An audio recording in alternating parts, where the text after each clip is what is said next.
What it do, comic book gurus? It's your boy, Razor Comics, and we are live. It is Saturday, NFL Week 14. You know what that means? Ceasefire Sunday. And also, 8 more days to Christmas. That's right. Are you doing your shopping? Because it's getting close. You only got 8 more days. Today, it's going down. Ceasefire Sunday, Week 14 in the NFL. You ready? I'm ready. Skodan.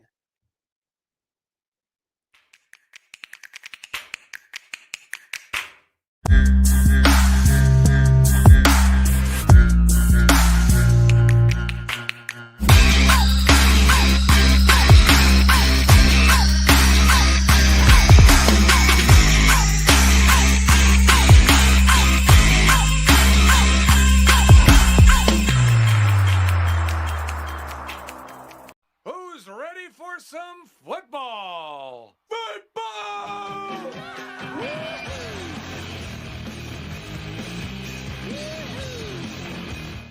So, do you enjoy comic books? Do you enjoy comic books? That's right. It's football, it's comic books, it is going down. And today, just so you guys know, we are spotlighting a guest. That's right. I have Divinity Comics, a team up, a wife team up, duo in the industry. Mike Wheeler and his wife, Wendy, are going to be joining me today. Wendy? What? I already fucked up already. Mindy. She's going to be joining me today. That's right. We're going to be hanging out. It's live. It's football. It's comic books. If you guys know the show, it's Ceasefire Sunday. What we do is we chill, we hang out, we have a good time. Now, couple of updates. First off, new background. Who dis? That's right. Thumb me up if you like the new background, guys. No more virtual background. We're here for the holidays. We're home for the holidays. Got the new setup. Got the TV with the background going. We got the little Christmas tree. It's all nice and cozy for the holidays. Merry Christmas from Razor Comics. Update to the channel. What we do here is we bullshit, but we're going to have a little bit of more of a format to what's going on. We are going to highlight a game every week from now on here on Ceasefire Sunday. There's going to be a poll.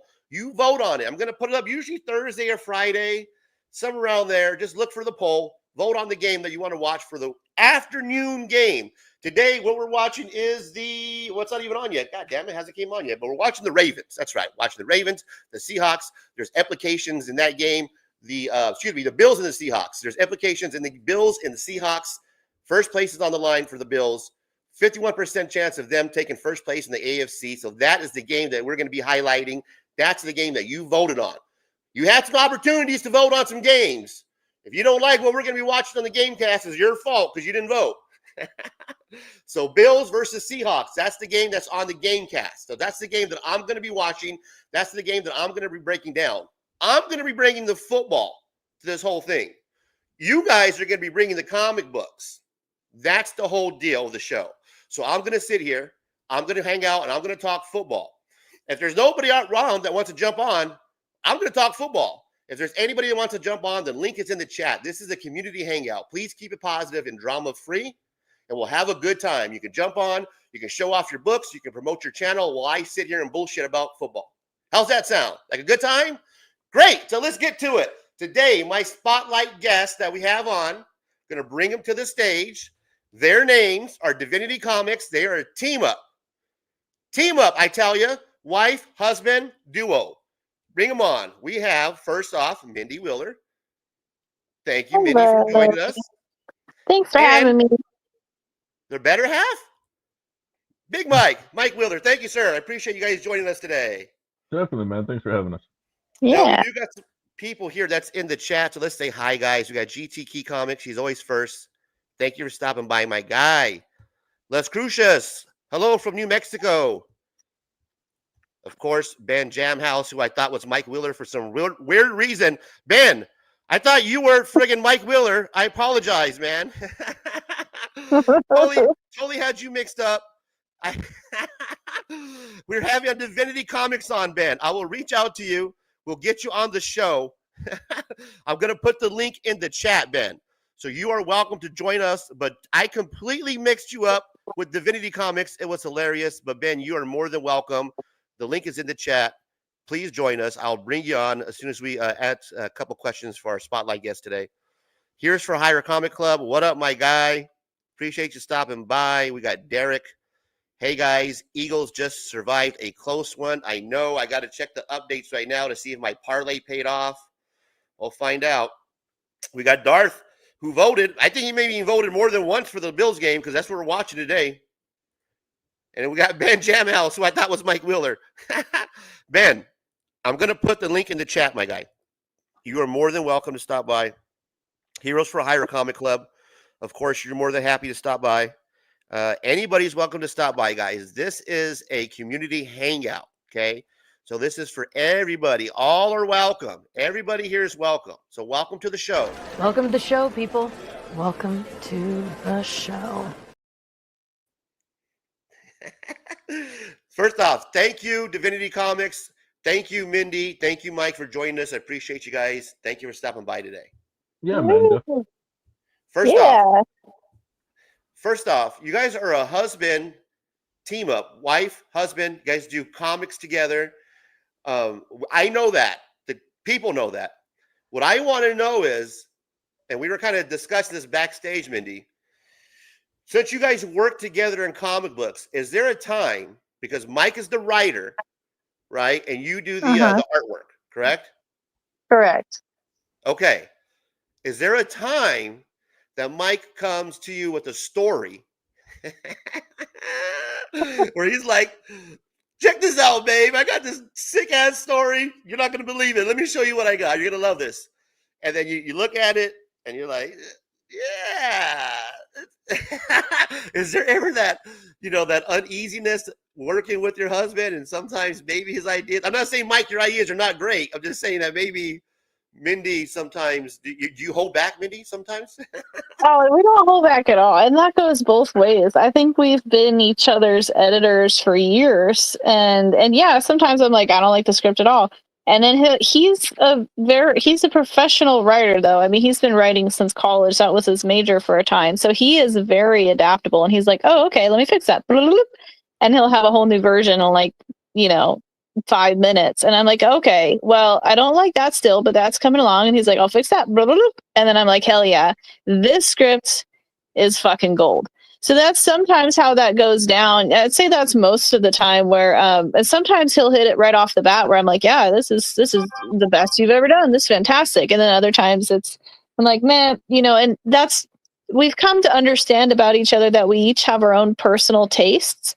So sometimes I might like something that he doesn't and vice versa. But I think generally we've figured out a pretty good flow. And I credit myself on the book as the editor because of that process. So I'll be, looking over his stuff. And he does the same thing for me in my art. And I've found that as long as you can get over that and not get butthurt about things with whoever you might have a similar working relationship with, it's generally a good thing. Like, it's good to have other eyes on projects except your own, artwork and writing both, because there are things that you just become blind to that you don't see in the creative process. I'd say almost especially so with art, because you spend hours and hours drawing and you can't really tell. Like, you need to take a breather, and when you do and you come back, your art will sometimes look totally different. You're like, oh, how did I not catch that? So Mike has been my sort of art editor for about 10 years. He's really helped me develop and improve my skills. So I think that's only been a positive thing. And then vice versa, now he writes scripts and I kind of do the same thing with his writing. So we kind of just bounce ideas off each other. And help each other out, edit Mike, each other. I bet you never have a negative comment about her artwork, right, brother? No, I mean, like she said, I'm flat out honest. Like, hell, just last night she came to me with a cover piece, and I was like, "This is fucking garbage. What happened? What did you do?" Really? Yeah. Holy shit. You slept fine that night, huh? Well. Oh yeah, we slept fine. We've both got pretty thick skin, and it's just a process, I mean, when you have to separate emotions and feelings from business stuff. If you don't do that, if you're not able to do that, and you're not able to keep yourself under control, then you're not going to go very far, having your spouse involved in your work life. Yeah. Like, you have to be able to just cut the line and pull off the Band-Aid and say, look, this is just business. Yeah, and it's taken. I think we've developed over the years. There have been times where it's been harder to digest than in the beginnings, but as time goes on, it gets easier and easier because we're better at that separation. But also, I think we are a good balance because Mike is not a visual person at all, and I am a very hyper visual person. So like his way of saying the cover last night, like, "Oh, this is trash. What'd you do?" I had to extrapolate that, and I understood was looking at more lines and more detail, but he won't necessarily know the right art terms to say. And then that goes the other way around too. When I read his scripts, I'm like, well, I might not know the technical terminology, but I know I want more suspense between this page and this page to build up that theme. So it's kind of good because I think sometimes the best critique comes from someone outside of that bubble. Like, Yeah, instead yeah, of having another expert next to you where you just go down a rabbit hole, it's like we both give each other very blunt, from outside the box perspectives on each other's work. So that yeah, kind of works. That bluntness works. yeah. No, good for you guys because I couldn't take that. I'm like, just lie to me and tell me it's good. Did you like my video? Did you like my Well, show? and Just say yes. one Lie to me. one could also argue that that's why there's so much trash in the indie space is because people are sitting here nut buttering other people saying how great their stuff is when it's really garbage. Right, You know, right. I Maybe you have mean, that like, success. if you have your friends give you the critique, you're not really getting critique. You're just having, your cock stroke. I Yeah. don't want to keep this gentleman waiting too much longer. I invited him to the show. I got our weeks mixed up. I got the actual people mixed up as well. So let me bring him on here to the stage. Ben Jamhouse, BL Blankenship, my guy.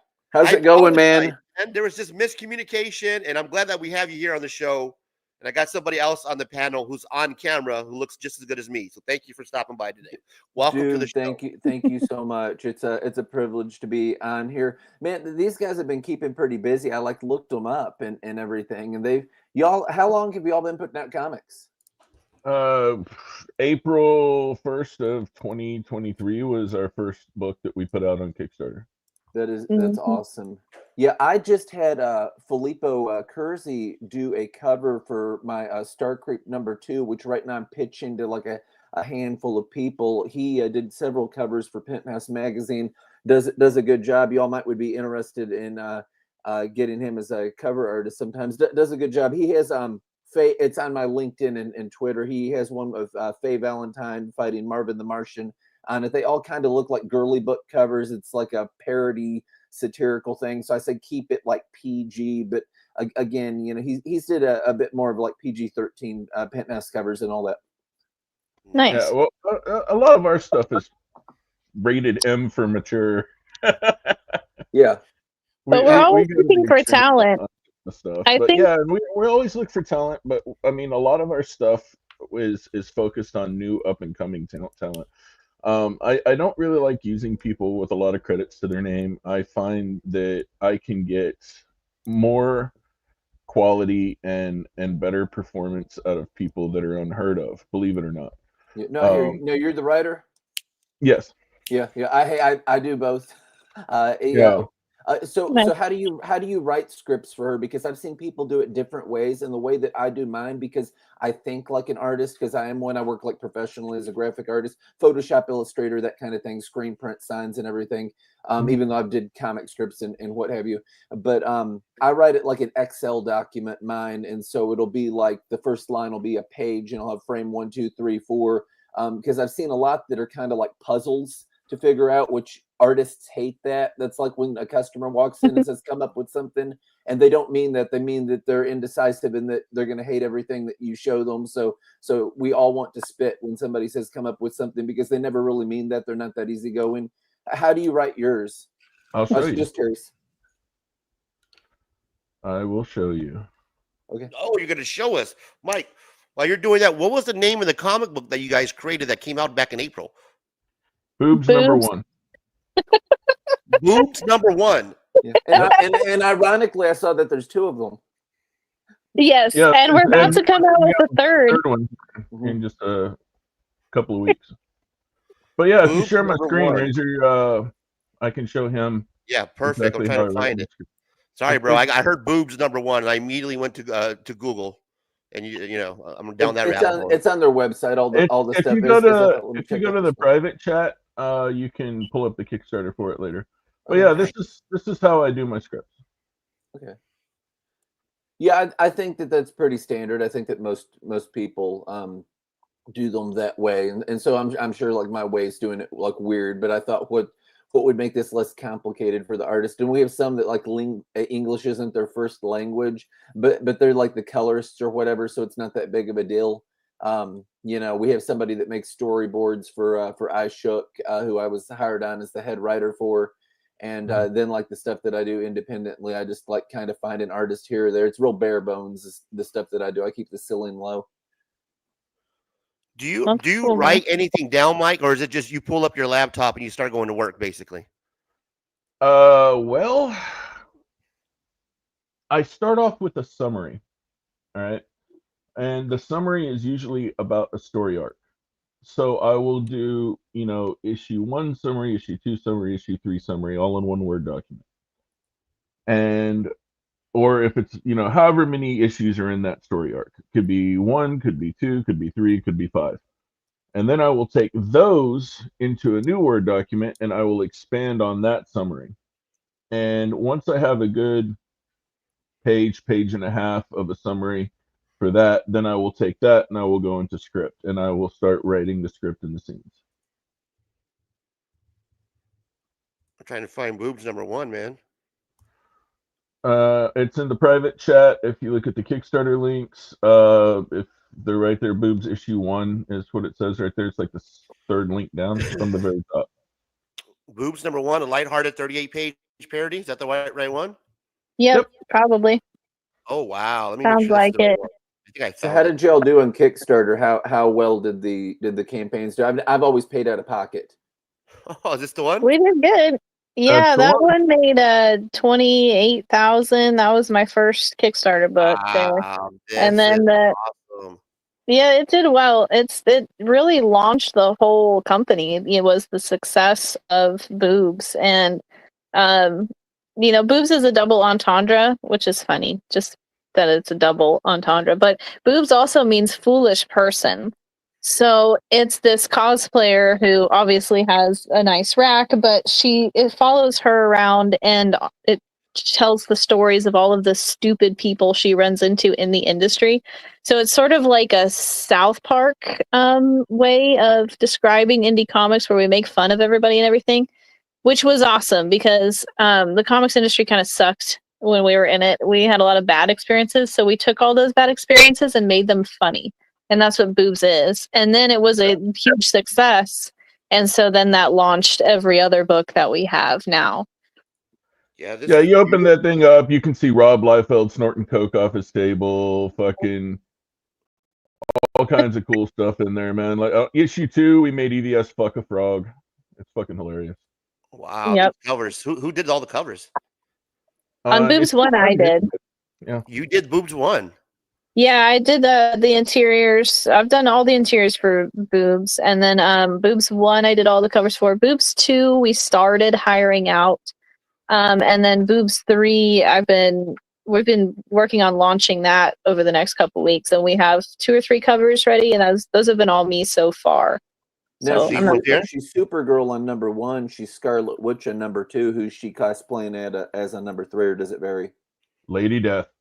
Okay. Yep. Getting laid naughty. Wow, this is nice. And this is you, Mindy? Yeah, that's me. Yep. Thank you. Wow. That's Yeah, that was awesome. fun. That has a nice sort of beach theme on that first one, and that was fun. What I like about Boobs, I was going for a real happy, lighthearted, fun, bouncy feel. And then it's got the 1950s pinup kind of style cover on each of the books. So it's a real happy book. It's happy and savage at the same time. I love it. It's one of my favorite titles that we do. Yeah, But these covers are awesome. I'm picking up cover D. I'm getting mega. the the main villain is Gaylord von Schlauber, GVS. That's the name of the main villain. Yep. Yes. And he is the most fabulous drag queen in all of indie comics. This is awesome. This is beautiful.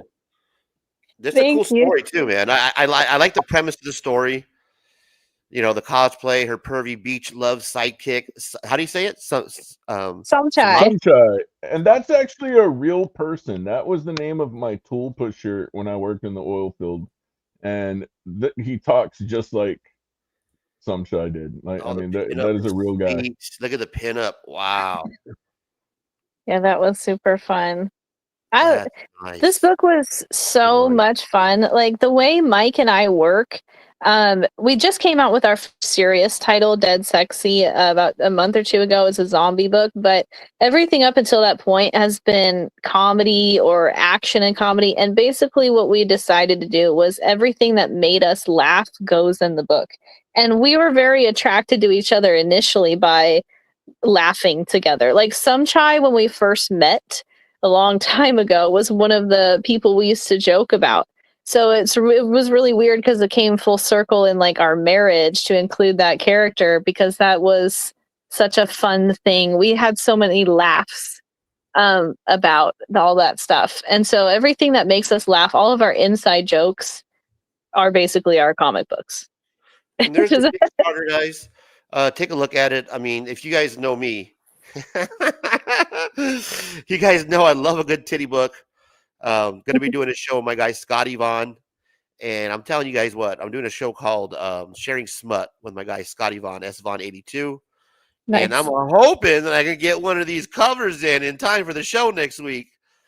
Hell yeah, we can do These- that. It ships pretty fast. It can go out tomorrow morning if you place it tonight. Oh yeah, I'm picking one up. It's just which one to pick up. The siren color is the siren's naughty cover is sick. Look at this, guys. This is gorgeous. Thank you. You know what? Some people give me crap for drawing smut, but I have to say, like drawing women has taught me to be a better artist. It's a lot harder, I think, to draw women than it is men. Even Jim Lee said women are much less forgiving. And I think it's really taken me a lot farther than if I would have been drawing superheroes this whole time. Yeah. No, I mean, and every single one of these, like the cover D, the Mega Pint, it's just this is fun. You know, look at that. That's just a fun at the beach, huge pint, hanging out, having a good time, sexy girls, you know, boobies. Yeah, and the story looks good. 38 pages, mature readers only. This is good stuff, man. This is the kind of artwork, the kind of reading I like to do. Get away from, you know, Spider-Man and Batman because there's only so much Spider-Man and Batman that we can read.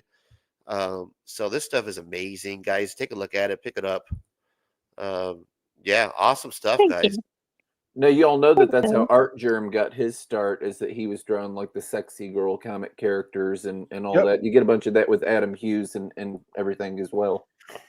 Yeah, Yep. and those are two very talented artists. I think that there's a secret here that that naysayers of smut are totally missing.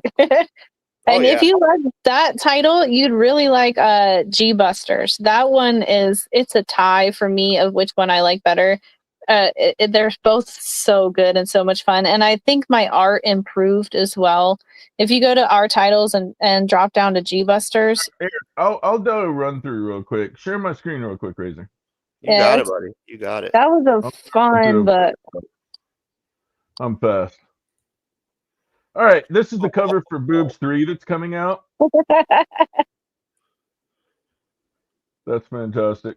All right, Yeah. now That's a homage piece. right now on Kickstarter, Now we is do that have- Star Wars girl behind him? Yes, it is. Oh, okay. Now she's not. Oh, yeah, pregnant there, doing it's that. like a little Princess Leia. I see that. The There's homage in the back. Malin, Anna Zoe, Rob Liefeld, Brian Polito, Matt Barr with his head wound, Shane Davis, the Star Wars girl, GVS, and Eric July. That is amazing. Was that you, Mindy? Yeah, Yeah. that's me. Show the Oh. other homage too of the Hang on. field. Right, That's I'm good. gonna go do a run through of all our stuff. Right now on Okay. Kickstarter, we have XFAM. That is our project that we got going on right now. We're currently at 409 backers with $17,737. if you like X-Men, you like parodies, it's going to be a really good book. It's kind of like all the X-Men are girls, and they just have a fun little romp. We've got tons of covers here from like and artwork from Shelton Bryant. We've got uh, our hot new artist Rodney Jacobson. He's going to be doing the interiors. He actually works for FedEx as a truck driver. This is going to be his first published work. That's Mindy's cover right there, one of them. No, that's not mine. That's Oh, Rodney's. that's yours. That's Rodney's. Oh, okay. Yeah. Let's see. That's Jeff Taylor. That's his first published work too. Yeah. Oh, that's We got sweet. Elsie Freitas. We had 16 artists participate on this book. Rivald Pavia, he's in Brazil. We've got Jeffter Leets. This is a really cool cover. I thought that was cute. She's coming through for extra support. Nice, man. We've got Alfred Lee. We've got Look at that Mystique. That's Bruna. This is Mindy's cover right here. Oh, Yeah. that's dope. I love that original comic. Oh yeah. This is another one of Mindy's. She did the Beast cover too. Sick Beast. The Rogue Gambit was dope. Yeah. You got the Naughty. Got a nice Psylocke here, Marcelo Rodriguez. I'm gonna have to pick that Naughty Beast is dope. Yeah. And then Shelton Bryant, he did a bunch of original watercolor stuff for us. Beautiful. Yeah, that's beautiful. Right. And talking about Mike's script real quick, this is one of the books that he nailed it on the first try, and I was like, "Damn, that script is good." Just want to throw that out. You don't like talking about your scripts, bro, or you seem like you don't like to No, talk I to them. You did some good, amazing artwork that you have going on. A great script. I mean, it sounds like it's gonna be a good story. Yeah. This is Boobs number one. This is one we did 27,000 on. Then we had Boobs 2. If you go to my Kickstarter profile, you could probably find most of them. Yeah, I know. I already got them in the private chat here. I'm just copying and pasting links. Oh, okay. Boobs 2 is here. This is the one where we had fun on the cover with EVS. This is cool. She did a lot of sketches for Boobs 1, and this was Mindy's work right here. Yep. And we had this is another one of hers.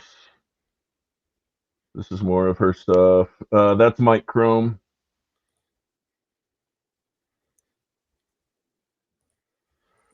Got a nice little Cyber Frog cover. Yeah, you gotta have the good old 3. See, look at that transgender frog, man. Look at that transgender frog. Frog, man. Yeah. That's dope, bro. Yeah, we even got like boob pillows done and statues. Like, man, we want all that on this thing. It's funny. I wanted to show my buddy showed me something like the puberty goose thing that Scon sent me a picture of. He goes, check this out. This is actually out there for teenagers. It was like the puberty goose or something. I was like, what the fuck? That was a really fun cover there. Let's see if I can go to rewards and pull it up. Kickstarter's slow lately. I don't know why they're so slow. They have been slow all today. And I know Razor would love the next book I'm going to show off. But anyway, where's the one cover on the front there with? Here we go. Let's see it. Let's see the boobies. That's what we all came for. Then avert your eyes because you're about to see something crazy. I call it the Alex or the where is it? The Alex Jones variant. Here you go. Let's see. Let me see if I can pull it up closer. Oh no! It's on the website too, Divinity Comics. Yeah, that's probably going to be a better place to find it. Oh man, I could. Yeah, so it's nice and foily, huh? Hang on. Boobs 2. Boobs 2. Twice the boobage. Twice the boobs. Do y'all do C2E2? We did this past year, yeah. I don't know if we'll do it again, but probably. Think about that, Razor. There you go. Nice. Look at that. Let me get a closer look. That's the wow. Alex Jones variant. That's ahead of Alex Jones variant because he's turning the frogs gay.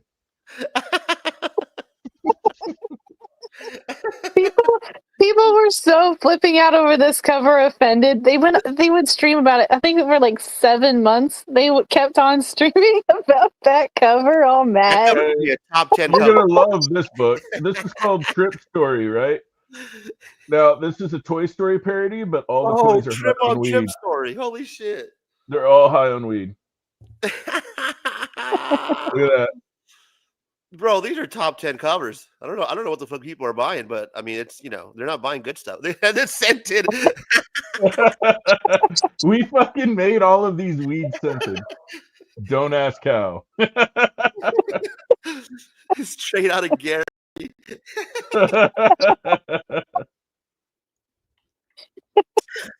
I'm dead. Oh, that's dope. Oh, look at Barbie just said yoga Yeah, position. look, With her bong. check the bong right there, dude. Yeah, See the brand bong? new one, all clean. Yeah, that's Yeah. dope. Topless version, got to have that one. Oh yeah, picking that one up. God damn it! Fill up my cart now. I'm gonna have some cool shit to show off, Scott Yvonne, for our show, man. If I get it in time. See, like these are some of the interiors. Oh, He's all fucking man, melting. That's cool, bro. Yeah, that was we had another. That was the first artist we hired out for a book. His name was Trey. That was the Yeah. first step into gravitating towards hiring out. That was cool. Yeah, that's All cool, right, man. and then we have G Busters that's coming up next. Oh, this is one of my favorites. I love G Busters. And that's cool that you guys can have fun together, like doing this stuff. It's Yeah. not only that, but it's like it's booby books, titty books, man. So it's adult stuff. You know what I mean? All right. It's not like you guys are Mhm. drawing some fucking lame ass superhero book. You know what I mean? You guys are Superheroes, right? All right. Now, the premise of this book: country girl Katie inherits the Playboy mansion, only to discover that it's haunted with the ghosts of dead porn stars. G Busters, love it. So now they have to suck and fuck their way out of the situation. Yeah. Of course, it's a house of dead porn stars, man. How else you gonna get out of there? That's awesome, bro. Here we go.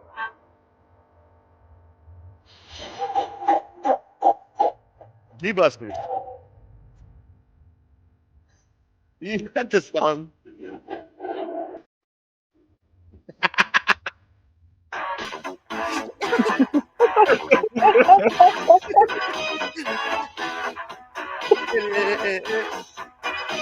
Good.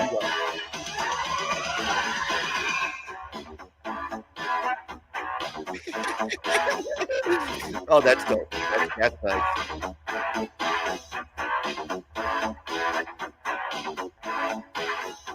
That's cool. The Pearl Town packs. Wow, that is beautiful.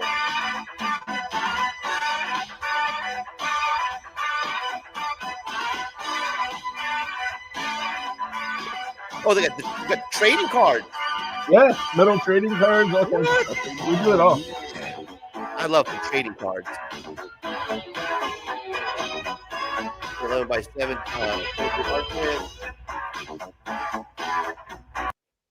Yeah, we made 34,823 on that, 582 backers. Yeah, that was the whole book is like boobs is really fun to get into when I want to be in a really happy, funny vibe, laughing at everybody with Mike.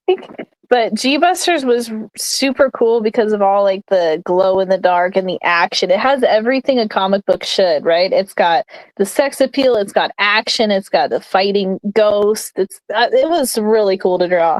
And I think it definitely upped my skill levels. It was a totally different plane than Boobs. Boobs was pretty simple to draw in comparison of a team of 4 G-Busters and a bunch of ghosts. It was way different. But well, listen, it's I fun. love it. I the Marilyn Monroe. I love the artwork. I love the idea. I love what you guys are doing. I think more people should know about it. BL Blankenship, my guy. What do you think, man? Are you into booby books? I'm wondering if they're gonna do like parody covers of any of these other like indie comics people, like the Jim Shock or whatever. Because if it's a parody cover, you can get away with it. Like I said, that thing that I'm doing, I have Judy Jetson as a pinup girl, and I have Faye Valentine because they're both outer space.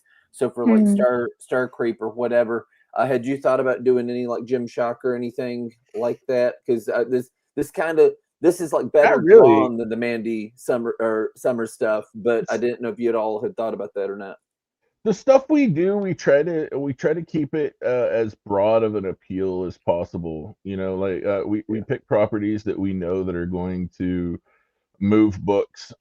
If we get kind of rabbit hole into like a certain niche of like obscurity, then I mean, I don't think our sales would be where they would need to be. Yeah, no, I get that. Yeah, I Like, agree with that. here's another one: Star Horse, Episode 4, A New Hope.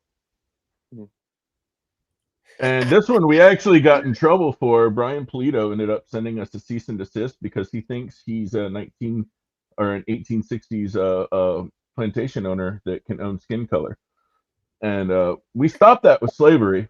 So I told him to stuff it up his ass. And because he thinks that, you know, there can only be one white-skinned person in indie comics, and that's just not the case. So yeah, this was a really fun book, and then, you know, we lampooned his ass because he was being so stupid, and we made him Emperor Polito Teen, and we put him on the front of the fucking cover. So it sounds like you guys are having a ball doing this, man. Oh, look, yeah. we got somebody down here in the. I that's awesome, man. Now you guys are doing this as a team. You guys are sticking together. Looks like we The got time has come. Oh, here we go. Execute order. Cease and desist. That's what he said.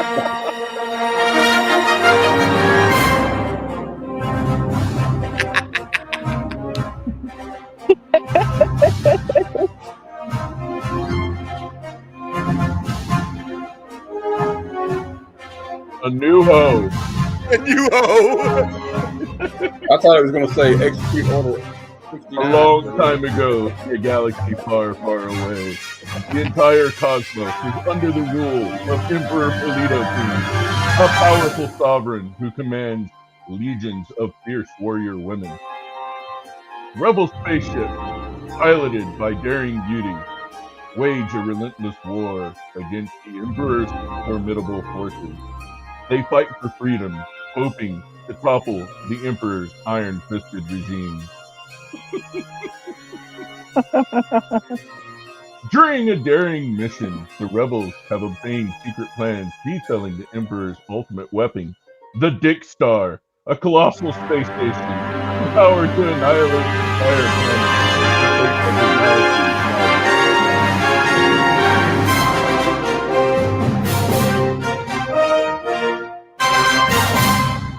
Nice that was nice, brother.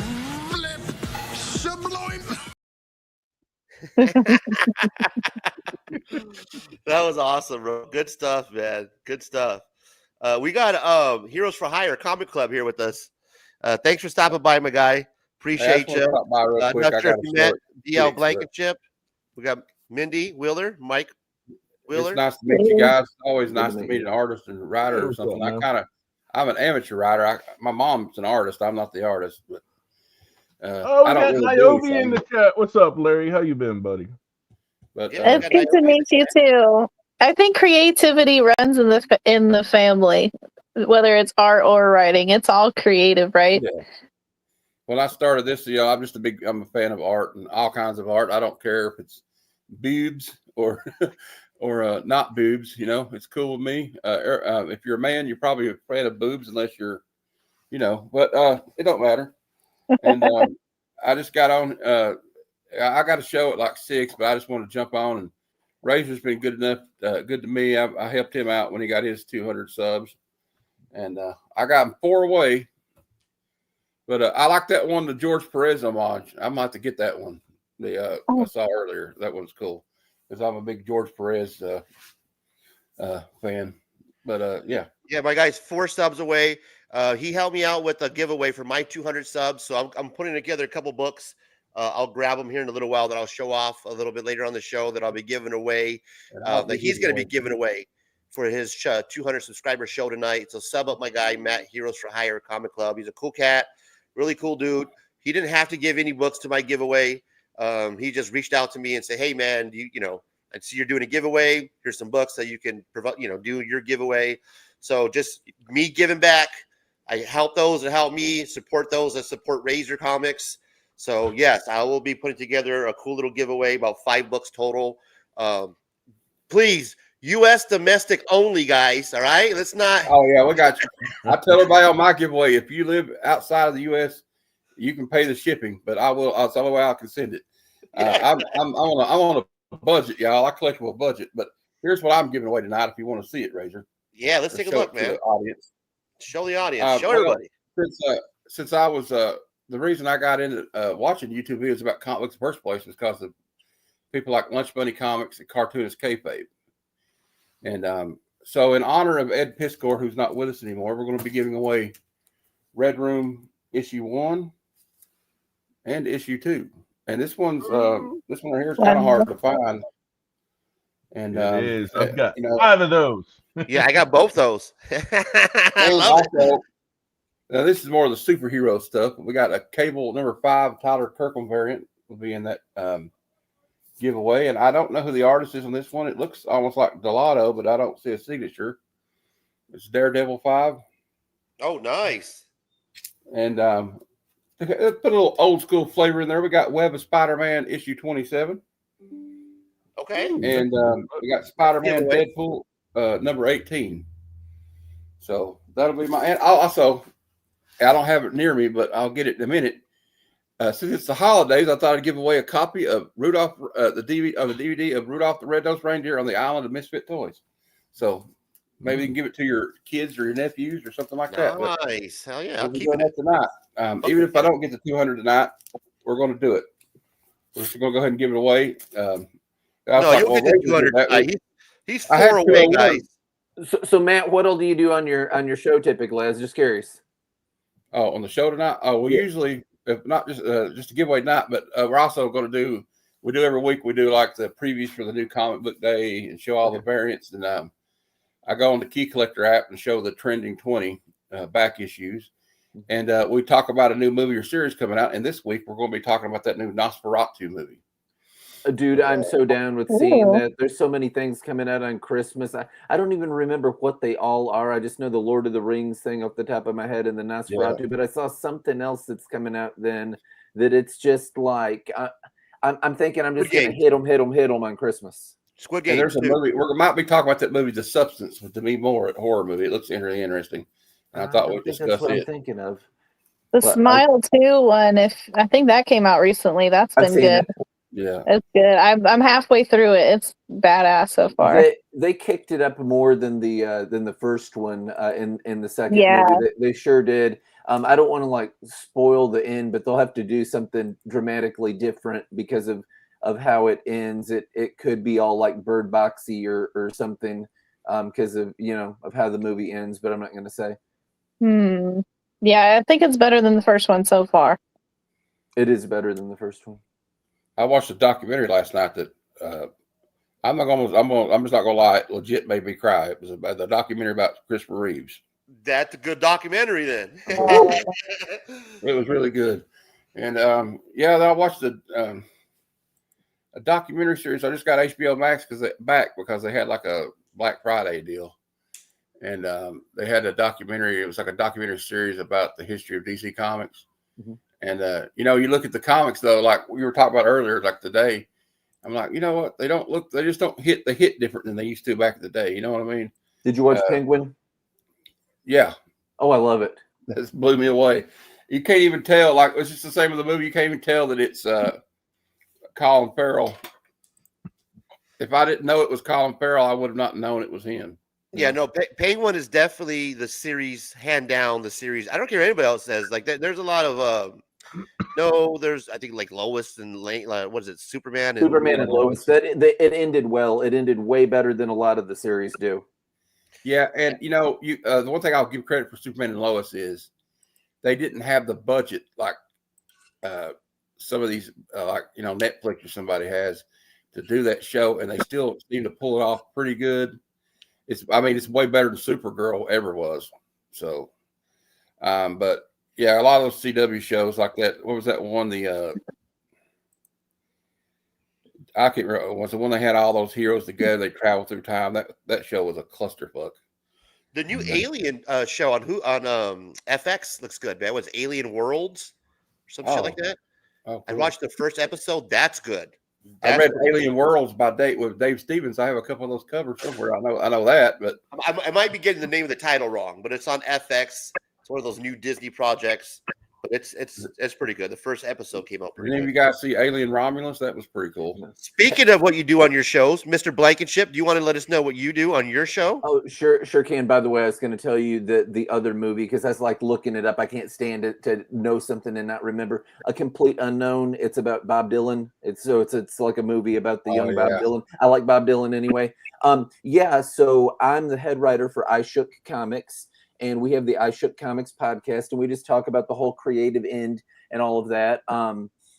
Different guests. Last week we had. Oh, I'm trying to remember who we had. We had he wrote Nexus. Help me. Mike Barron.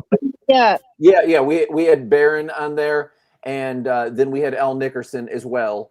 So they did a good job. This week we have an independent artist. He does crowdfunding and everything.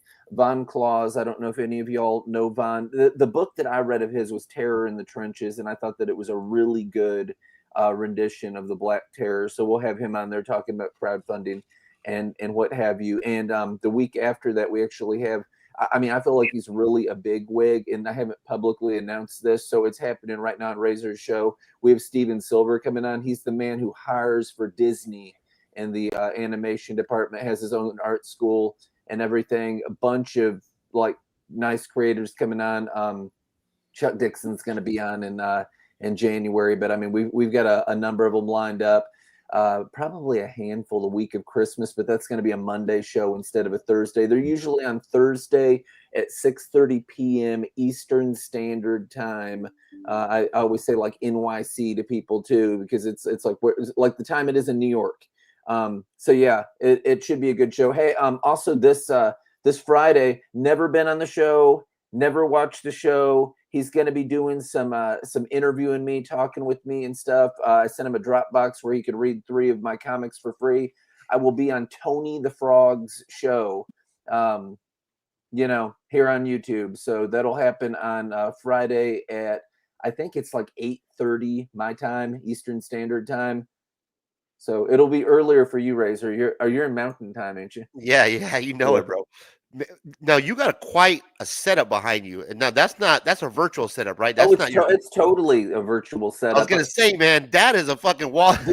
This room is the bin den, is what it gets called. Like seriously, here at the house is what it gets called. We just have like a bunch of stuff like sitting on shelves and everything. We got like cans and comics and all kinds of madness going on. And I think the camera's turned some way to where you can see like a derby hat and a coat thrown over my drums. I have my drums in like some gator shell cases and all that. They're Ludwigs, and I'm a drummer. I've written a lot of songs, over 100, put out over 13 albums. I've written over 30 literary books, both fiction and nonfiction. But within the fiction, it's been like extreme horror, and people that don't know what that is, like I mean extreme, like Serbian film and that kind of stuff. It's just crazy violent and everything. So yeah, Wow. it's a good crowd because they don't get offended at anything. So I appreciate that. Yeah, the horror community is really nice. They're very family-esque. As weird as it sounds, it's almost like church or something, but they're very inviting, and they're happy to see you when they see you again and all that. They're great. Yeah, man. I now that I'm more mature in my comic book reading now, I noticed that I'm starting to gravitate more to independent reading. I'm getting away. Basically, I only read the 2 major superhero comic books, right? Spider-Man, Ultimate Spider-Man, and the Absolute Batman, the Absolute Superman, kind of. But that's about it. I'm getting away from a lot of the superhero, the modern, the mainstream comic books, the main Marvel, DC. It just, a lot of the reading just doesn't appeal to me. Now that I'm older now, more mature, a comic book reader, collector. when I'm reading the stories, a lot of the stories, they just don't appeal to me. For instance, I read Halverine, the last 4 issues, the first 4 issues or whatever were the most recent Halverine story. It was horrible, absolutely horrible. The artwork on the inside was horrible. Who's paying $5 a comic book for these? I have no idea. It was just, absolutely theft. Have you read Uncanny X-Men, any Gail Simone's series? Yeah, the Uncanny X-Men's really good. Yeah, There's I like only a it. couple of books that are out there that I'm picking up. But Well, she's a competent writer. So is Scott, like you mentioned with Absolute Batman. I like his. Yeah, right. And there's only certain. But basically, what I'm saying is, I'm basically navigating more or to the more mature reading, the independence, the I want to say titty books, but more horror. Just more independent reading. Like one book, for instance. One series that I really enjoyed was the Beneath the Trees Where Nobody Sees. That was a killer horror book. I read that. I thought that was awesome. Just horror in general, I think, is making a comeback. Mark Spears, what he's doing with his monster series, that's huge right now. I think anything that has to do with horror is going to be hot. There's that Something is Killing the Children. Isn't that a horror book? That's super popular. Yeah. That has several spinoffs too. And out of all our avatars here, my cool new background with my Christmas tree, right? Mindy has the best background, the best avatar out of all of us, with the sexy stormtrooper helmets going on. Yeah. she don't need a camera with that avatar. It beats all of My ours. graph. Beats go ahead. Captain America shield. Sorry. That's a panel from Star Wars. You know how you can hear their boots like as the stormtroopers are coming, like well, that's a panel from Star Wars that I drew, except it's all going boing boing boing boing boing boing boing. Boing, boing, boing. Hey, their boots are bouncing. My gripe with Marvel and DC is this: you got great writers like Hickman and Jed McCabe, but you don't have them. You don't have like Hickman is not on and Snyder at DC. They got him on an Absolute Batman, which is an alternate story to Batman. And why are you not putting him on Batman? You have followed the Absolute universe, so you know how that happens, right? So they had that book where Darkseid, where he merges with Spectre, and that's what creates the entire Absolute universe. So they're creating some kind of thing. Okay, I'm just saying that's how that happens. So it's a run that they're doing. I know. I just meant like, why are you not putting him on your flagship book? Why are you putting Hickman on Ultimate Spider-Man when Amazing Spider-Man is trash every month? You know what I mean? That's what I meant. Like, and they don't. I guess maybe they don't want to do it, but like I'm a raiser like on the indie stuff. Maybe not horror comics as much, but I love something to kill the children. But like Rich Remender just did a series called Grommets, and it's probably it's in my opinion one of the series of the year. And then you got like Jeff Johns, like all these writers don't want to write for these companies anymore because, like Jeff Johns, like he just went off and started doing his own thing and left DC behind. And I think more and more of these writers are going to be doing that. I think you're right. They're all coming to Kickstarter too. Yeah, that's a popular series. That's pretty good. Did you ever see the Neapolitan one? They're not really great. They haven't been over the past 10 years of hiring based on talent. I think there's been some established talent there that's been really good, like Jeff Johns, although he's leaving now, and Scott Snyder and Gail Simone and stuff like that. A lot of the names that were established. But as far as new blood coming into it, it's been really rocky with Marvel and DC, and they dropped their rates. I know at least for artists they did back in 2015. And they were starting to outsource, and it's like all of the publishers at the time went through a weird phase where they were hiring based on clout. They were just hiring whoever had the most Instagram followers.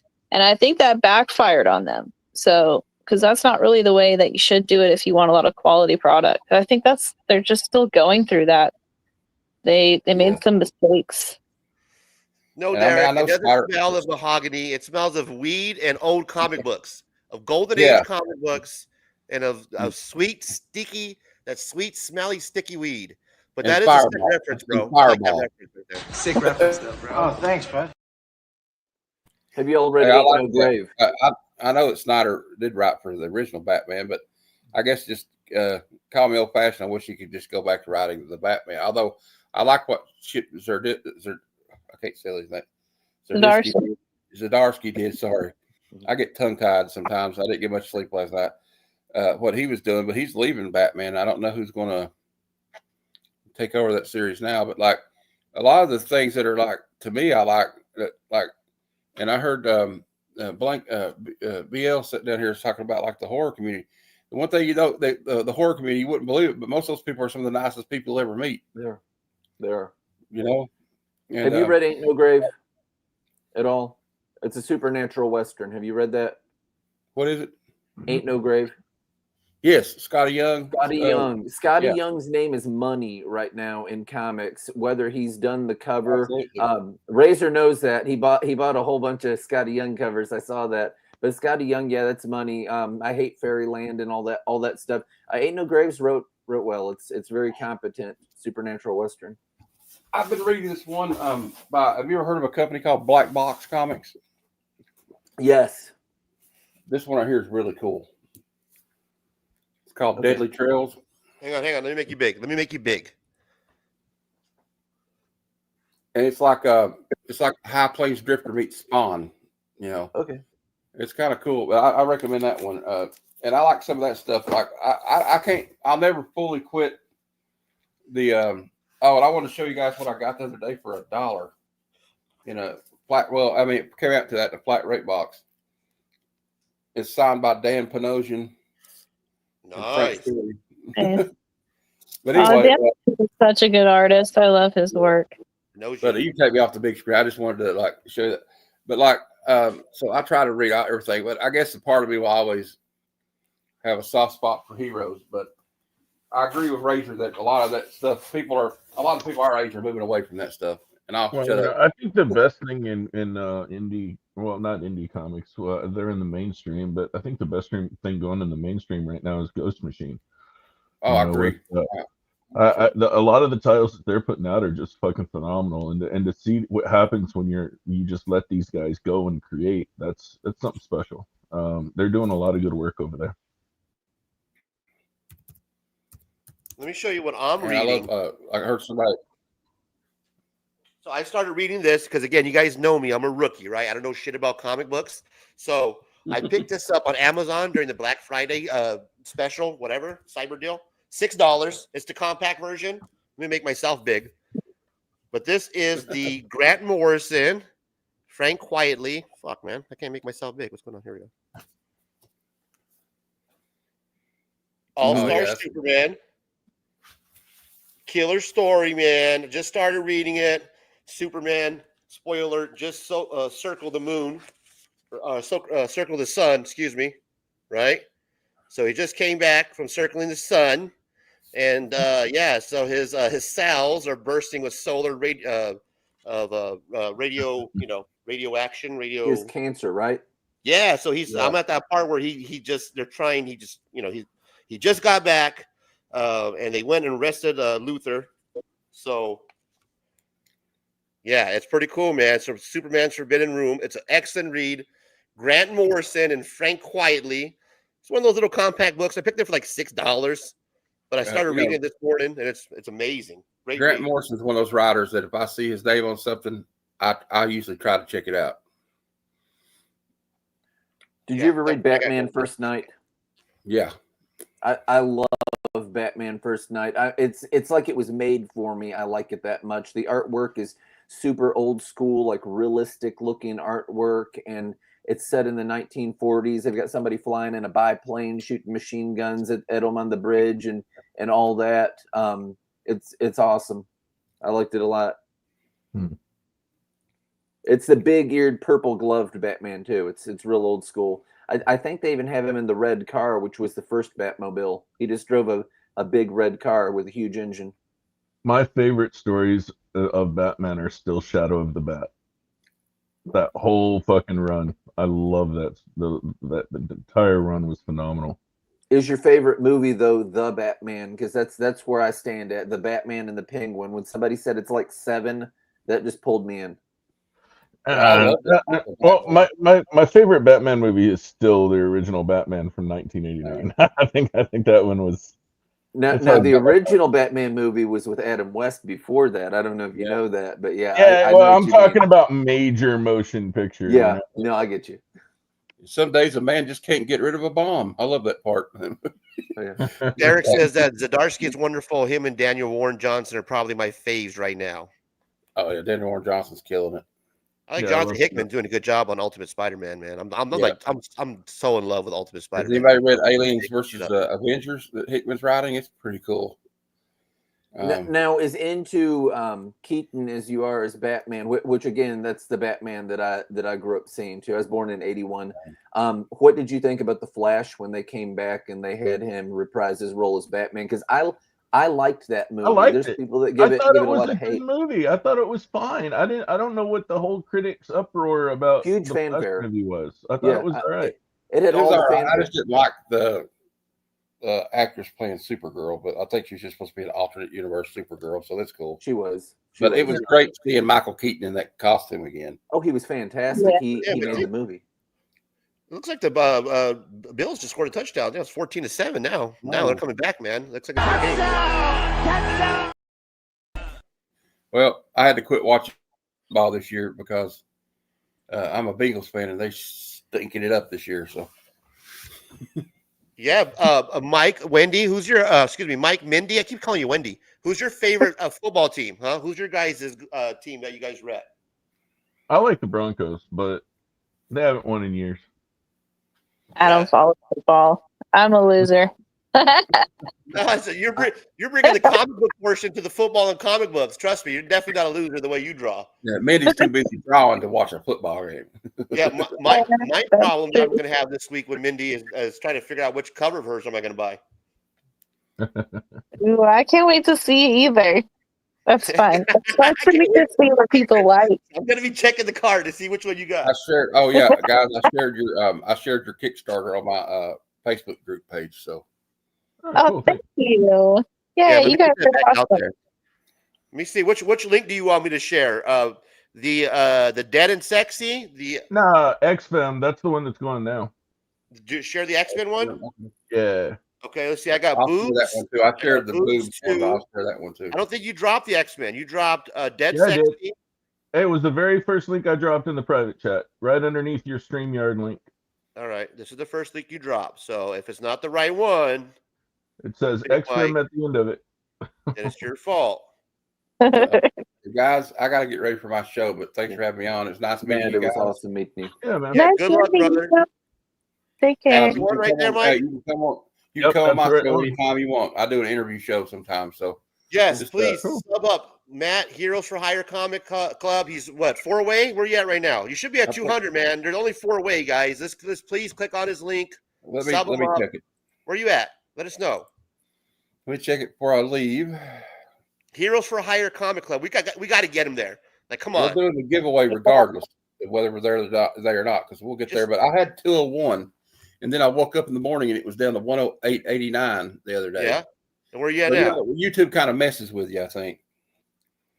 They'll give some to you. Okay, we're 4 away, 196. I'm 4 away, 196. Come on, guys. Let's hit I'll I'm trying to find where this is.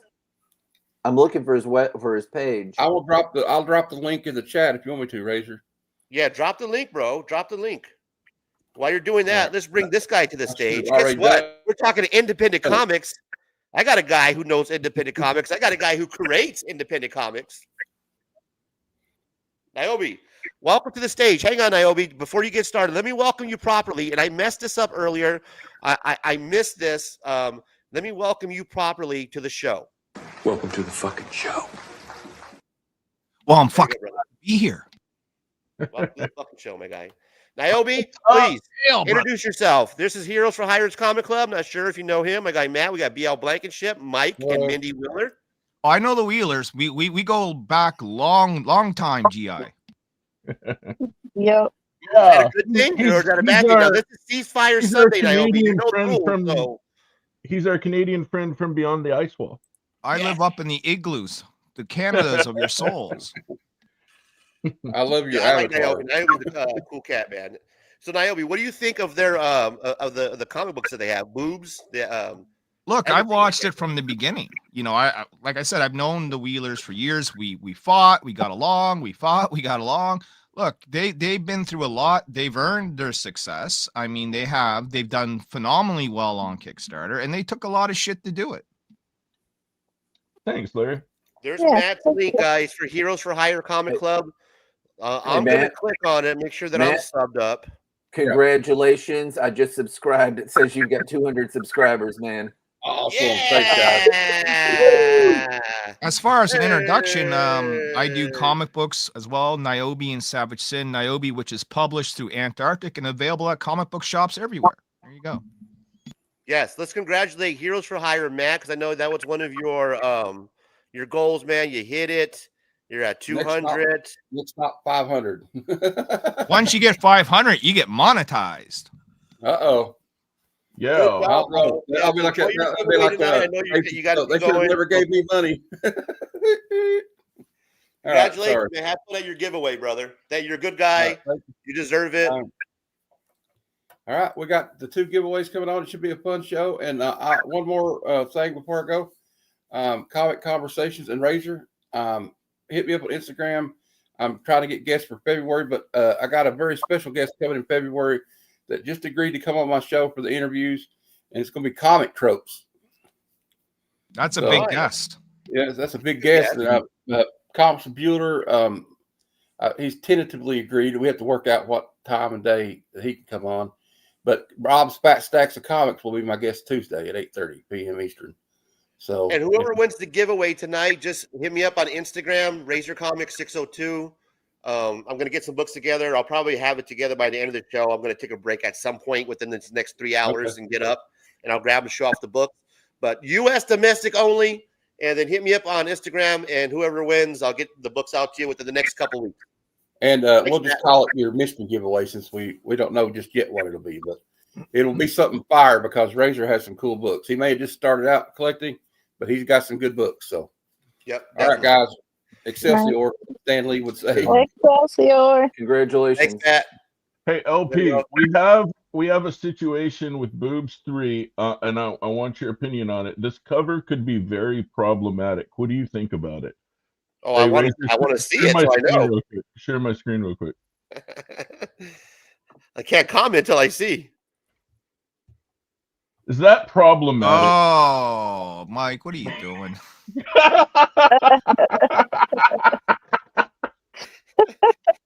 I need to get a closer look at this. Okay, all right. Here, I'll see if I can make it bigger for you. Okay, and then you can hit the little plus button up there by the picture. That will do it. Right maybe Princess Leia in the back. Yeah, maybe Princess Leia in the back a little bit, but Eric July's gonna flip his fucking lid. You know this, right? I know this. Okay, as long as you know this. You know me. You think I give a fuck? You got to take. You can't worry about what others think about when it comes to. No, but the thing is, you probably don't know who Eric July is. So allow me to explain. Eric July is he was basically a right-wing YouTube commentator that came onto the scene. He's live streamed, done work with the Daily Wire, a bunch of other Thank you, Lisa.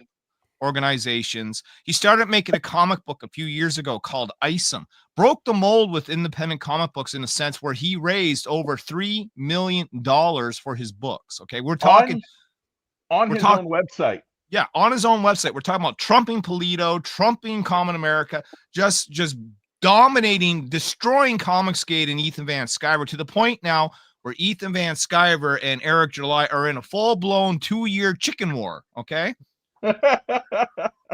So the fact is that if Mike Wheeler is doing this cover, he will get a response from Eric July. It will cause a bunch of shit, and this is going to be entertaining to watch. Hey, I think you missed Matt Barr down here with his headwind. Well, see, here's the other thing. Mike is now parroting real life people, right? So you got Eric July, you got Matt Barr there. Who else you got on the cover, Mike? That's Malin, that's Anna Zoe, that's Liefeld, that's Polito, that's the Star Wars girl, Shane Davis. And that's Shane Davis. I'm surprised I'm not on there somewhere, man. You missed Well, out. you're inside the book. But Okay, as long as I'm there, you know. you're there. We're You're not gonna. Who's the represented. guy? You're Who's the thing that Eric July is holding? That is Gaylord von Schlauber, GVS. Ethan Van Sciver, so that everyone knows. Yes. Okay. I like And it. I think it's funny. Now has Ethan blocked you? I just want to know. Oh, they've been at war for years, Ethan Van Sciver and the Wheelers. There's a whole history of that too. Yeah. I got blocked for spamming his wall. I don't care, but yeah. So I think it could be very problematic. I don't know. I'm pretty sure I'm blocked too. I blocked him also years ago. Man, I didn't know the comic book beef and the comic book community was real between the creators. That's crazy. Dude, you have no idea. Like I told you when we first met that if you think there's drama on your side of the river, you have nothing. We got you beat in spades. You know what I mean? We do. Yes, we do. Dude, I've gotten cease and desist letters from fucking Polito and company. See, the problem is that when you're an independent comic book creator and you're making your own book, you're in business against everyone else. Everyone else that has a book on the shelf is your competition. So, you know, me and Mike get along right now. But let's say this, like, let's say you go to a comic book shop and you see boobs and Niobe. I'm hoping you buy Niobe before you buy boobs. I want that dollar before they get it. That's how everyone works in this business, man. Yeah. Bills just scored a touchdown. This whole touchdown, Trotter, touchdown. There's also a problem too with a lot of the indie creators. They operate on this mentality that there's only so much pie and that they can steal another creator's pie. And I think that's kind of a fallacy. The customers really like what they like, and they're going to buy your stuff if they really like your stuff. Like if I present my stuff over to, say, LP's crowd, I bet you a lot of them aren't going to buy my stuff because they're really into Niobe and they want that story. They want that book. They want to see what happens after Birthright, what happens after Outbreak. They don't give a shit about boobs and Comicsgate and all of this stuff, you know, so it's just not their style. And the vice versa is true. You know, if he comes and tries to siphon my customers, you know, they're going to say, well, where's the comedy? Where's the parody? That's not kind of what we like. We like the romp. We like the fun. And you know, I'm not to say that he doesn't have romps and fun. You know, I don't want to put it like that, but I mean, have no it's just fun at all, taste. Mike. I have no fun. Life's miserable. Yeah, you know, but it's just different styles for different people, and I don't think you can go around poaching everybody else's customers. I don't see a point in doing that. But it's funny too. There's a whole other layer of it where a lot of indie creators, for many years, we've seen them preach a community of people, and I think that that's just the silliest thing in the world. Is not only is there so much backstabbing between all these people, but like Larry said, and Mike says too, although Mike is more of a everyone can share the pie mentality, it is a competitive market. You want your book to be better than everyone else's, and I think that's a healthy thing. It inspires innovation in the books. It creates a better market for consumers with better products for them to choose from. But let's not pretend everybody's saying kumbaya and that there's some kind of community we can all depend on, because at the drop of a hat, they will turn on you and stab you all in the back. If they think they can advance by stepping on your shoulders, they're going to step on your shoulders. I think that there's a lot of give and take from it. What's your take on that? Do you find that there's a lot of this inner turmoil between the creators and that I'm evidently not aware of? there totally is, but there's a lot of give and take from it. So what I call myself tongue in cheek is I say that I'm the Tostitos and sacred cow of indie comics, because I just don't go after people. I don't care. If you look at the 3 comics that I've put out like independently this year, like they're on my YouTube and everything. So they're print on demand and they're Kindle Unlimited and all that. So if you have Kindle Unlimited, you can read them for free. The way that you get money is like page turns, get you money for that. They're in Comixology as well.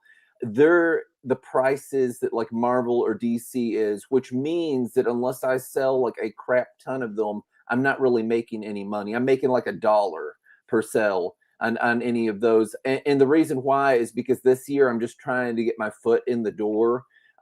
Really what my game is that I would like to be in comic book stores. I'm sending out Star Creep. I've sent it out to like 5 or 6 different publishers to see what happens. Regardless, it's going to get published because I can do the same thing with it if I came down to that. You can do Diamond stuff yourself. The only problem that I've heard with Diamond is it like a lot of smaller presses, which would be me or any of y'all, because you could easily take on other people's stuff too and produce things.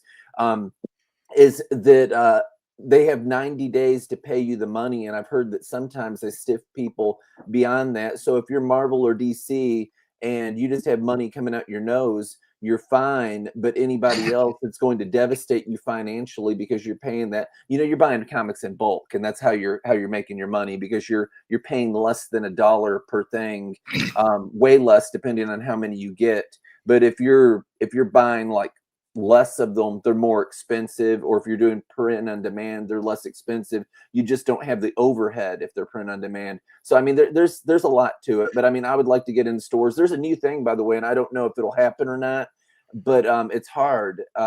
Ethan had got on and he had said, because people were making fun of it today, and I think that he's right, that it's a good thing to do, that he has got several people, didn't name who, that they're going to try and get like all caps comics in comic shops. That would be great, but here's the whole issue with that. Just like that Red Rooster thing years back or whatever, you've got to keep getting like stuff in. So yeah, you can say we're going to break a Cyber Frog up and we're going to go ahead and do this, but if you've got some kind of series that's out month after month, you've got to do that. Next year, my comic Hellfire, really crazy violent, by the way, y'all, really dark, violent, anti-hero horror vibes, kind of Spawn the Crow-esque. People get burned to death in 1974. But I'm waiting for all of that to get done before I really go to pitching it to people, because you can have like delays with artists, and that would be an absolute nightmare if I'm pitching it and hoping for it to go out into shops and it can't flow out like month after month. I Shook Comics, that I work for, that pays me to write stuff, which by the way is glorious, that I get paid a check quarterly, by the way, to write for them, the artist and all that get paid. They're looking to have more art teams going on, because just like with DC or Marvel, to be able to put things out, bam, bam, bam, bam, bam, it's a production line. So you've got a storyboard artist, you've got a penciler, you've got an inker, you've got a colorist, all that. That's how Eric July is putting things out so fast, because they've got a team of people. They're trying to improve that. I know I've heard talk. I'm not going to quote who says what or what all I know, because I just know too many people. But they're increasingly trying to get better at it. I'll say particularly in the inking department. I'm sure, because that's you don't have Joe Bennett making the mistakes, or Chuck Dixon so much. It's that you've got like 2 inkers or whatever on a project, and they're drawing something wrong. They're drawing 6 fingers on a hand, brother. That's what they're doing. I know. I know it. And it's a valid all of you guys on the panel. Well, look, you said a lot, and there's a lot I want to comment on. Okay, I got questions. I got comments. First of all, let's go back to Diamond. Right? Even if you were to get into Diamond, that will cost you a fortune. Diamond's cut is 60% off of your cover price alone. I know. Okay, then you're gonna pay a fortune for an ad that's gonna be tucked away somewhere that no fucking comic book shop's ever gonna see. Correct. They don't care about the one guy and his one comic when they're flipping through that magazine. They just don't. Okay, it's 60% of 50%, Larry. Yeah, and then like if you talk about wanting to get published and get in the stores, I've done that, right? So I can comment on this. Okay. And I'm not saying me personally getting into Diamond, by the way. I'm saying I'm pitching it to places that have already been established, that it's going to mean more than me doing it independently, because that would be a different thing. Yeah, right. So I just want to clear that up. I mean, for me, I'm with Antarctic Press. They've been around for 40 years. Yeah. They'll take almost anything if it's good enough, but you have to have a complete story arc. Like, you just can't give them one issue and then there's a cliffhanger and say, "Hey, will you publish me?" Right? But I would recommend them. There's a Scout Comics will take on creator owned IPs. There's a few of them out there that will do it. The other thing that you mentioned was all caps comics possibly coming into comic book stores. I don't see that happening for a variety of reasons. Ethan said One, it. I like don't know. well, I'm going to go into it. One is that 4 years between books isn't going to work. Let's start with that. Two, most of the comic book industry is fairly left leaning. As soon as they see Van Scaver's name attached to anything, they're going to be out. My comic book shop here won't carry anything with his name on it. I had to push them to even carry Antarctic Press because they came with conservative values. Okay, so where are you at roughly? I'm in New Brunswick. Okay, I'm at like Knoxville. Yeah, well, that's Knoxville, Tennessee. That's a whole different world, right? Yeah. But but it doesn't matter where you are in the world. Most comic book people are left leaning, and the most comic book people in the world know at least something about Comicsgate and despise it with a passion. You know. Oh, I've been told to never use that word by people that I know that work for Marvel, who I will not name, but nonetheless, the people get nervous. It will get you blacklisted from the industry 100%. Wait. No, is this something that's just what? Razor, welcome to your education. Is this just like one of those unwritten rules, or no? It's not even unwritten, man. You can look at how they have gone after and attacked people. Ethan used the war campaign as his personal fucking attack service for a long years, John, years. And then he went after everybody else and threw all the conservatives out of Comicsgate. The only thing that's left in Comicsgate are old ex-washed-up pros who belong in a fucking hospice center. They can't deliver on time. They weren't kicked out because they were blacklisted. They were kicked out because they were either late on deadlines, couldn't hold up a fucking job, or were high on drugs. Take your fucking pick. Like, I've talked. Why do you think Jeff Johns named all his villains after fucking Ethan's kids? I got a lot of people in the chat, so let me. All right, this is going to get you ratings, man. Let's take a break for a second. Hey, we can talk about the history of Comicsgate if you want. Larry and I have been around for like about all a of decade it. old. Now, Lord Brooks says EVS became a multimillionaire with his own title, and he is washed up. The same with Fraga, Dixon, Malin? John Malin, who used to do cable for Marvel. Dan Fraga used to work underneath Rob Liefeld. Shane Davis used to be an artist for DC Comics. They all got blacklisted, and so they had no choice but to band together to form their own little faction, which everyone hates. Yep. Well, and the order of business was to remove all the conservative voices out of Comicsgate. Well, and also the question remains after years of behavior of late books and issues and drama with that is, did they really all get blacklisted because of conservative beliefs, or did the majority of them get just booted for not being able to deliver books on time, as they do now once they're off on their own without their shadow penciler helping them and their editor? It's been a big catastrophe of years of late books. And so, and Mike and I are sitting here putting out book after book after book. Larry's putting out books. Mike and I are on our like 17th or 18th book since we started. Some of them, granted, have been magazines, but still, it took work to put them. So what are these people doing that are supposed have been industry professionals? I didn't work for Marvel, but I can draw faster than Ethan. I would have an enterprise if I got They're in the $70,000. YouTube business. They're in the super chat business. Yes. That's the business they're in. They're not in comics. Comics is just like something extra. Comics right now, is the EBS byproduct that they use to sell to their super chats, right? He might as well be selling socks or hats. It doesn't matter. It's YouTube merch for these guys, especially with Eric July. You know, that's just YouTube merch for them. They don't give a shit about comics. No, Collector P, you have an excellent point. I thought this was Ceasefire Football Sunday. Well, it is. There's no drama with anyone. There's no fighting going on in here. We're giving you an education of what Comicsgate is. Thank you, Naomi. Secret about the drama. I'll tell you a little secret too that made this all a more positive thing for me. When we were going through the cease and desist with Brian Polito, and we told him to fuck off, and then our printer ended up holding our whole order because they didn't want to defend Brian. I think they said the reason was potential hate speech because of our satire.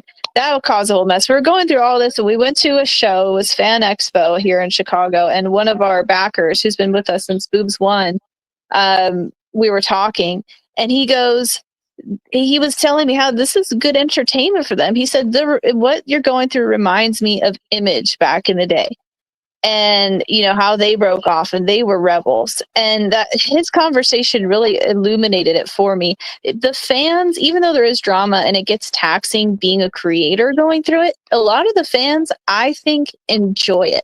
It's kind of like sports to them. It's kind of like WWE. It's kind of like watching football. They watch these creators throw balls in each other's court and watch us develop, and I think that's part of the entertainment sometimes. That's why Ethan and them are able to cash in on it. So while it may be a little bit like, if you don't do drama, overwhelming to hear it, not all the fans are deterred from it. I hear most of the complaining from other creators who don't want to take part of it, but fans in general, sometimes they enjoy it. They like to see who's going to kick each other's ass.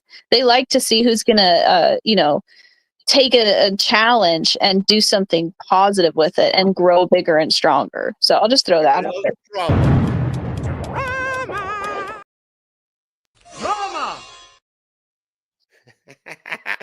Now to go back to the comment, yes, it is Ceasefire Sunday, but just like we were talking about, there's the whole object around Ceasefire Sunday is not so much a kumbaya. It's not so much let's get together and all love each other. It's to be respectful in a conversation that we can bring up creators like this that I had no idea were out there. I had no idea Divinity Comics was out there. My guy, Mr. Blankenship, I was aware of Niobe. These are all new these are creators that they're voicing their opinions. I want them to be heard. This is, again, this guy doesn't know shit about comic books. So this is my journey. The whole goal of my show is we can bring these topics up. We can discuss it, as long as that we keep it in a manner where we're not going to fight with each other.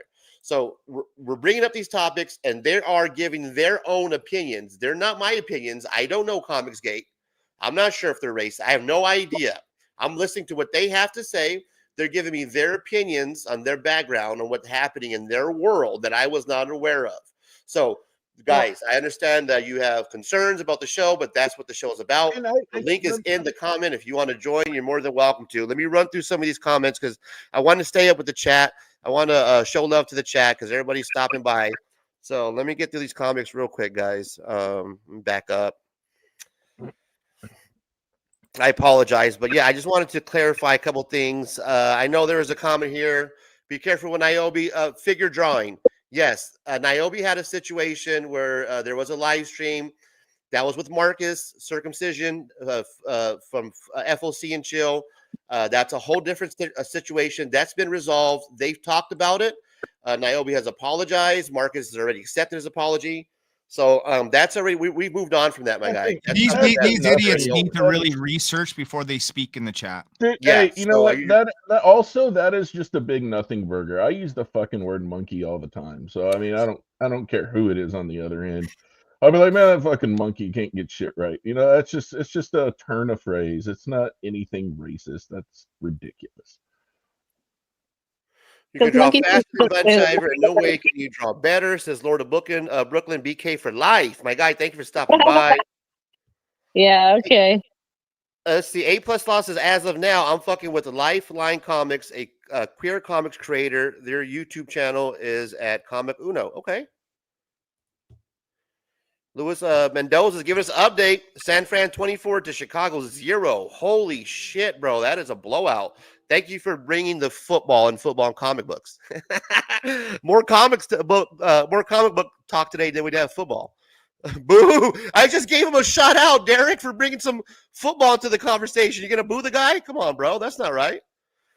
Niobe says figure drawing. He knows. They all know it's been dealt with. Yes, that is old. It's already been brought up. We've already discussed it. Luis Mendoza, Derek, and another thing. Figure drawing. If it was an issue where I thought that there was some disrespect, I wouldn't have Niobe on the show, man. Trust me, it's already been dealt with. Marcus is already, they had their conversation. They dealt it like Niobe handled like a man. He actually, after a couple of days, reached out and took care of that whole situation. Apologized like a man. So I have no problem with Niobe being on here. Louis Dark is laughing. Ha ha ha. Good times. The Collector P. Brian, how do you say it, guys? Is it Polito? How do you say that? How's it? Yes, yes. But see, the thing is, we weren't the only ones going around being served a cease and desist. So I think there's at least two others. Two others I can confirm. There's one other. I forget what his name is, though. I know of two, and there was there's been more than that from other creators. So behind the scenes, it's been kind of interesting because when the big dogs are going around serving the little dogs saying, I own that skin color, I own that skin color, that kind of presents a problem. And like I said about competitiveness and keeping products fresh on the market, if everyone's getting shut down by litigation, then that actually is bad for the consumer. That's why competitiveness is a good thing, because ultimately the consumer benefits from lower prices and a better product. So I will always advocate for the consumer, and I will not endorse people who go around serving each other with cease and desist trying to own skin color. So that's my 2 cents on that. Hey Razor, I just want to comment on one of the things that somebody wrote. I do agree that Ethan Van Sciver is a good artist, quote unquote. I'll say that he can draw. Yeah, but it takes him 4 years to do it. I'm not arguing any of those points. I'm just saying that he can draw. So can Malin. I thought the elephant cover that Malin did looked very nice. I think that's probably his most appealing book to me personally that he has. Just Cyberfrog doesn't speak to me. That's just personal choice. But I think that the elephant resurrected from hell, murdering everybody, which is just like a horror comic. And I haven't read any of the Green Lantern work because I don't read Green Lantern, to be honest with you. So I would have to. I'm not familiar. I'll have to take a look at it. Well, you have to go back to Rebirth if you want to see the EVS Green Lantern. Yeah, long time ago. I think he's got talent, but the thing in the art game is that speed is very, very important. And so Ethan's got how many years on me? But I'm drawing at X amount of a pace faster. So how long is it going to take me to catch up to him when it takes him 4 years per book and it takes me 30 days? Yeah, and you can't sit there and hang your hat on my details, Oh, but my details are so much better than my details. Content does matter. Like I said, Divinity had a good part on that. He said women are the most unforgiving. I'm gonna be honest, it's easier to draw a frog robot than Razor, you do you need to be concerned about shit, BK. Don't be. I did not. No, you need to be concerned about that because now he's labeled you as what is now in the world of comics referred to as anti-Comicsgate. Okay, that means if word gets around that you are anti-Comicsgate, the Comicsgaters will come in and harass you. Yes, no. Okay. They'll EFAP you. They'll talk about you. They'll, Yeah, it's kind of they'll do everything to you that I did to Sticky Goose and then some. This is worse than the Sticky Goose arc, is what I was gonna say. His teeth would really look a lot whiter if he had more of a tan. And I can say that because I'm really pasty. I tried to do one of the spray-on tans before when I went to Destin. I love Destin, Florida. And I turned out Tennessee orange. It's bad when people pass you on the beach and say "Go Vols." Hey Derek, I give my everybody who has a Blue Ranch, they have carte blanche, man, to carte blanche, whatever. They got carte blanche, man, to do whatever they want with the if they think that somebody is, not respecting the rules of the show, then I'm okay with them timing them out, man. That's why I have the moderators, because sometimes I don't get a chance to really, because like these guys are saying, I don't know a lot. So sometimes some of these either trolls or people that put these comments in here might be, so that's why I have the Blue Wrenches and the moderators to kind of help me out. And Darth Lopez says, Derek, I messed up. You put him in timeout. So, if our guy comes back, he's welcome to come back. But Darth Lopez does have an itchy trigger finger, so watch out. The Bills have Lopez on edge, right? He's kicking people out the chat, bro, like right away. He's like, fuck it, man. I'm worried I'm going to be next, Lopez. Don't ban me. He's going to remove you off the panel. He just said he's on the panel, but he's blocked. Hey, you Skin guys color. can all Lisa take says out skin this. color is a simplification. His IP was being stolen. What?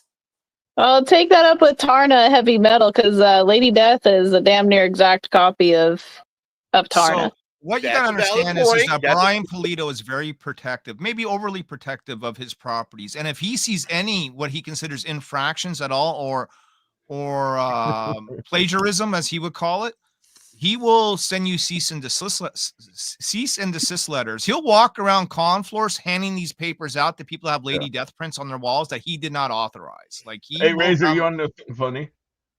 Am I on what? Larry might have been the one that started it. Oh, I did start it. Hey, I can't thank you enough either. Like, that was fantastic. I'm glad you sent it to me. Here's the thing, they didn't pursue it though. And Mike, and this isn't me like starting a fight with you, but the reason I was told from Sean they didn't pursue is because they thought you didn't have any money to take. Yeah, I know. You told me that, which is just a good excuse, isn't it? Yeah. Here's BK said, I have a solution. Mindy Wheeler versus Ethan Van Shiver in a live draw off. I got 500 on EVS. Well, then Mindy would win because Mindy would have a full picture done while Ethan just puts down his first line. Yeah. Mindy would whoop his ass. Tired. You want that draw off? Come back 5 streams later. He might be done, you know? Yeah. There was actually a draw off I was a part of years ago, and he came in at one point, but his drawing was like already something he was working on, so it wasn't from scratch. And I caught like I had a suspicion then. I was like, he did. I don't think he just drew that just now. Like that's been sitting around. And then what are we like 6-7 years later, and now he's all late on his books. I'm like, yeah, okay, yeah, that was I mean, it. if you really want to see the extent of it, all you have to do is go to the Wreck Planet #3 Indiegogo and read the comments that are left behind. You have thousands of people saying, I want a refund, and where is my book? Not just that, he right now currently has 6. That's right, 6 unfulfilled campaigns on Indiegogo. Oh my god. BK for life, dropping some good chats today, man. Chat, you're doing awesome today. I appreciate everybody. Brian Polito, or however the fuck you say it, had Evil Ernie stolen from him as a result. He is very litigious. I would be too, man. I mean, that makes sense, right? Well, actually, Evil Ernie wasn't stolen from him. It was bought by Dynamite Comics, who now owns Evil Ernie and most of the Chaos properties, with a few exceptions. Yeah, that's because he was a bad business person and he lost his fucking company. Yeah. And if you don't believe us on that, go to the Coffin Comics website. He says it himself. Due to his own mismanagement, he went from being the 4th largest publisher in comics to completely bankrupt. And yes, he lost all of his properties because of that decision. And not just my that. money up. I've been putting my money up for a decade. My books come out on time. No one, if you go to my comment section on my Kickstarter pages, there ain't no one complaining about late books or asking for refunds. Yep. Hey, I got a question for you guys, since I have you here all on the panel. Is it important for you guys to have your, you guys meaning you content, creators of comic books, is it important for you to have your books on the shelves of comic book stores, of the LCS? Is that important? That answer is going to be different with everyone, right? Some people Right. want to be completely independent. I like doing both because it just broadens my horizons and gets the name out there more, but that's just me. Yeah. I say no. And I say that, well, I can provide 2 or 3 examples of this too. Just because you're in a comic book shop does not equate to success. You're basically put on the shelf side by side by properties that are valued at hundreds of billions of dollars or millions of dollars, like, Batman, Superman stuff. How are you really going to compete about that? Or compete with that? Some people think they can, some people say they can. Can they? I don't know, probably not. I also don't think that people with that exposure actually can translate that exposure elsewhere other than the comic shop. People spend money at the comic shop, they're just spending money at the comic shop. Will they actually come to a website and buy your stuff? I don't know. Larry has experience with this, and I don't see his stuff, and this shocks me too. I'm not saying this is a dig, but it really shocks me that being that his stuff is in the stores, he's not seeing translation on his Kickstarters. There's a double-edged And sword to that, and I'll tell you why. yeah, Because I well, think yeah, exactly. Go well, the ahead. double-edged sword is if they can get it for $5 instead of paying 20 or 30 bucks on a Kickstarter, they just might wait to get it for $5. Yeah, Hang out here with us, Beckerman. You don't got to go to any shows tonight, man. And I don't think that, like, there's been several people that have come from the mainstream and then tried to be successful at Kickstarter on their own without the help of Marvel, DC, or anybody else, like Chad Harden, for instance. He was Harley Quinn's artist for 5 years. He came, Kickstarter, launched his own project. We outsold his ass by $10,000. He's on another project with Brian Pulido right now, Jimmy Palmiotti and Amanda Connor. I think he sold, what, 6 covers? How is that mainstream success translating into sales on another platform separate from a comic shop? Mr. Blankenship. Now you you want to be on the shelves of comic book stores, Yeah. right? Now, What's your opinion on that? before I was writing comics, before I was writing books, I was in the music industry. You know, I've been at big events. That's how I got like my Guitar Center GC Pro stuff. You get special discounts, but not if you've not really played anything, and not if you've not like been down there. So if you're at a big event, like just like he said, it's like there's all these big names that you're up beside DC, Marvel. You know, writers like Gail Simone or Scott that people have heard of. You know, way more than you, and so you're in there with all the big boys, all the big girls, and your booth is the one that's not going to make any money. I think that the differentiation, of course, if you could get in like on a DC thing and they would let you write something, of course you've got that. I think if you had an artist that did a cover, you know, maybe not like an Alex Ross or whatever, but like is it DeKalb or whatever, like Jeff or somebody like that like I know their name. You know, they're not like the biggest one, but that they might have some kind of following or at least a cool cover, because I've sold more books, like horror books, because of the cover art. I mean, I will just shatter other people around me because I'm engaging people at like a convention, and because the cover art looks cool, and because you write a synopsis on the back that you think, what do I have to say to sell this book to somebody? And basically in horror, warning labels sell books. You know, if you know you've got like a vomit bag and a terror mask essentially for a movie, you're going to sell a whole bunch of tickets because you're going to say how awful this thing is. And then like the Saska sisters or whoever are going to say we're going to it 87 times because that's what we want. So you're pulling in a crowd there. I think that there's a lot with it. You know, I'm not like looking to have like a wholesale slaughter per se on like every book. Like when I've got Star Creep, I don't think, man, this is going to be like the biggest thing. And it could. I mean, it could easily be translated into like an Adult Swim series or whatever. But if I made a few $1,000s out of that, I would just turn it around into paying artists to do more comic stuff. I think that my Hellfire stuff could be huge. I think that marketing matters.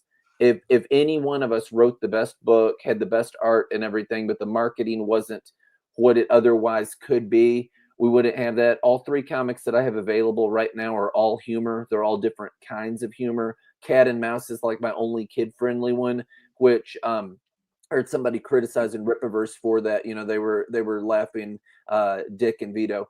And you know, people that like comics that are grown adults that have children want their kids to experience the joy that they feel with that, and they want something that their kid will like. So I use public domain characters: Mickey Mouse, Betty Boop, Popeye, Felix the Cat, just like a whole bunch of them are in that. So that one's went better. Propaganda comics, I mean, you can tell that the guy's based on Donald Trump and the woman's based on Kathy Griffin that are fighting. I kind of did that a few years ago. It's very DC universe. They're in on Earth 8675309. And so it's a bunch of stuff. His character is called the Capitalist, but it's stupid. You can tell that I was greatly inspired by Mad Magazine as a kid. I love it. Tales from the Crypt and Mad Magazine, that's my thing. If I was anything, it's like EC. You know, I like it. I like humor, and I like, you know, just go straight to horror. Either one of those are fast grabs on getting people, as are the titty books, by the way. Any one of those, it's like you're going to pull somebody in. It's not a soap opera. Also, when I write, I prefer to write more like I'm writing a series on TV, you know, where something happens in a full episode that's part of a bigger thing than a soap opera. Because there's a lot of books that just like nothing happens in them. It's like the person knocks at the door and they open the door like Dark Shadows, and it's like, dun, dun, dun. 5 episodes later, the person's still at the door. I hate that. Yeah, no shit, right? Well, it sounds like it just depends, right? What your goal is, like Niobe was saying, as far as you want your book on the shelf of a comic book store. And I would think, depending on what your content is depending on if somebody is going to pick it up at an LCS. You know what I mean? What I mean by that is not everybody goes into an LCS looking for titty books. You know what I'm saying? And not all LCSs are going to carry those. So, and independent books as well, they just don't sell well. So it just depends on what the kind of content I think that you're trying to put out there. As far as what I'm going to an LCS, what I'm going to pick up, and as far as what audience you're trying to reach. So if you think you can reach your audience at LCS rather than doing little shows like mine or promoting your books online, going through your Kickstarter or your own website or your webpage, I think to me that seems to me more underground. Like I like finding out new things. Like now I know about Divinity Comics. I'm going to go to their website, pick up a couple books. For me as a consumer, I enjoy that part of the hunt, of the speculation part as well, of finding new people like yourself. It just seems like it's more underground as a collector. It reminds me of the old days when we used to look back in the 90s. We would try to find these underground tapes and underground rap CDs and these these B-sides that nobody knew about, that were out there. This reminds me of that. So when I find new artists like yourselves, I enjoy that, other than going to an LCS and just looking at the wall and picking up books off there. But that's me, and I know you guys are trying to make money. So it's interesting to find out, how you guys, what your tactic is and how to get your books out there. So it's fun to see the different sides. So hey Razor, I want to shout out to Mike specifically because he talked about Antarctic Comics. So I try to do events here at like local comic shops. So even though I'm not like in the shop, it's like me setting up and doing a signing meet and greet. So you're interacting with an audience and they vary per store. Mountaintop Comics in Cookeville, Tennessee has their own Antarctic comics section. I've not seen that in another store, but they actually have a section for Antarctic comics. And Mountaintop Comics in Cookeville, there's an E in that. So it's like Cook Evil, Ellie, Tennessee. Weird. Who did that cover? It's like Keith Garvey. This is Keith Garvey. I was the one talking about Antarctic, bud. I'm the one that's. I'm sorry. I'm sorry, Naomi.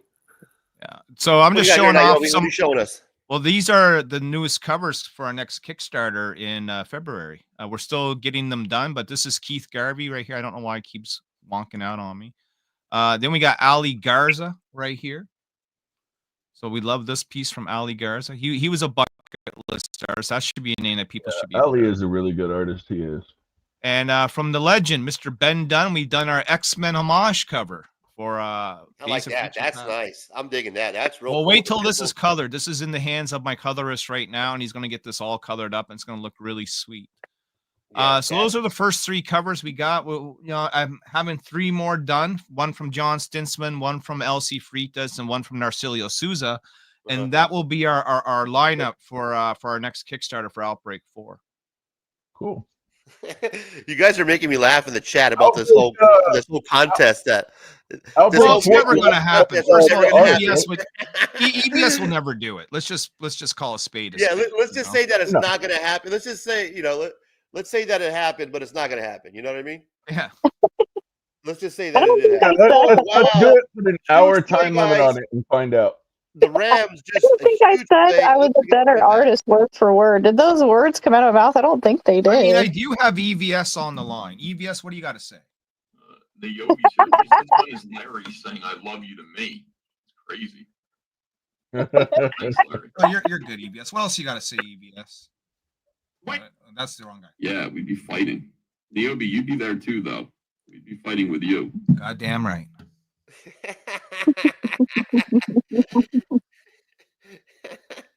I don't think EVS is watching this, but if he was. Oh, I'm sure someone has pointed out to him, because when you start speaking his name, he will come around. Yeah, like Rumpelstiltskin. And you can also enjoy the nice big fight scene in Boobs 3 from every party involved. So That'll be lots of fun. Man, I thought we were gonna have some good old talk about writing contents. Little did I know that there was drama in these Dude. streets when it comes to writing and creating comic books. There's more drama there than there is with you guys squabbling with each other about nonsense Marvel and DC books, right? There is more drama because there's so much more competition. It's cutthroat. It's backstabbing. There is more alliances being broken and made than in an episode of Game of Thrones.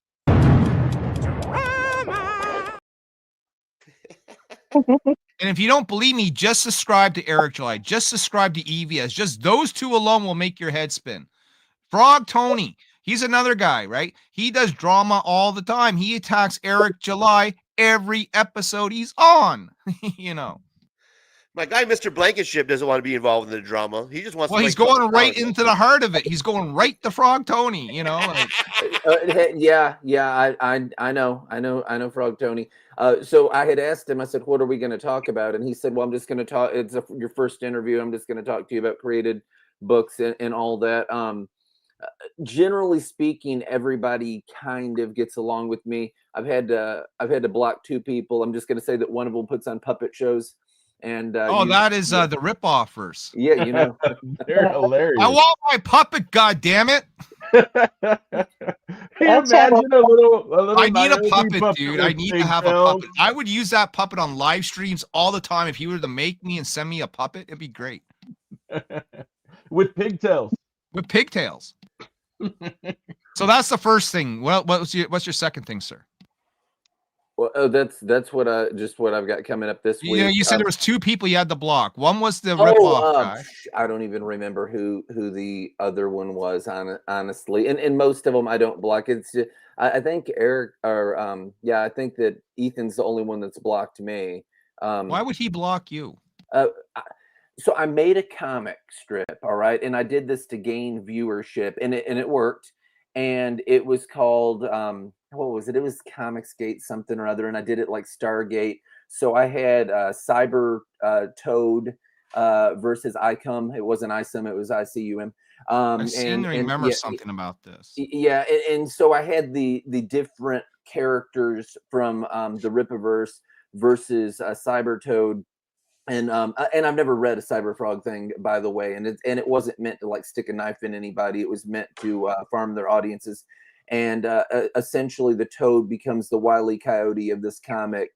He is obsessed with trying to get, the Isom character, and he gets killed over and over. And the one that I like, the second one that I put out, because in the first one you have all the different characters going through a bunch of stuff, killing him, and he will not die and stay dead. He keeps coming back because he's a cyborg. He finds the Horseman, and he says, "Are you going to let me?" He says, "Horseman, you're going to let me live, right?" And then the next panel shows the Horseman, and he says, "Nay," because he's a horse, He's the horse man. He's like 30-30 from Brave Star. I got it. Sick reference, but yeah, that deserves a sick reference, bro. Hang on, I'm getting quicker at this, guys. Sick reference, though, bro. Oh, thanks, bud. Razor, just did you all read Comics Game? You're killing me. Here's the thing. If EVS, because this is Ceasefire Sunday, hashtag Ceasefire Sunday, football and comic books. If you're watching, if you happen to be, somebody's reaching out to you, man, I'll drop the link in the chat. You're invited. He thinks he's gonna get EVS on here. That would be awesome. That would be just call down the thunder. Look like a Phillies hat on. Well, I know he wants to talk to us. Listen, I got him on the line. EVS, what do you got to say? And this is Ceasefire Sunday, so I promise you guys won't attack you. We'll let you bring your side of the story, and then let's see if we can get this competition, this draw off. Because let me tell you what, I don't know any of the background, but I can tell you just for hanging out with these people that Mindy and Mike, they're good people. My man, Mr. Blankenship, everybody on this panel are very lovely people, having a great time. And I know Mindy is very talented by just me looking at her artwork and seeing the drawings that she has made on her cover, boobs. I know she's very talented. I can tell you that. And Mindy, you have, if there's some type of odds that's going on, I at least got $10 on Mindy. I know that for a fact. The odds have been going on for 8 years. Well, here's the thing about drawing contests, and I haven't heard anyone talk about this in this light, so it drives me a little bit crazy. Is so every artist to start is going to have a different niche that they're good at. Like Ethan could beat me on robotic frobs, maybe. I don't know. My amphibious robot was pretty damn good, but he's definitely got a talent for rendering metal. I believe I have the upper hand on Ethan when it comes to drawing women. I think he draws his women's shoulders that look like chicken bones. And this was the thing. So it's kind of unfair to compete somebody without taking that into consideration. Also, I've been on these drawing contest channels and I've seen it happen time and time again.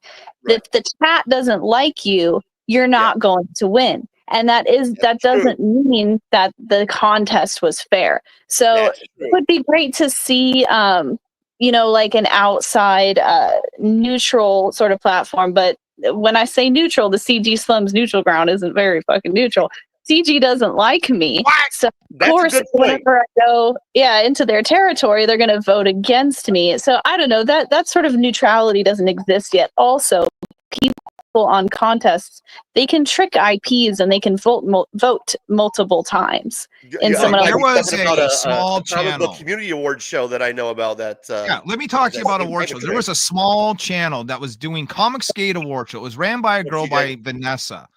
And because John Malin and crew weren't nominated in some of these awards, Ethan Van Sciver decided to bring his 2,000 live followers during a show to raid that contest and upvote everything for them. They totally destroyed that award show. It became who's got the bigger chat and who can wield the biggest weapon. That's what a fan awards is, though. That's exactly the in all award shows. That's the way they are. So I won so many awards in like music stuff. They don't mean anything, but they do to some people. Some people break out in tears and fly across the world and everything, but at different things. The one that I walked away with the absolute most was because I was dating the daughter of the person's best friend that was running it. Fan award things, it's people harassing in music, but in comics apparently too. It's people harassing their audience, begging and pleading for votes. And it's just who's more popular, not who's better. Yeah. I did a drawing contest against Matt Barr, and even though CG hated me, I was surprised they didn't hate me as much as I thought. It was like a 60-40. But I knew going into it I had zero chance. But then I invited Matt Barr to our stream. We said, well, how about we do this to our audience? And I was proposing this sort of dynamic. Like, yes, I understand I lost that one, but you understand there's different audiences. And I said, all right, instead of something I never drew before, let's draw a sexy woman pose, because that is what I am the best at drawing. And these other guys don't draw that kind of content. So I said, all right, let's try this for an experiment. We'll draw sexy women on our channel to our audience. And he didn't show up.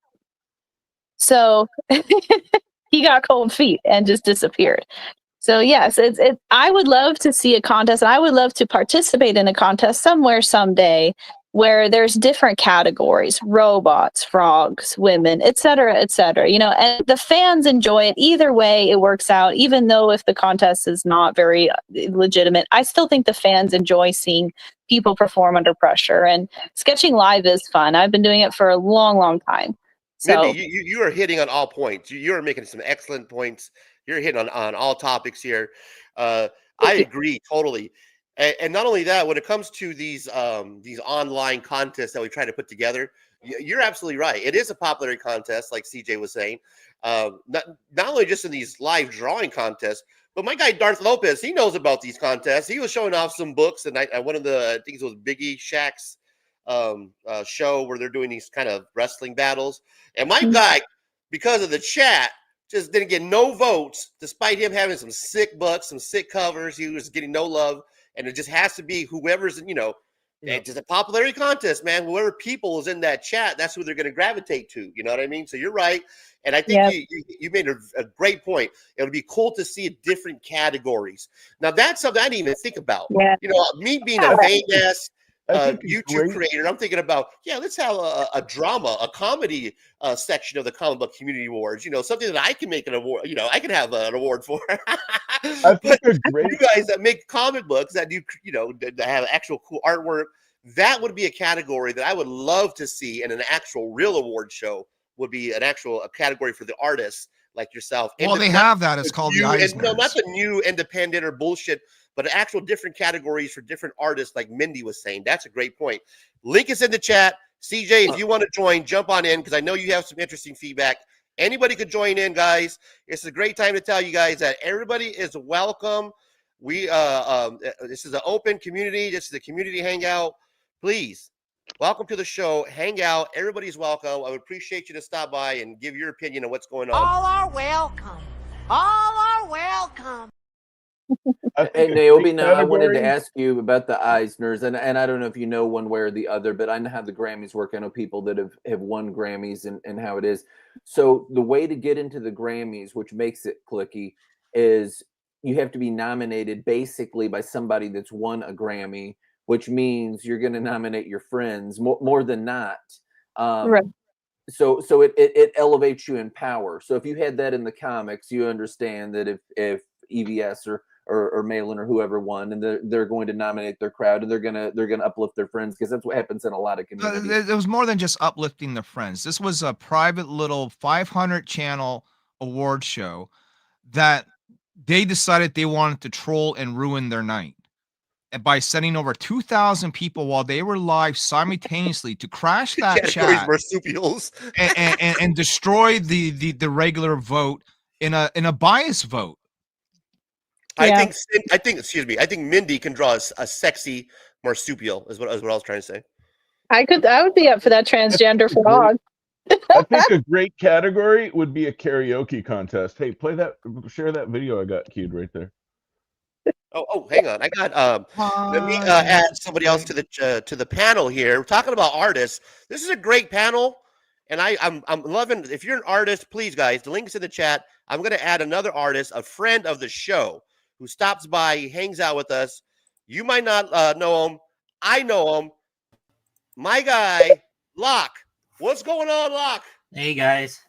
I'm trying to catch up on some commissions, so that's all I'm doing right now. And I Full screen this, man. Let's see what he's doing. I'm sorry, the Niobe. Locke, do you know Mindy and Mike Wheeler and my guy, Mr. Blankenship, as well as Niobe? I know you know that Niobe, but have you met Mike and Mindy? Yeah, I believe I've seen you guys on the on a bunch of channels and stuff. I usually have you guys on somehow while I'm drawing or doing projects and stuff. So how about our guy, Mr. Blankenship? Have you met him before? I believe so, yeah. Perfect, man. Well, welcome to the show. Welcome to the fucking show. See, Razor, you done it now. Now you got the attention of Katie did. Now she's watching you. Oh, Katie's here. Yeah, she's here. Katie did. Hey, Katie. Hello. Katie, thank you for making your first time in the chat. I appreciate you. So Katie did is an Eric July commentator. She is what they call a detractor. Now, Katie was the one that Ethan said when Comicsgate goes out into stores that she would be going ahead and calling people. She's a valued asset of his team. Go ahead. I didn't quite hear that. She did what now to who? EVS said that Comicsgate is looking to go out into stores. He's got some opportunities with some other comic places and all that, and that he is looking to pay money to Katie did to contact different comic stores and everything. She is a valued asset of his team. Y'all make her welcome. Go ahead. Well, she should come on the show. I don't accept that word. It's too late. The barrier's been broken, Mike. The worlds have mixed now. You know this, right? Yeah, I'm I know. sorry, This. Niobe, Mindy was saying something. What was that, Mindy? Oh, I just, for the record, before this thought leaves my head, and in case anyone does come back and watch this stream and gets his attention, even I would challenge to a drawing contest, and we'd have to draw 2 pieces. One of them would be a frog on the top half, and with female boobs though, and the bottom half female legs, very sexy. Then the other second piece we would draw would be the opposite. So frog legs, female head, and frog torso. Really? I would do that with him because that covers all areas. Transgender frog, robot, and then the other whatever it is. And it's gonna have 3 boobs. This I could do. And we could even make them interacting somehow and make it one grandiose piece. I would take that challenge because I think that is a fair assessment. If you tailor the content fairly like that, then you would probably see better results. Well, let's hear from Ethan and see what he thinks. Play that video real quick. Hit share right there, Razor. I got a lot going on. Razor's still new to technology, you know. So am I. I'm horrible at that stuff. Hang on. I know it's one of these right here. Daddy can rape a song. Louder. Yeah, turn it up. I can't hear. I can't turn it up. That's the max volume on it. Daddy can't rape a song. Daddy can't rape a song. Daddy can't rape a song. It ain't right. So for those that can't hear, he's singing "Daddy we Can't hear Rape it. Us All." CJ says, "I'll draw a frog in a blender." Hey, Katie Did's channel. Yes, you can definitely jump on. This is Ceasefire Sunday. I promise that nobody will attack you. If they do, we will remove Mindy. Oh, Katie knows she's got my protection. No, me and Katie are good. We've been good for a long time. She knows if I'm here, she's safe. Yeah. Yeah. I don't have any promise reason Mindy to won't come at attack you. anybody. Really. I don't have any problems with Katie. Let her do her thing. She's good. I don't either. Katie, you're more than welcome to I've stop by. never, CJ, hop on, man. I know you want to be on this panel. Let's get you on here. Let's see your artwork as well. Show some stuff off. Hang out. Collector P, just draw anything with boobs. I know, right? Collector P, like, it's not that hard, right? I want you to understand one thing, though, Razor. Katie Did is what's called a clip channel, which means she clips everything about Comicsgate and Eric July. So there are probably going to be sections of this live stream that have been clipped. Oh, hey, Katie, you got to see my new cover for Boobs 3. You should totally. I was clip it. wondering if that was going to be Sure. shown. Yes, here I'll share it again. That way you can see. Frog leg tastes good. Like Katie's just not here to say hello. She's clipping. Okay. Yeah. Here you go. Share we can. You got it, I'll buddy. put that transgender frog contest. I'll be waiting. There I'll be you go. New practicing. Boobs 3 cover, Katie. Make sure you get this clipped. Make sure you get it clipped. It's a good clip for you to bring you some views, some clips. It's okay, it's okay, Katie. I'm fine with it. Trust me. I've been clipped. If you've been following me. No, don't say that, because when she clips, she shows it to the entire Comicsgate crowd. And if they think you're against them, Razor, you will have too many fights on your hands. You won't be able to handle I'm okay, man. I doubt that I'm have to worry about it too much. Okay. What's the date today, Mike? December 8th at 7:24 p.m. I got this one on record. Hey, share I don't it, even Razor, know the share guys. it. You know what I mean? Razor, share it. Oh, I'm sorry, bro. My bad. That way, Katie can get that done. Yeah, make sure full she, screen that, blow it up. We got Chad for the win in the chat. What's going on, Chad, for the win? Technically, that's going to have several groups after you. Oh yeah, you're gonna have all the riptards after you, because you think that Comicsgate fans are fucking crazy. Wait till you deal with the Ripperverse. Just please sub me up. Next thing you know, you're gonna have fucking Sturgis making videos on you. You know? Oh, he's already doing it. He's already. No, I mean on Razor though. I'm talking Razor. Because Razor's showing it, so Sturgis is going to sit up in his chair, just like Homeless Larry, and they're going to now make videos on Razor. You know, Hey, you know Katie this, right? likes it. She says, "LOL, nice." Hey, Yeah, check it out, you Katie. got another one too. You haven't shown of the Rob Liefeld homage. That's pretty damn good. Yeah, this is pretty dope, Katie. Check this out. Oh, I don't know if I have that one. Oh, come on. Go to my profile. It's a good one too. Mindy's like, quit embarrassing me right now, Mike. You're embarrassing me. No, I love it. I love it. It's funny. It makes me laugh. Yeah, I'll find it. Find the cover, Mike. Quit embarrassing us. There it is. Holy shit! What the fuck is this?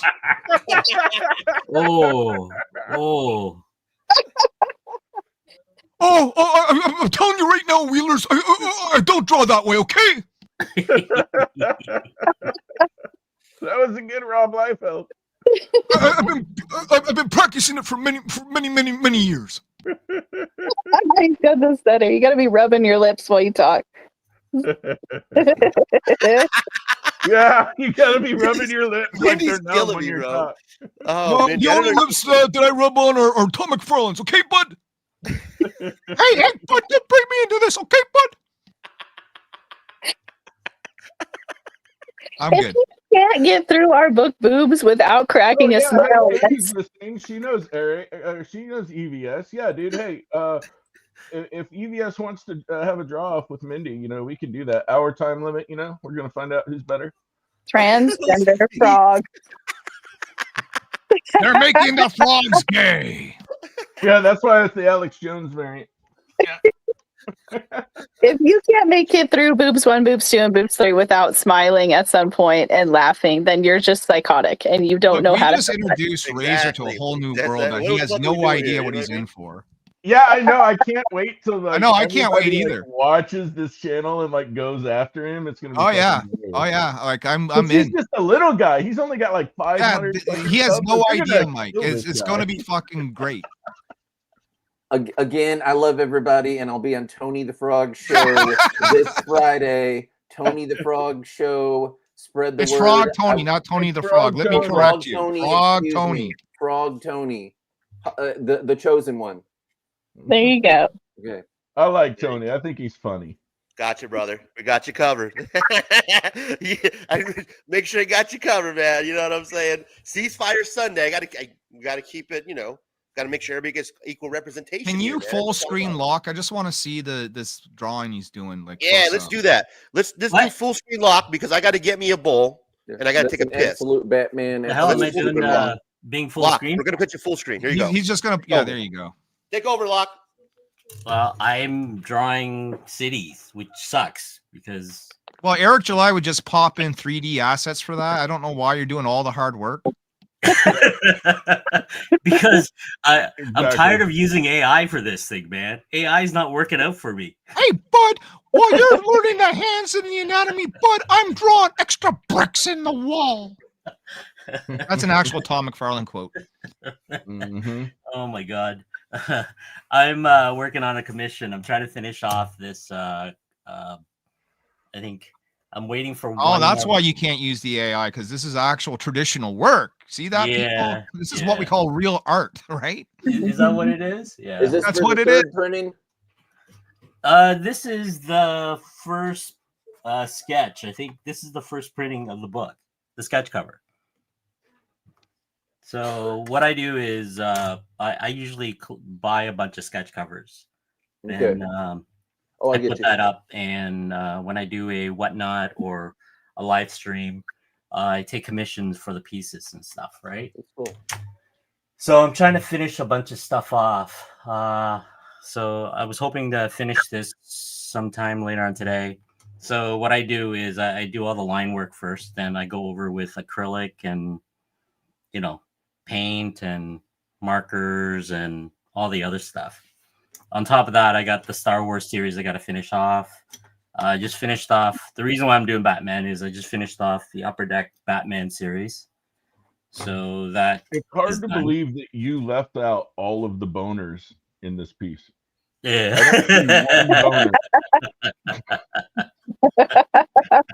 And There's we're not missing one some pic- fingers. There's, one you know, pic here.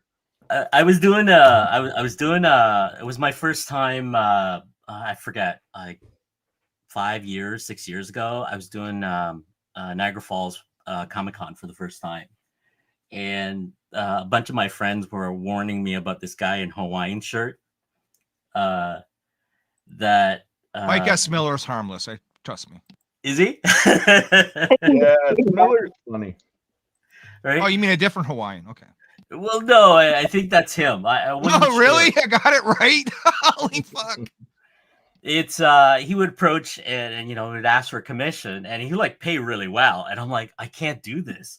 I got my name associated to certain things, and I can't do this, right? All right, let's talk about that, right? So we had brought this up earlier that if you are working for anyone involved in Comicsgate, Lock, do you agree that gets you blacklisted? I think so. Yeah. Wait, say that again. Say that again. If Naomi. you do One work, more time, it's so everybody can hear it in the back. Yeah. So Comicsgate, again, is a faction of independent comic books. It's really disliked amongst the mainstream industry. So if you are an artist, say like Locke, and he decides to take on a commission from Ethan or Malin or anyone that's got a name in Comicsgate, he will be blacklisted from the industry, bar none, end of story. There you go. That's something I was not aware of. I think that's crazy. Again, I don't Dude, know I was canceled for 5 years over this bullshit. I couldn't go to conventions in Canada. I couldn't go to Free Comic Book Day. My own comic book shop didn't want to do business with me for a while. And only now did I get that fixed.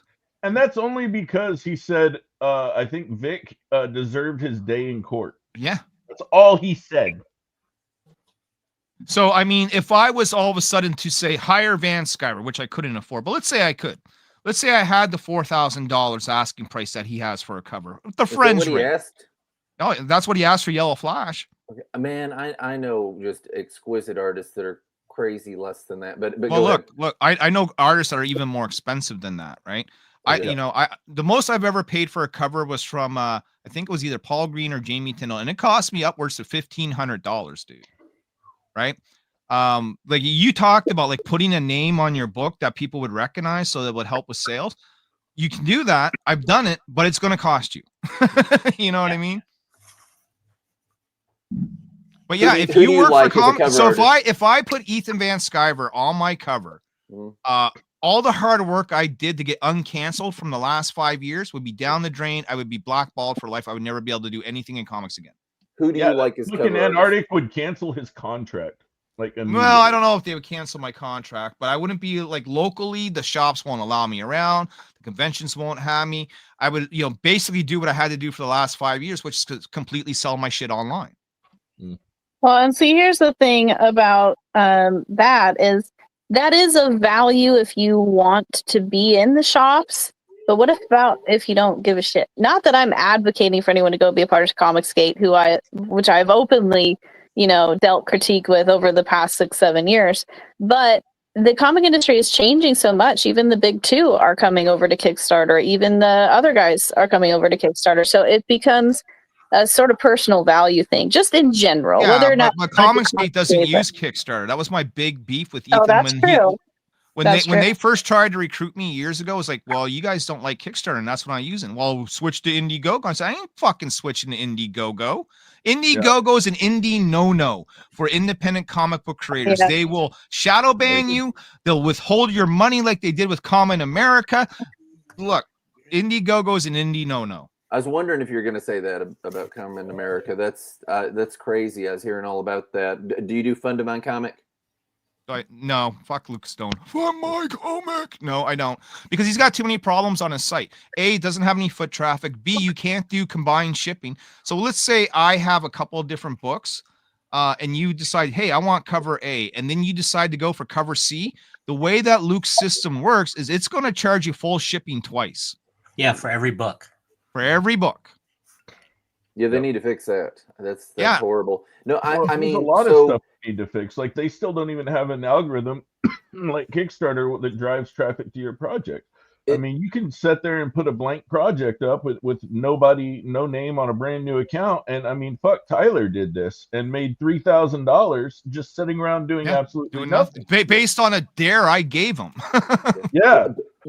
So like Amazon, and the reason that we have Amazon and we get TV for that for free, of course, as a throwback, is because you don't have to pay anything for shipping. Free shipping is like gold. I think Eric July has, if you spend over how much ever money, you get free shipping. Midtown Comics, you spend over so much money, you get free shipping. If you buy more of my stuff, you get free shipping. That's just like a carrot that's so delicious. Sure, but all that free shipping's worked into their price anyway. It is. Yeah. I will say Luke does you're not say really getting it for free. It's the illusion you're getting it for free when they mark something else up by $5, No. Luke does say he has a good network or maybe they're working on it, maybe it's released, I'm not sure, where they are working on cross promotions between platforms. I wish them the best success because I'm all for competition and a free market. Yeah. But so I don't have anything against them, but it is hard. I'm sorry, huh? Oh no, it's fine. It is hard to create your own platform. I know that from experience. It's hard to get people on your side and to give a shit about you. And Kickstarter is just kind of the bee's knees, right now. Kickstarter's king. It will always be king for crowdfunding comics. It is king. Yeah. Who knows what the future holds, but it is for sure king. It's something that like Mike and I don't want to leave. We have to continue to do our business I there. will We never also leave Kickstarter for any other platform unless if I'm forced to. I make more money on. I did the one campaign on Kickstarter, did $31,000. I take it to Indiegogo, it did like $200. That's the fucking difference. I'm sitting at Comic Journey, let me just read his $0 with comment here. He XM says right now. Indiegogo only works if you have built-in of loyal followers to support their project. Kickstarter at least gives you a chance to get new people. And he's half right. So let me correct that statement. Indiegogo works if you have a loyal base of followers. There's a translation of that. Indiegogo works if you are a favorite in Comicsgate and they are willing to come and back your book because that's their preferred platform. right, exactly. And this whole Kickstarter shadow bans me. And I don't know about Indiegogo, but the whole Kickstarter shadow ban that I think was the initial, catalyst for Comicsgate to move away from Kickstarter. I saw a couple of campaigns and people claim that on every campaign I saw them also violate Kickstarter's terms of service. So Yeah, I Comic think Journey, if you want to get in here, man. If you got some thoughts on Indiegogo and Kickstarter, I would like to hear your side because this is all new to me, man. I'm enjoying myself here. I'm sorry to interrupt you, Mindy. Go ahead. Oh no, you're fine. Good. I'm glad yes, I am enjoying this stream quite a lot as well. But I think a lot of that is just a fallacy. It's just fear tactics to get you to push you to Indiegogo to eliminate competition, surrounding you so that more dollars go into the pocket of Comicsgate. I really think that's what it's really about. Well, the reason why it's about was because they took an exception to Comicsgate over two different things. One was political. During the Black Lives Movement matter, Kickstarter was openly supportive of that.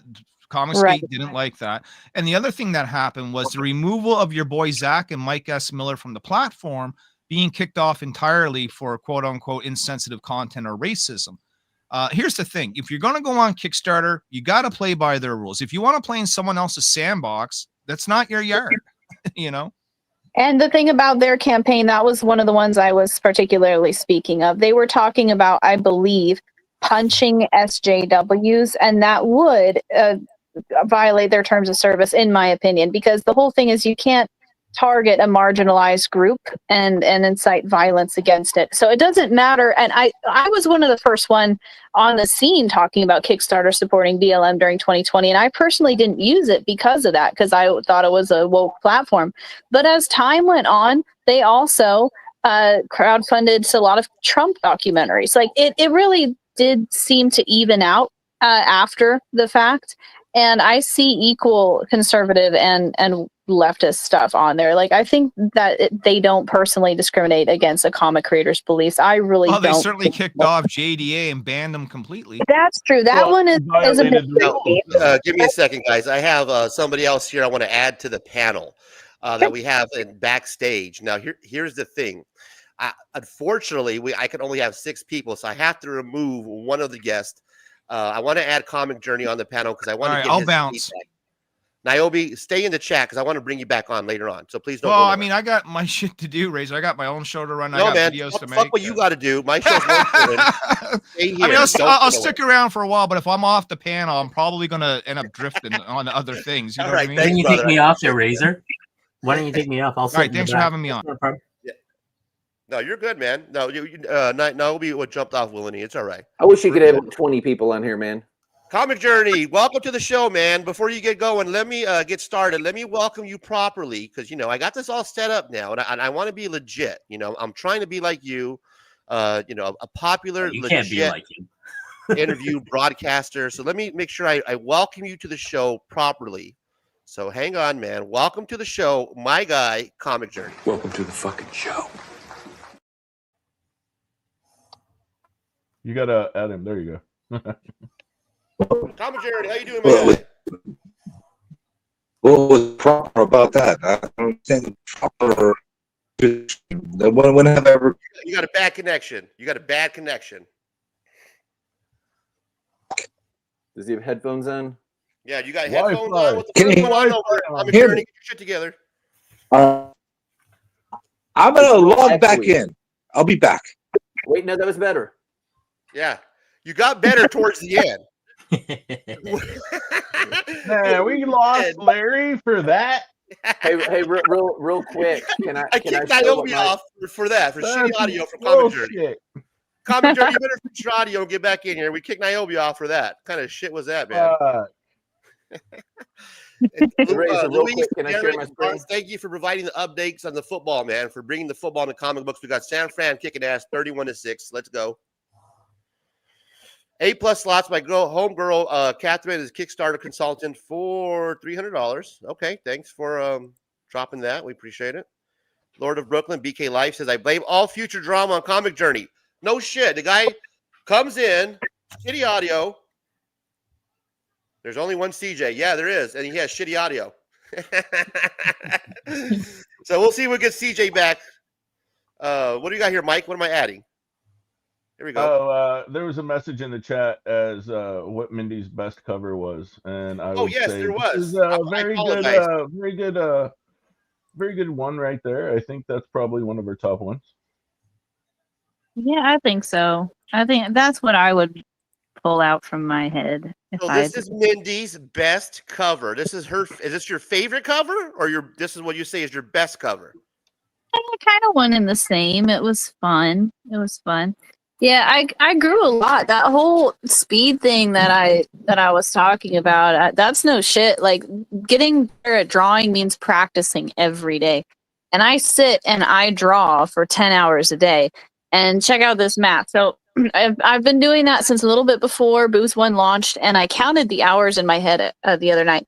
At this schedule, since we launched Boobs 1, I've spent 5,000 hours of my life drawing. And so G-Busters, there's a significant improvement in the artwork from Boobs 1, at least I think so, to G-Busters, and now even going forward. So it takes 10,000 hours to master a skill. That means in roughly 2 more years, I will have mastered this skill. Even though I've been drawing since I was young, and I was doing stuff since 2014 in comics, but I wasn't drawing sequential pages until 2022, and then launched in 2023. And sequentials are a totally different beast than comics. You actually have to really know how to draw. You can kind of fudge knowing how to draw doing covers. You can't on sequentials. You got to have your balls down tight. So yeah, I forget what my point was, but right, I draw every fucking day. On this, she did the pencils, the inks, and the colors.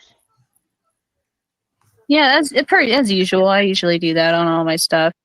But do I think I'm at my peak? No, I do not think I'm at my peak. I love listening to old documentary or old interviews with like the 90s guys. And this one of Jim Lee always comes to mind. He said he wasn't comfortable with his work until 10 years after he started. For 10 years from the time he got his first X-Men cover. And I feel kind of like the same way. I probably won't feel like I'm the boss until many years from now. But do I feel comfortable? Yes. Do I feel confident? Yeah, most of the time. But a good artist, I think, knows their strengths and their weaknesses too. I can tell you where I'm not so good at. I can tell you where I need work on. And art should never be a plateau. You should always try to improve. Rob Liefeld needs a lesson on that. He needs to learn how to draw feet, but he never did. So we can make fun of him about that forever because he never challenged himself. So, yeah. He draws the exact same face on everything, even the women. See what happens when you try to give me a proper introduction? Oh, yeah, let's try this again. Proper introduction. Hang on. Let's do this one more time. Comic Journey. Welcome to the show. Welcome to the fucking show. That's right. Welcome to the fucking show. That's right. Thank you, Will Ferrell. But thank you for joining us, my guy. Thank you for stopping by. I'm going to disagree with something that was just said. One of the things that makes Liefeld what Liefeld is the fact that he can't draw feet well. It's true. You know what I'm saying?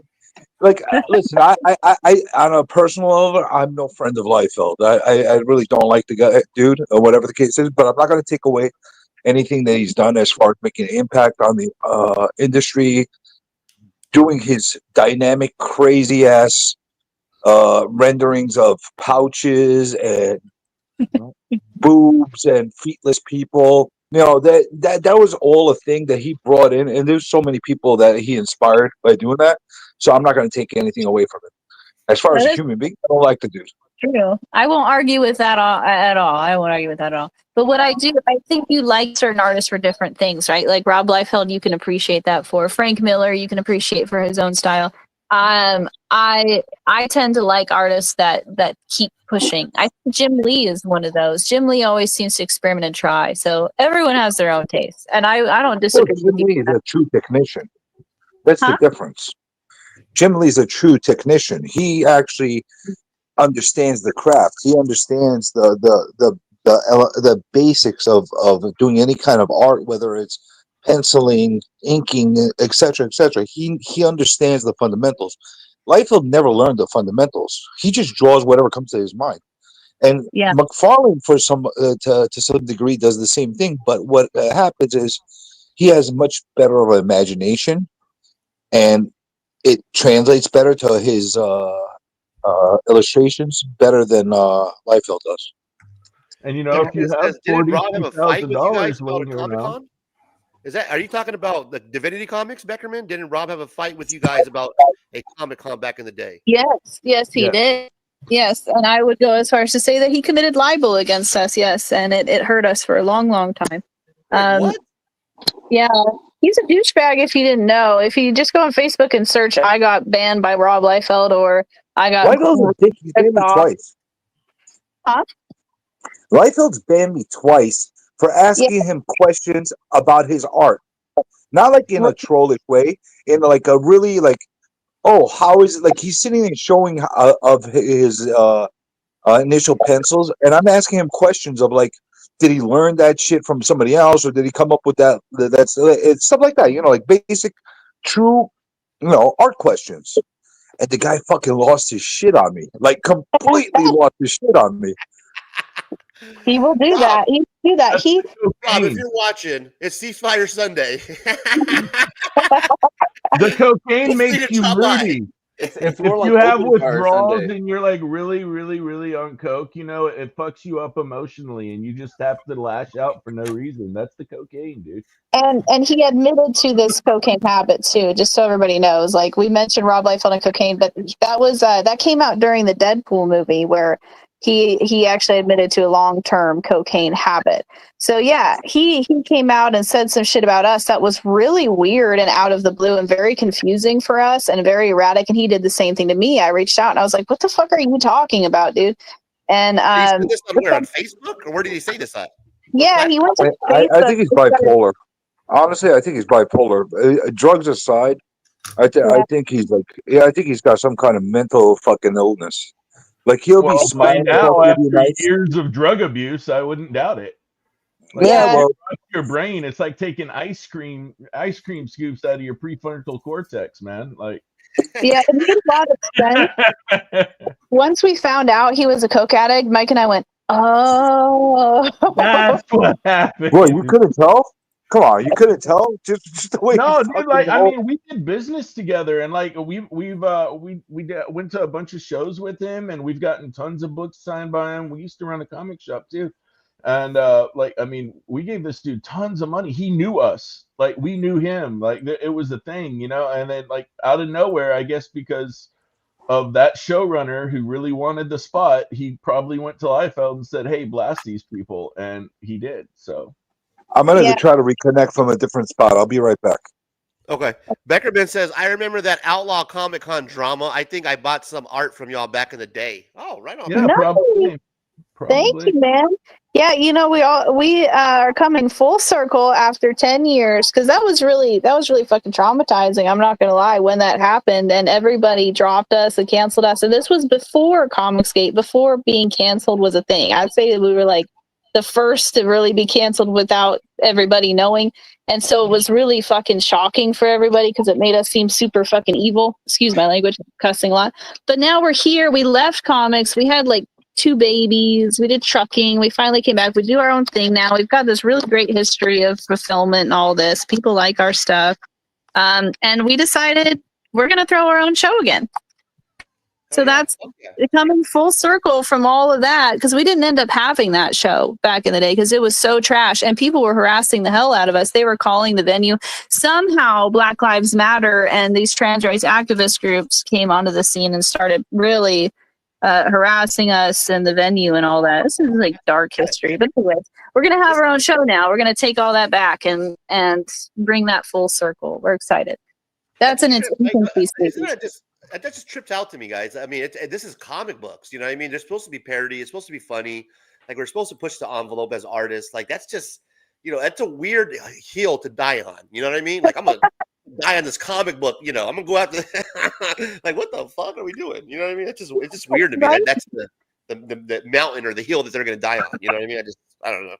All of it was weird because Mike and I, from the beginning, we really haven't changed at all in 10 years. When we came onto the scene, we were like really open, chill people, happy to talk about anything. Our politics were pretty open. We were like just very tolerant of everything, but that was not well received. We did not realize how hostile this industry was and how that openness is really abrasive. And even now, I'm pretty open about my politics. And I've got people who voted Democrat, voted Republican, didn't vote at all, and they're all cool. And it's great. Like, we've built this kind of environment where we're very tolerant. We don't care what people think or believe. Yeah. We're here for the comic books, and that wasn't the case here, Joe. Beckerman say you used to do art live from the shop, right? Somewhere in Arizona. I think, Mesa, right? Mike and Mindy? Yep. I think we did. Good. Wow, that's cool. I think we did. That was fun. Bad sound, man. That's very cool. A small world. Isn't it? At Pepperidge Farms. Every day the comic book community gets, community, that's not the right word, but the indie comic scene seems to get closer connected. So that's funny. Naomi says that's what one would think, but comic book industry overall is war. As it dies, as sales get low, people fight for pennies. Yeah. It's dirty in these streets. It's true. And at that time, what was going on was... Journey, you need to turn the stream down, dude. It's feedbacking into your mic. Oh, is that Comic Journey's mic? It's Comic Journey, yeah. Journey. Wait, can you hear? Yeah, we can hear turn you. the volume down on the stream because it's feedbacking into your mic. But I don't have the stream on. What the fuck? Oh, well, the problem is... It's doing better now. There you go, what the brother. Fuck? Get your audio under control with their Journey. Come on, brother. Are you new at this? Is this your first time? I didn't have audio problems when I'm coming out to your fucking channel. No, it works perfectly on my channel. You're trying to fucking gatekeep me. That's what's going on. Gatekeeping bullshit. Can. I lost 3 viewers. All of a sudden, when your shitty audio came on, I had 15 viewers. Now I'm down to 12 because your audio started crackling and everybody just fucking jumped out of here. You're welcome. Larry's on point with that. It's true. And at the time when we were getting attacked, Phoenix Comic-Con was going down really hard because they were in trouble for tax evasion.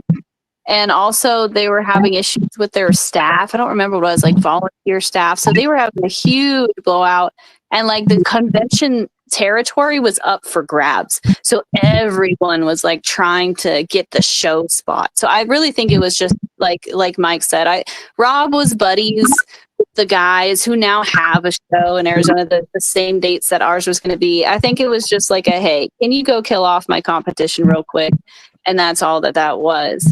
And since then, Rob is 12 years late on his crowdfunding book, made over $50,000. He hardly delivered on late, if at all. So that's really fun because he was trying to paint us as scammers because he said we tried to use someone else's name for clout to get people to come to the show, which didn't even make any sense because we were inviting 99% of those people we invited. We were already on a first name basis with that were our friends. So that doesn't even make any sense. But yeah, I think that's all it was. So Larry's right. That's how this industry is. It's these people claw at you and stab you and lie about you. It's really brutal out here. It's such a weird. Are you guys hearing that echo? Yeah, it's Comic Journey. He can't get his shit to fucking act right. It only happened when Comic Journey got on here. Am I right? Yeah. Comic Journey. It only started when you got on here. What do you got to say, Comic Journey? Is it better now? It's every time someone else talks, your shit starts bouncing. Look at the screen. Oh, he disappeared. Good God. he left. He's like, you know what? Fuck these guys. They're giving me. CJ needs to log out and watch this moment right here so he can hear the odd noises coming from his mic and fix it. Now, listen to the show, guys.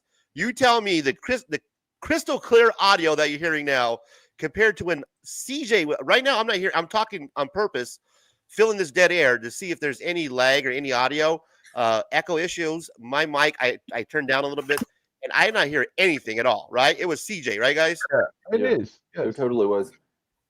He had a little thing coming out from his circle, like showing that sound was coming out. Yeah, you can look at his avatar, and if you watch the avatars like mine right now, when they talk, it lights up. God damn it, CJ. The show is going swimmingly. We're getting people back. we're gonna CJ, so many bring you clips back are on, gonna my be guy. shown in the show. Hopefully, Comic Journey can fix it. Who knew that Comic Journey would have audio? The guy does fucking 9-hour, 12-hour, 24-hour live streams without a problem. All of a sudden, he comes on my show. The fucking guy can't get his audio to work. Yeah, it's like he was a cult. You're in trouble. You try to gatekeep me with your freaking audio freaking sabotage. I know what you're doing to me. It's still You're not gonna ruin my freaking reputation. I got great audio. Are you on a headset? What the fuck are you on? You do not sound the same. You're not in front of a mic. You need to go to the settings and check the settings where your mic is and make sure it's set up. You sound like shit, bro. This is the worst you've ever sounded. I'm gonna be honest. Chat. Oh my God. Settings, go to audio. Can't understand. We can't understand what you're saying. Click on settings. Go to audio. Make sure your right mic is set. I can't believe that I'm Naomi's having to saying help he's using speakers Comic instead of Journey the with his headphones. audio issues. I'm the fucking new guy here. This guy's Well, been doing live streams fucking that's it. That's it. I'm gonna fucking stream to freaking talk about you fucking sabotaging me and my freaking microphone on your freaking channel on your ceasefire. Then you're gonna see what's gonna happen. 12 hours of anti-razor rants. That's what I'm gonna do. I'm amazed. I think if you try to stream with your configuration like that, no one's gonna hear anything. Yeah, I don't need to worry about this, CJ, because nobody's going to hear shit about that rant. Nobody will hear it. You know what? I can hear myself. That's what matters. All right? Journey out. Journey out. Oh my gosh. You know what, Naomi? Please come back. I'm sorry that we got rid of you to bring just a horrible audio for the last half an hour. So I apologize to Naomi. Naomi was great, man. Naomi was doing such a great job. He was killing it. He was bringing great commentary. His mic was clear. We can hear every.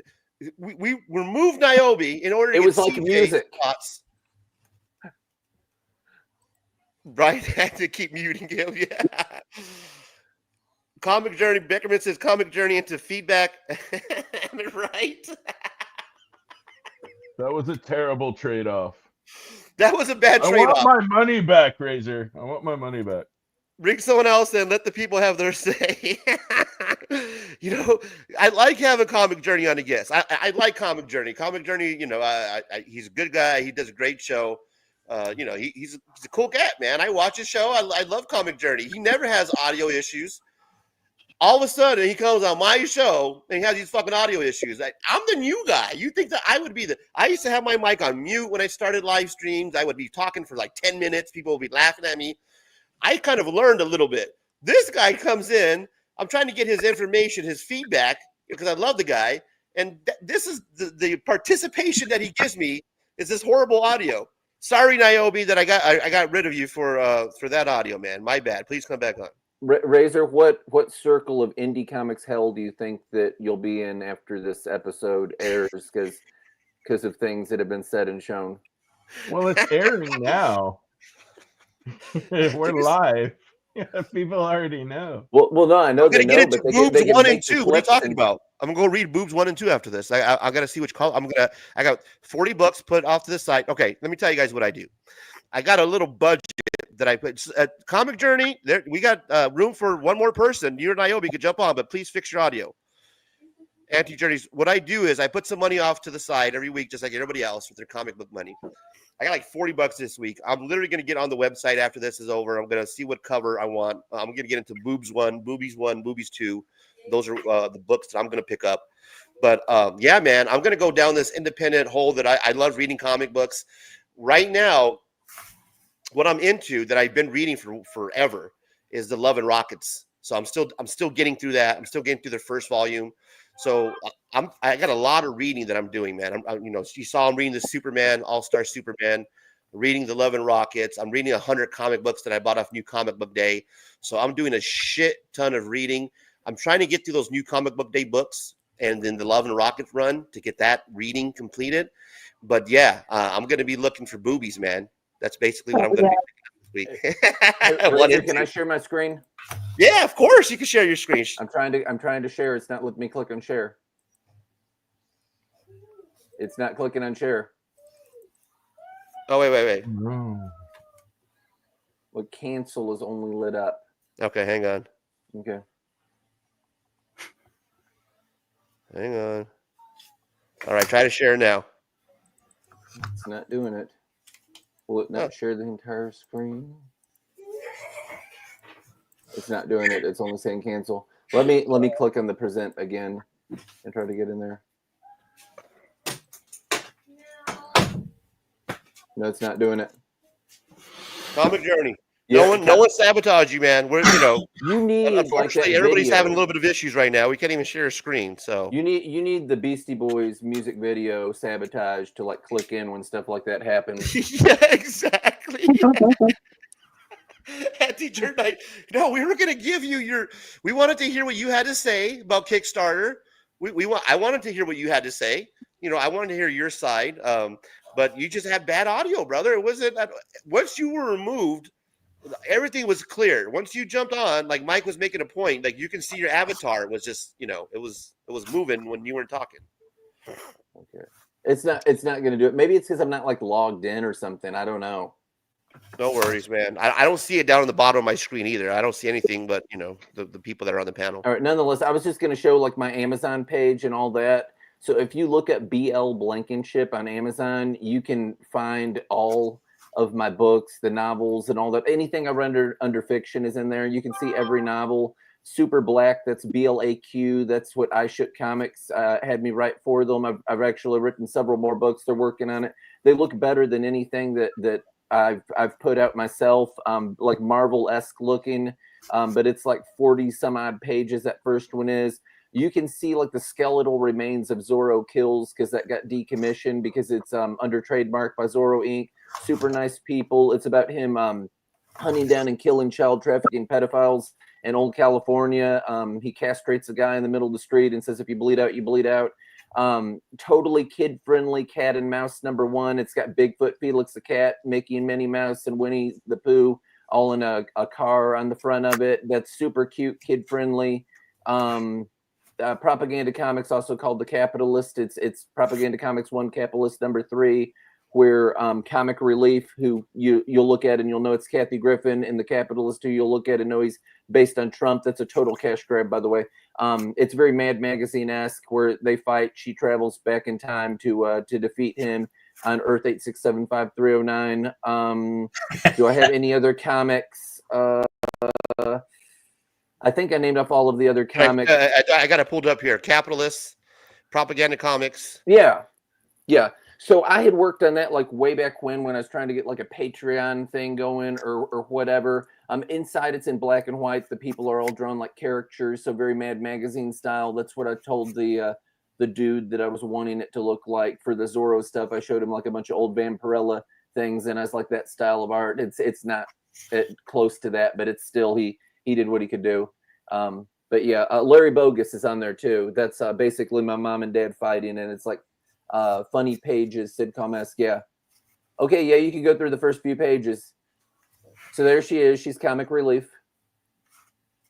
Nice, and she's basically destroyed her entire comedy career by trashing The Capitalist, the severed head thing, So she, instead of taking any kind of personal responsibility, she travels back in time. You can see other people that characters mocking them are in there. But yeah, it's quirky and cute and funny and lighthearted and all that. It's 22 pages. That one is. And when you looked at the price, I mean, they're not expensive. I looked at the DC stuff. If somebody has Kindle Unlimited, they can just get on and read all my stuff. Yeah, that's Race Card that he's talking to. He's part of the Social Justice League. They're the bad guys. This is beautiful, bro. This is great artwork. This is exactly the shit that I'll be reading. So, yeah, I'll be picking up Propaganda Comics. You can actually, guys, pick this up off Amazon just like I'm doing now. I did a shirt, BL Blankenship Capitalist. It pulls right up. This is the very first one that pulls up. This is number 3. Go ahead and take a look at it. It's also available on Kindle as well, $3. I mean, so what it is Propaganda Comics. She has time traveled back to the capitalist number 3 to kill him in that episode because that's where he faces off against the villain Deep State. Wow, that's awesome, yeah. bro. A Deep State. Deep State's a combination of Darkseid and Barack Obama. Yeah, check it out, guys. It's available on Amazon. I mean, look at it. You can pick it up on Kindle too. That's cool, man. That's awesome, bro. Congratulations. Thank you. That's really awesome, man. It's fun. It's easy. Yeah, it's cool to see you guys doing this, man. To see the lockdown there doing his thing. Looks like we got Comic Journey back on here. Comic, are you there? Can you hear me now? There you are, brother. Look at how did you jump? You can jump back on here, man. Look at you, brother. Just jumping back on. Hey, man. Can you hear me freaking? Well, you know what? You sabotaged my phone. I was trying to stream from your phone, but apparently you blocked Android. You don't like the Android, so I had to freaking go to my PC to freaking stream from. Can you hear me now? Am I better? You sound amazing. Crystal clear. Am I my normal Comic Journey self right now? It's like Sinatra's on here. Exactly. That's the Comic Journey that I wanted on my show. This is the guy that we wanted to hear from. Listen, I have to be at my full audio strength in order to get you all to drink the Kool-Aid. So, you have to basically, tell me when there's issues going on. Listen, I know that you were sabotaging me. I know there's some kind of, gatekeeping of me on this channel. I know there's something like that going on, but I made my way through. I bulldozed my way through. So there you go. And you had to let me out. Me, the gatekeeper, right? All of a sudden, now how the turns have tabled, right? Something like that. If I'm the gatekeeper, this is the type of people that are getting in. The people that are on the panel right now, Mr. Blankenship, Mr. and Mrs. Wheeler, even Comic Journey. These are the people that I want in the community. But Comic Journey had to work for back it. up. Comic Journey. Let's back up a little bit, okay? Because we had a whole audio issue earlier. We got you back. I want to get your thoughts, man. I really do. So let me back up here a little bit, okay? Earlier we were talking about Indiegogo, Kickstarter, the difference, who prefers what.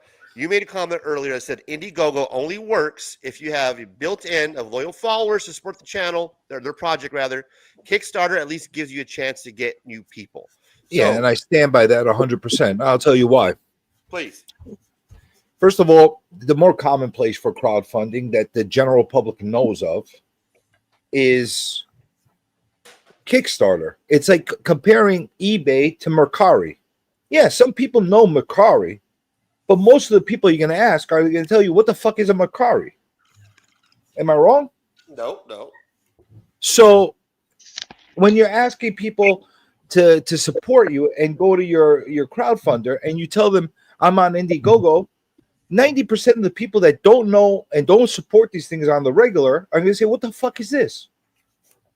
Most of them are going to say, oh, I know Kickstarter. I heard of Kickstarter. Maybe they even have an account already. They don't have to make an account just for you. Most of the people you're going to get over to go to Indiegogo are going to have to make accounts just for you. And now you're inconveniencing people by doing that. That makes sense. Because I've never heard of Indiegogo till now, to be honest with you. No, listen, there's other ones too. There's my Fund My Comic, which is trying to get some popularity as well. There's other crowdfunding sources as well. And I'm not saying that they can't become something more viable. And I'm not saying that they're not viable right now. The thing is, if you are a creator that's trying to get your name out there and trying to put there, especially for something for the very first time, If you're trying to make an impact with some people, your best chance is going to the largest platform. It's just how it is, and to force like new creators to go into Indiegogo is putting them on a suicide mission. You're going to self-sabotage by doing that. Yeah, I have to agree with that. I mean, when I launched Boobs, we had tried our hand at building our own crowdfunding platform in 2020 before FMC, and that was because of the lot of shadow banning. So we thought, I mean, it's possible we could do it. So we were going to do it for ourselves, and we opened it up for others, and we made 12,000. But then we weren't interested in continuing. It was a lot of work to manage, and there was a lot of bullshit drama. So Wait, then you're talking about Indiegogo or on Kickstarter? No, we're on our own platform. We were making our own platform, and just like how Tim Lim is saying that he wants to do that now on his own site. Eric July does his own private site. There's Fund My Comic. We were doing the same thing before all those guys.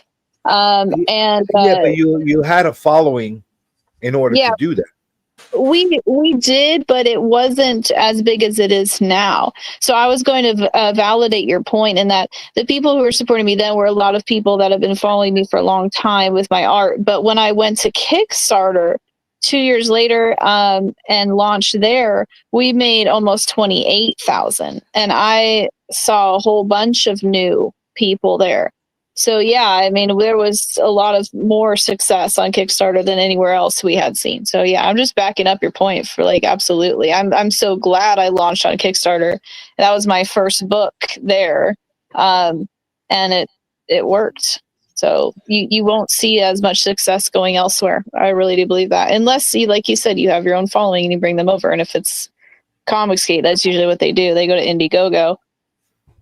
Well, here's the thing, and I also wouldn't I don't necessarily disagree with everything that Comicsgate stands for. I just disagree what certain factions of Comicsgate stands for, because what they originally started as and what they are today is something very, very different. They seem to have splintered off into these little groups and these little cliques that have all their own different agendas and that kind of stuff. And it's become almost like you're either with us or you're against us kind of a thing, which I don't really, sign up for, though, with us or against us. I could agree with some things and I could disagree with some things too. I don't have to agree with everything with you, and I don't have to do the rah-rah thing and back you up 100% on everything. We could have a discussion of how I disagree with stuff. And it seems like that's not the way they want it to go. So that's one of the reasons why I have never tried to link up with that group myself. But and I also disagree with the notion and the mindset of, hey, we need to link up with a bunch of other creators to support us and back us, only to get our thing out there. Because I really believe that if you go by that formula, sooner or later, some animosity, some jealousy amongst creators, some biases are going to get in the way. You want to put out a good product. If you got creators and writers that support you, great. I would love to have a core audience of people that are peers that support and push the product. But at the same time, you want it to get into your average person, the average fan, your average reader, your average collector's hands, and have them give word of mouth. And that's the thing that I see Comicsgate doing more and more. It's like, we're going to push you. We're going to promote you. And if we don't feel like promoting you anymore, we're going to burn you. I don't like that. Yeah. I don't like that mindset. That's been going on for 6 years. I wouldn't allow myself to get involved with that. Hey, CJ. That's new. That's like Comicsgate's MO. And a lot of people, the thing about the internet is that history gets buried, and it's hard to catch up to speed and know what everyone is up to. But that's been the MO of Comicsgate ever since it started back in. I brushed elbows with them, and they kind of swarm adopted me in 2018 because I had just been going through that with Rob Liefeld and all that, and that's where I was coming from. And I quit comics for a while, but I really wanted to come back because I loved the medium. And so I started getting on the internet, and then I found out about Comicsgate. This was its infancy, before late books, before all that, before anybody knew anything about anybody. And when it was a consumer movement. And yeah, I got the boot. Tim Lim got the boot. A lot of us got the I boot. warned you. I told you because of my previous discussions I've had with Jeff Johns about Ethan while we were doing the show circuit. I said, don't get involved with those ass clowns. I said, you don't want nothing to do with Ethan. I'm telling you, he's bad news. I warned you. Yeah, he was right. Yeah, I know you were right. You were right, Mike. And I was like, well, they advertise themselves as more conservative friendly. And that happened a lot with us when we were going through all that shit. They were poking fun at our politics a lot of times, like, and so it was very political. But it was not a conservative movement or nothing like that. It was just like an ego movement. I went on some live streams. I would be sent links to Ethan's stream, and I never knew to this day who actually sent me those links. It was very weird, and I didn't really get along with people, and it was strange. And they didn't talk to me. I'd be like, hello to people, because I was traveling. I had a baby. It was really weird to like coordinate being on random live streams. But they would I felt like I was the token woman, and they were using me as shield for criticism. And then they found out I wasn't interested in being an internet thought, so I got quickly dropped. That was my theory. But yeah, I mean, ever since then, that's been what Comicsgate has been about, and it just continued. It just never stopped from that point on. And back then, Touchdown, Trotter, touchdown. Sorry, Mindy. We got a touchdown right now. Rams just scored. My bad. I didn't mean to interrupt. But that's the touchdown alert. Rams are up. They just scored 45-35. Sorry. No, it's fine. That was it. It's just, I think it's funny now. I watch it now and I see people, and there is actually history now. And you have Twitter accounts, whether they're honest or not. But there's a lot more history that's documented, a lot more time that's passed, books that have been late, lies that have been revealed. But back then it was so fresh and new. It was, again, very shocking. And everyone believed Ethan or believed this person or that. All they had to do was go on YouTube and go, this person sucks. And then you'd have hundreds of trolls after you. So it's been a positive development, even though it seems really crappy now and everyone's still always fighting. It's actually a lot, I think, in a way, less hostile than it used to be. Not in quantity, but in quality. Because no longer are the talking heads on YouTube taken for just their work. Because people can see that they're not always honest. See, I probably would have been right along your side if I linked up with them right in the beginning, because I kind of like anti-establishment movements. I kind of get behind that, But there's got to be a goal. There's got to be a certain mindset, the whole mindset of let's burn Marvel and DC down to the ground. That's like a fool's errand. That's not something that you're gonna do. Comic Journey. The original precepts of Comicsgate were a consumer movement. Before all of the ex-pros moved in and took it over, it was that. That's what it was. Like, those guys that created that and had those precepts and those foundations, those building blocks, they were ostracized first chance that they could fucking be. Because they weren't aligning to what EVS's narrative was. He thought he should be in control. He's the one bringing in all the money. He's doing this. He thought it's just a head game for him. And the thing about him is the whether you agree or disagree with what he's all about, and that kind of thing, there are a lot of truths to what he says in certain times. And that's the thing that makes it dangerous. The fact that he has a lot of things that people could gravitate to, and they follow it. And they don't question, and he's part of the hierarchy right now. He's at the top of the hierarchy, and now he can't even be questioned anymore. It's a little bit odd. I try to follow and try to understand the mindset of how it goes. I mean, I know I know about personal level some of the other guys that are involved, like Tucci has been involved with that stuff for a long time. I like the dude, you know what I'm saying, but he's not as fanatic as EVS is. You know what I'm saying? There's a few different I don't know. Like Well, I said, factions. Here's the thing. Let me ask. I'm sorry, guys. I don't mean to interject here, but I want to ask somebody who's been completely quiet on the panel and who is an artist, Locke. And I don't want to interrupt you, man, because I know you're doing your thing, and this looks beautiful, brother. Absolutely stunning what you're doing, man. Look at the color, brother. Yeah, nice work. God. Yeah, this is all Locke. AI, by the way, guys. So just let you know. Yeah, completely AI. He just traced it. He's just coloring it in. I ain't intelligent or something like that. That's what I am. Locke, let me get your feedback on this, man. I was not aware of this, this world of hostility of drama. I mean, my world of drama. It's not this world of drama. Are you? What's your take, man? Because you're in this world. Are you aware of Well, this? when I start hearing about Comicsgate was again when the BLM movement and all the political stuff, but I think it started out as being I was starting to get back into comic book collecting and start reading. Then I was hearing things about writers, they're replacing characters based on genders and sex to try to I guess capture the new market.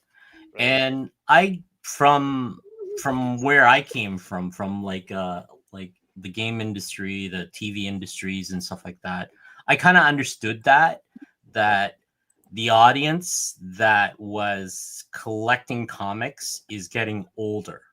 So they needed to, like, from what I saw was I thought they were just pretty much doing what they need to do to capture the new audience, the new mentality and stuff. So but they brought in, I think I kind of understood, they brought in people that never wrote comics, right? Really? And I think that was the movement that I was starting to hear about Comicsgates and all this stuff. And I kind of understood that too.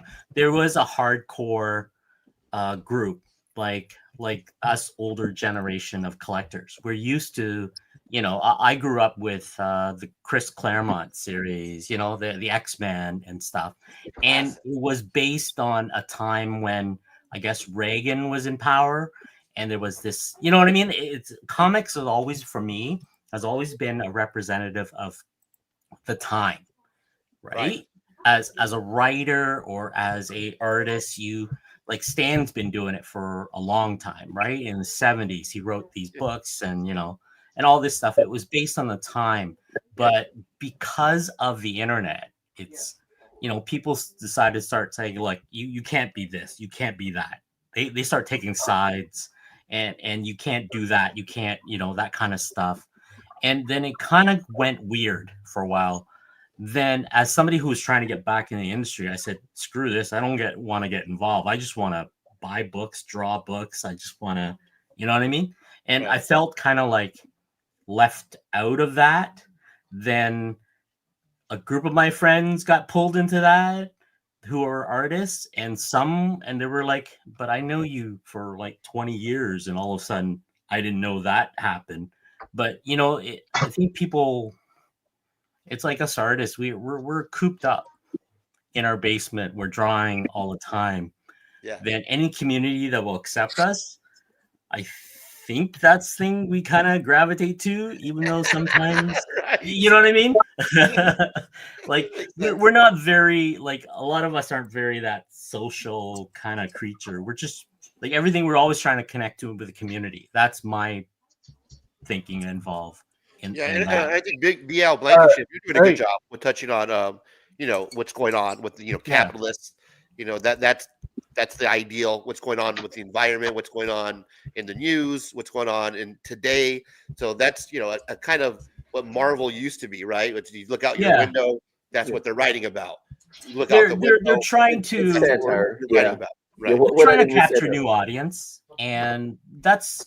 Like when I grew up in the 80s in Toronto and all this other stuff around here, there was this underground movement, like of just, That's what I wanted to talk He's about. going to kill me, but I call them zines. But Ashcan.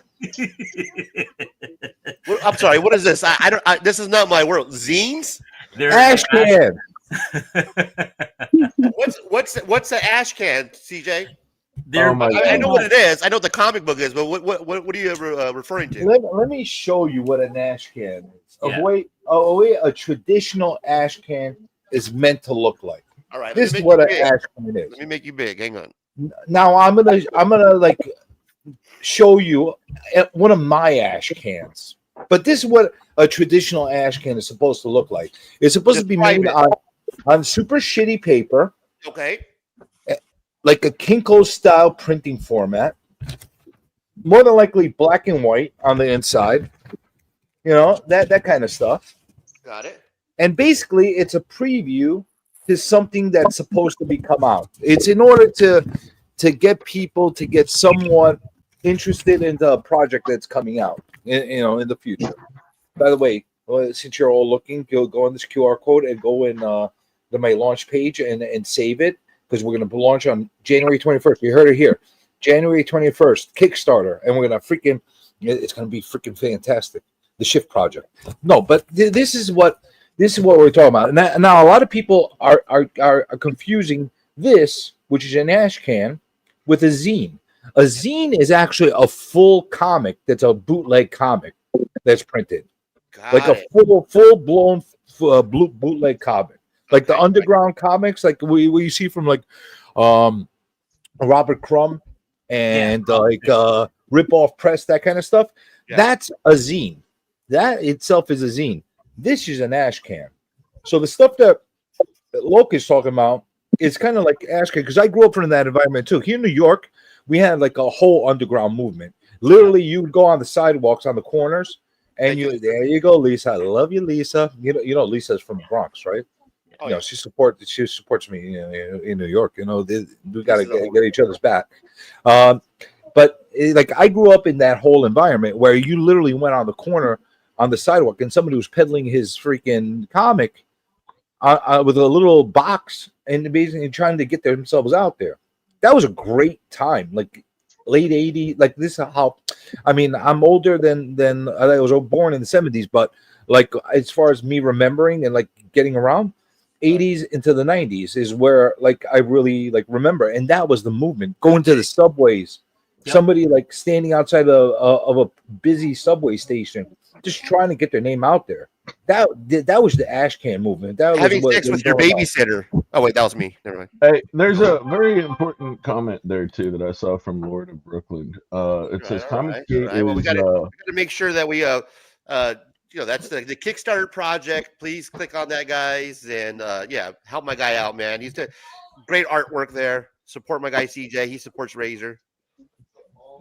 No, you see what I did? I muscled my way in to plug myself. That was very clever. Yeah. See what I did there? They're critics. All of the Jam new House. hires. Oh yeah, that he dipped out. I'm sorry. I didn't. My guy. Thanks for stopping by. BL Blankenship. Check out my guy. Let me pull up his page again. Let's share his tab. This was cool. I dig this type of artwork. Some people are like, man, that's not a comic book. That's not collecting. I dig it as satire. It's what's going on. It's Why hot. is that not a comic book? Well, who? Yeah, I want to see the person that would make that argument. Explain to me why that's not a real. What exactly makes a real comic book and a fake comic book? Exactly. Right. It could be a bootleg. You could call it something a bootleg comic book, which that is not. But you could actually say something is a bootleg if you make add a photocopy paper and stuff like that. Right, then you could say that's a bootleg copy. It's still a real comic though. Absolutely. There's a difference. Yeah, true artwork. I believe that's amazing artwork done by somebody who puts their heart and soul to it. What is real artwork? Yeah, That's another thing I hear people in the community. Like, here's a problem that I see through a lot of people in the comic book community. These YouTube channels, they make this commentary as far as what artwork is and what is not, what's good and what's not. First of all, a lot of the people don't have any idea of styles and of techniques and different type. And I'm not going to judge them for that, just not knowing.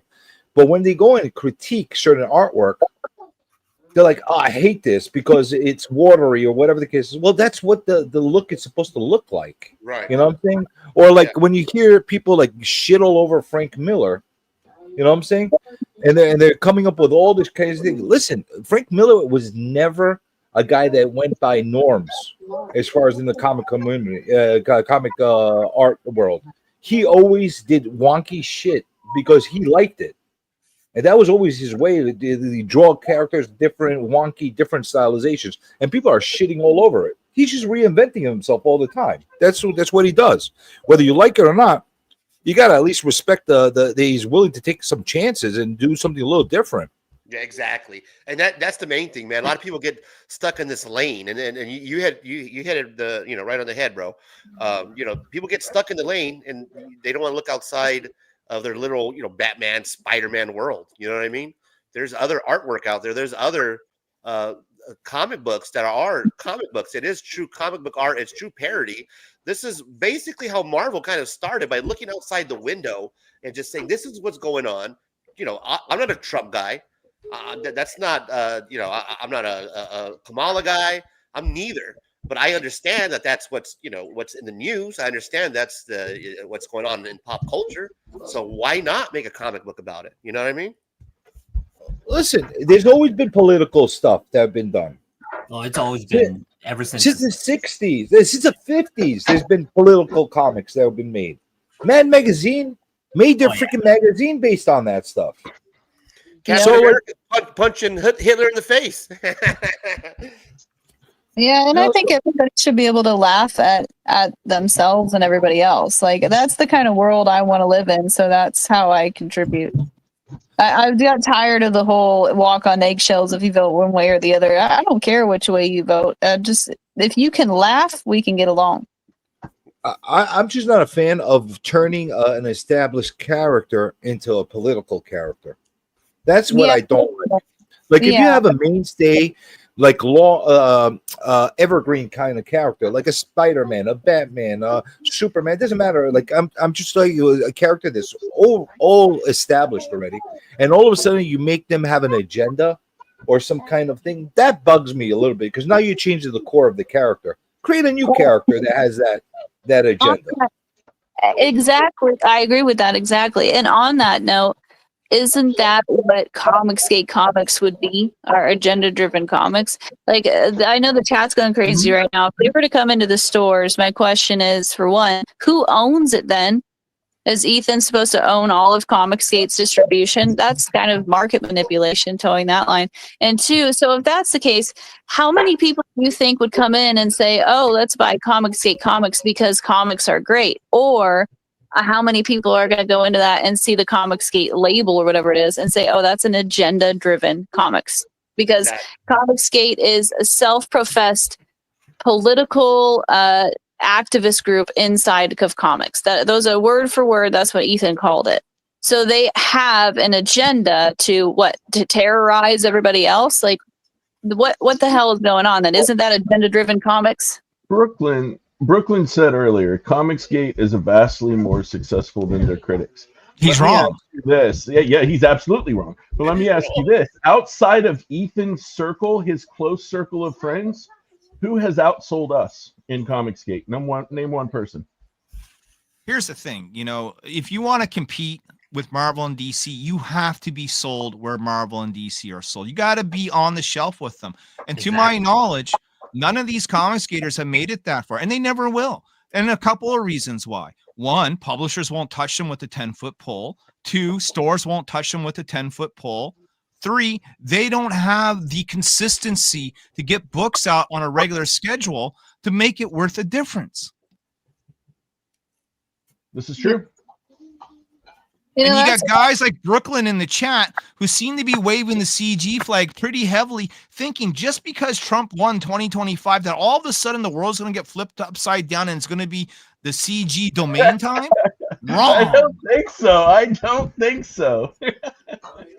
Yeah, so does everyone like Trump have to buy CG books, or CG books exclusive to Trump voters? That doesn't make any sense. Why would you it's not even a conservative group. I can't even name but maybe one person that I think might be conservative in the Kings, and that's maybe Billy Tucci. But even him, I would say, I don't know. He's kind of still pretty liberal. And see, that negates its whole existence, is because Comicsgate is supposed to be against politics and discrimination against comic creators. So you're supposed to only buy from creators that share your political views. That's exactly that's how they operate, right? Well, Like, they're meant to be anti-establishment. That's basically what their core reason for existing is. That's what it was. Anti-establishment. Well, that's supposed to be what they are. No, and well, that's not anymore. See, you have a very loose understanding of Comicsgate, and I'm here to educate you. Again, I said supposed to be. Okay, Comicsgate started as a consumer movement, but when Ethan Van Sciver bought the trademark, it became a brand. It became a business underneath his tight control. Yeah, and for that reason, and that reason alone, they are more more of a dictatorship than anything else. You know, the core is supposed to be a liberal movement. If you think about it, it turned into a conservative type of following because I don't know how the narrative turned that way, and now it's more of like a control kind of a thing. It's a gatekeeping kind of a thing, which is weird.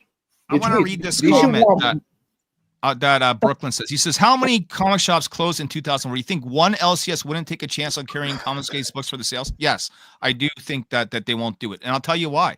Because if let's say they start carrying Cyberfrog, right? And initially it might do well because it's Cyberfrog, it's Van Sciver. But people will start to boycott businesses that will carry the book. They will, guys who've been going to comic book shops for 20 years with Batman on their list, will cease to go there because you are now carrying the enemy. See, that's insanity too. I don't understand the public's mindset of that. Just because that's they carry reality, a book, whether you like it or not, that's how it is.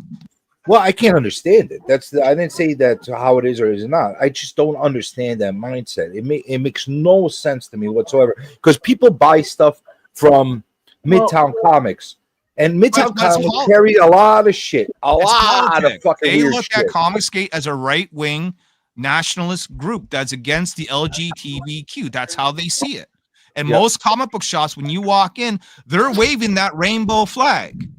And the fans and the people that are in those comic shops, they're not the same fans that went in those comic shops when we were kids. When Larry, LP and I were first getting into comics, that you could still play sports and fucking go read a comic book. Those aren't the people in those shops anymore.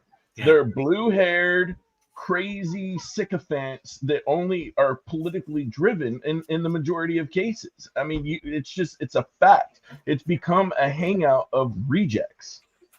I don't know what shops you guys go to, but I'll tell you something. I'm in New York, and the shops I go to in New York, you got a whole bunch of old school, middle-aged, overweight, weird comic collectors. Yeah, I believe that. Wait a minute. You're talking about me?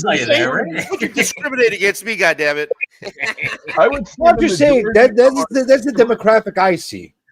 Yeah, but that demographic is dying out. Every year, these old fat guys are dying. Eventually, they're going to be because of gone. Overweight. That's why. Eat a salad. But in order for comic books to survive, we need to get past selling to the 45-year-old man with the gut. Yes. Yeah. Start selling to this 45-year-old man with the gut. No, I'm serious. We need young millennials, 20-year-olds, teenagers buying comics, and they're not. What are they buying? They're buying manga. Exactly. But that is start buying more booby books. Minnie got some really good ones. But manga is comics. No, it's not. Manga's manga. That's why it's called manga. Manga's not comics. Yeah, it's not. They're not comics. Just like a trade paperback is not a comic. It is made of a collection of comics, just like an omnibus is not a comic. A comic book is a floppy, American-sized floppy. That is a comic book. Yes. I disagree on that. I think they're all comics, just different formats. If you really want to get technical, then a painting on a caveman's wall is a comic book. Okay, that's that's something that was said in Scott McCloud's Making Comics. I've heard that story, that analogy 1,000 times. But when people think comic books, they don't think manga. They think Batman and Superman. When you say manga, they don't think Batman and Superman. They think Jujutsu Kaisen. Come on, man. Dude, I'm a traditionalist. I think of it in terms of that's how you're putting out the message, whether it's in magazine format. There's plenty of magazine format comic books out there. No, it's not comic books. It's called sequential art. Still comics. No, it's sequential art. It's still comics. Sequential art. Still comics. We will do this all night. Oh, we can't do this all night. It's still comics. You You're not can't gonna beat convince me, sir. Don't even try, right? Like, you know listen, what I'm I saying? could do this. I could do this all night long, man. Great. It- Razor streams. It's now the LP Comic Journey show, and we're just gonna act like children for the next 2 hours. Yeah. All I'm we just need saying, on here man. now This is- is comics are comics, man. I'm not gonna be upset about the format. If people are buying magazine-sized comics, then they're at least still buying They're those magazines. comics. You know what I'm saying? No, that's just why have they're to called change the way magazines, because we they're print them out. magazines. Heavy Metal is not a comic book. It has sequential comics. art, but it's called Heavy Metal Magazine for a reason, not Heavy Metal Comics. Yeah, Beefit got it right. Me too, Beefit. If I imagine an NY comic shop, it's a heavy-looking Italian guy saying, "Get the still fuck comic. out of here!" As soon as you walk in the door, right? Walks in there, he's like, "Hey, you can get some fucking comic books or what? What It's are you like doing? CJ working behind the counter. Hey, what are you doing? Some fucking Listen, comic I'm books?" just happy if people are reading comics, in American-sized comics, magazine-sized comics, graphic novel comics, manga comics, any kind of comic. I'm happy. I'm just happy that medium is surviving in one form or another. You know, that's the way I look at it. Yeah, but Well, the we have a manga comic is book If we killing writer. need us. to Manga change the is putting format of how dude, it you don't prints out, understand. A manga is putting us out of business. If manga continues to kick our asses, more companies are going to fold. More companies are not going to produce the American floppy. We need people to stop buying manga and buy what we do. Period. okay, so let's look at it like this. Why are they kicking our ass? Because younger people like it. They find it more appealing. They like the fact that they don't have to go Why? back 700 issues to get an origin story. They like the fact that it's something that's new and hip to them. They like the fact So that it's why not can't something we they do found some up in similar grandpa's stuff? fucking attic in an old dusty box. They look at comics much like the way I look at 8-tracks, okay? They're garbage. They're old. They're antiques. What? How dare you? Oh, okay, so if that's the case, then why can't we adjust and make stuff that is more appeasing to So the in order young? to adjust, everyone needs to be crowd? making manga. That's the adjustment. The problem That's what is sells. There's a middle ground. I think there's a middle ground. Graphic novels work, man. One shots work. You can't make a graphic novel, and I'll tell you why.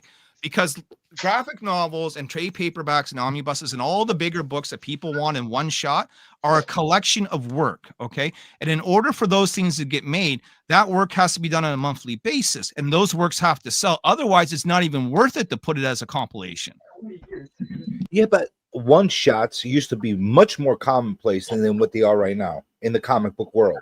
Why have they become less and less common? Actually, one shots and miniseries are making a big comeback because they tend. Miniseries have been making because of the Kickstarters, but one shots. No. If you look at Marvel and DC, they're all producing miniseries now, all of them, right? And the reason why they're doing that is so they can attract people who can come in, get a full story, and get out. And I'm on board with that. I have no problem with people, almost like an introductory thing for people to get invested in a certain character. I don't have a problem with that. I think that's why a do good you thing. think DC now is in dollar stores selling books for $1.25? 38 titles for $1.25. Which is fantastic. I saw the video that you dropped before, and that's something I've been pounding the fucking ground on for I don't know, for over a decade, as far as wanting to see $1, $2 books in these type of shops. They need that. They need that, whether they're reprints or not. That's how you're going to get the young.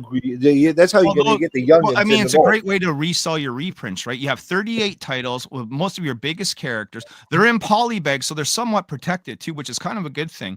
And they're available at the cash register in every Dollar Tree store that's going on in the States right now. That trend is going to continue. That trend is only going to get bigger. And eventually, this is a test run. And eventually what comic book companies will do is say, you know what? The LC market is sort of dying, right? There's more comic book shops and closing. But hey, if we can get our shit into places like the dollar store, 7-Elevens, Barnes and Nobles, wherever, then we can increase sales. And if those reprints do really, really well, expect to start seeing new books there. Lisa says, Lisa Noble, man, I love Lisa. Thank you, Lisa, for hanging out with us and dropping the links and all the good shit. We appreciate you, buddy. She says, it's not the staff, it's the customers, all weirdos. Lisa, you mean when I go up there and it's me at the comic book counter going, hey, man, do you have any titty books by the Wheelers? That's not weird, is it? Do you enjoy comic books? I enjoy. We I tried want to to. know how long it's going to be until Eric July's dollar sell. Well, It you know, kinda we be is. moving differently here. It's all about the hibbity jibbity. You know what I'm saying? What it is what it is, and what it was is what it was, and what it was is what it will be. You know, What up, Alex? that's how Eric July talks, by the way. I've It's all got hibbity jibbity. two feedback on the manga, 2 points to make here. On the younger demographic, actually, I got 3 points. On the younger demographic, you got to think too, it's a generational thing. Younger kids are used to absorbing a lot of content faster than we ever have. They can watch a YouTube video, a movie, you know, get everything they want in 3 minutes, 30 seconds, whatever. Back when we grew up, we had to actually go to a comic book store and pick up a book weekly to get the story. So you have that difference of attention span. Secondly, it's easier for kids to get into the artwork of manga because it's easy to draw. There's nothing easier to draw on this planet than anime. And they make brushes where you can straight up stamp the face and the hair and the full body poses, making it a much more streamlined process. Can do it. Which is sad because in Western comics, I think there's a lot more originality in the artwork, and with manga faces, there's not a lot of originality, but it makes it easy for kids to get into because anyone can do it. Let me break this down for you. I was at a workshop from the university here in my city. They invited me to go to this workshop with Marvel artist Nick Bradshaw and a bunch of others. Okay. And while we were there and giving our presentations and stuff, the university students who all wanted to learn and who all wanted to draw, guess what they were drawing? Manga. Every fucking one of them. Manga. Jesus. Every one of them. That's a shame. See, I mean, it's cool because the kids are inspired to draw, but it shouldn't be the end point. Shouldn't be the stopping point. Manga's They been really all want to do manga. Yeah, Locke, they do. It's Locke, all easy. Locke, is manga comic books? Tell us, Locke. You be the deciding factor here, man. Let us know, Locke. Is manga comic books? Do you consider manga comic books, bro? They are, but my daughter would disagree with you. Really? Yeah, manga is manga, or the way she does it. Because I brought her when she was younger into the comic shop, trying to pick up some stuff. But as a dad trying to get her into something to read based on that, the manga was way better gravitation because it's a one shot. She does not have to worry about all the history of what Niobe said there. It was just that, you know what I mean? It's just that was something that you can get into. And my daughter is like reading everything and anything, right? She started now to get into horror, right? Nice. Those are the kind of stuff. For me, it didn't matter if she got into comic books and stuff. She knows about Superman. She likes the movie. She likes the Marvel movie, but she walks in and I think it's overwhelming. Like, where do you start? You know Exactly. what I mean? And with the manga, it's enticing, right? Because it is just a one shot. You don't have to worry about all the backstories. You could just pick up. Well, I mean, you can buy the first issue. I mean, there's 16 volume of or 32 volume of Berserkers or something like that. But collectors will never go for that because they're reprinted all the time. So therefore, they're never going to be worth any money, which is another problem with the comic book industry is that we become so heavily reliant on speculators and collectors and not so much readers. Yeah. Well, it's because of the cost. True. And yes, it's cost effective, exactly, because manga is easy. It's black and white. They have animation studios that can pump that stuff out, and they've been doing it for 30 years. So yeah, it comes down to cost because you can't do the same thing in a Western comic format. So financially, they're a smarter platform to get readers. And but that's why the $1.25 comics at the Dollar Tree is an ingenious idea. Because if it is about cost, now you can go in with $2 and walk out with Batman and you're 8 years old. Like fucking It's true. And you know something else that at that same show, Fan Expo, I was talking to a couple of people, 3 or 4 people told me this. They were backers of ours on Kickstarter. They came to meet us in person and they said, or no, it was at C2E2 actually. They said, I've never read Batman. I've never read Superman. I don't even care about Marvel and DC. My first comic books I've ever read have been off of Kickstarter. And That's where I go. That's awesome. That's cool, Isn't right? that cool? I thought that was really freaking cool. So there's been a lot of people actually that like our comic books are part of their first collections and they will never go to an LCS in their life. They don't care to do it. That's That's dope, where new man. readers are coming from. Yeah, they're coming from online. That's where you're going to get your new readers. It's a new generation of kids. If you have kids, you understand they're plugged into Well, this we're in a totally digital different world, right? world. We are. Yes. We live Let's in not- the age of Walmart grocery delivery. Why are they going to go to an LCS when they can just Well, most here's people don't something even that have an everybody's dismissing, LCS though. anymore, right? Like, Yeah, if but you live on the here- outskirts of town, you're not driving an hour out of your way to pick up 2 fucking comic books. You know what I mean? Let's call things out the way they need to be, though. Let's be honest with ourselves. One of the reasons people don't go to the LCS because it's not a great experience anymore the way it used to be. You got the typical asshole LCS owner that's fucking curmudgeon. He hates his fucking life, doesn't want to be there, tries to gouge everybody that's coming in, doesn't have friendly conversations with people. It's like you buy or get out kind of mentality, kind of thing. Like, leave me alone, don't touch.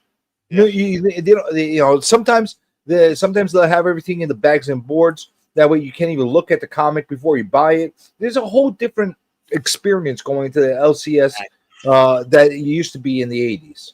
It's become like almost like a chore for a lot of people. And they say how these shops keep closing over and over because the industry is dying. No, it's not because the industry is dying. It's because you're a shitty fucking businessman and you can't keep your fucking business going. And that happens a lot. Why do the good shops never fucking complain? Because they're good fucking business people. There are some good shops and they do still stand strong. And it's like, yeah, I agree with that. A lot of the weaker ones have fallen off and a lot of them have turned into complete online resellers and given up their brick and mortar. Larry, on that dollar store, dollar comic from DC, the downside is that, like Mike said, Walmart delivery. Like 3 years ago, I was going around with a little baby in a car seat, 2 other kids. It was exhausting. It took me 2 hours to go to the store and back.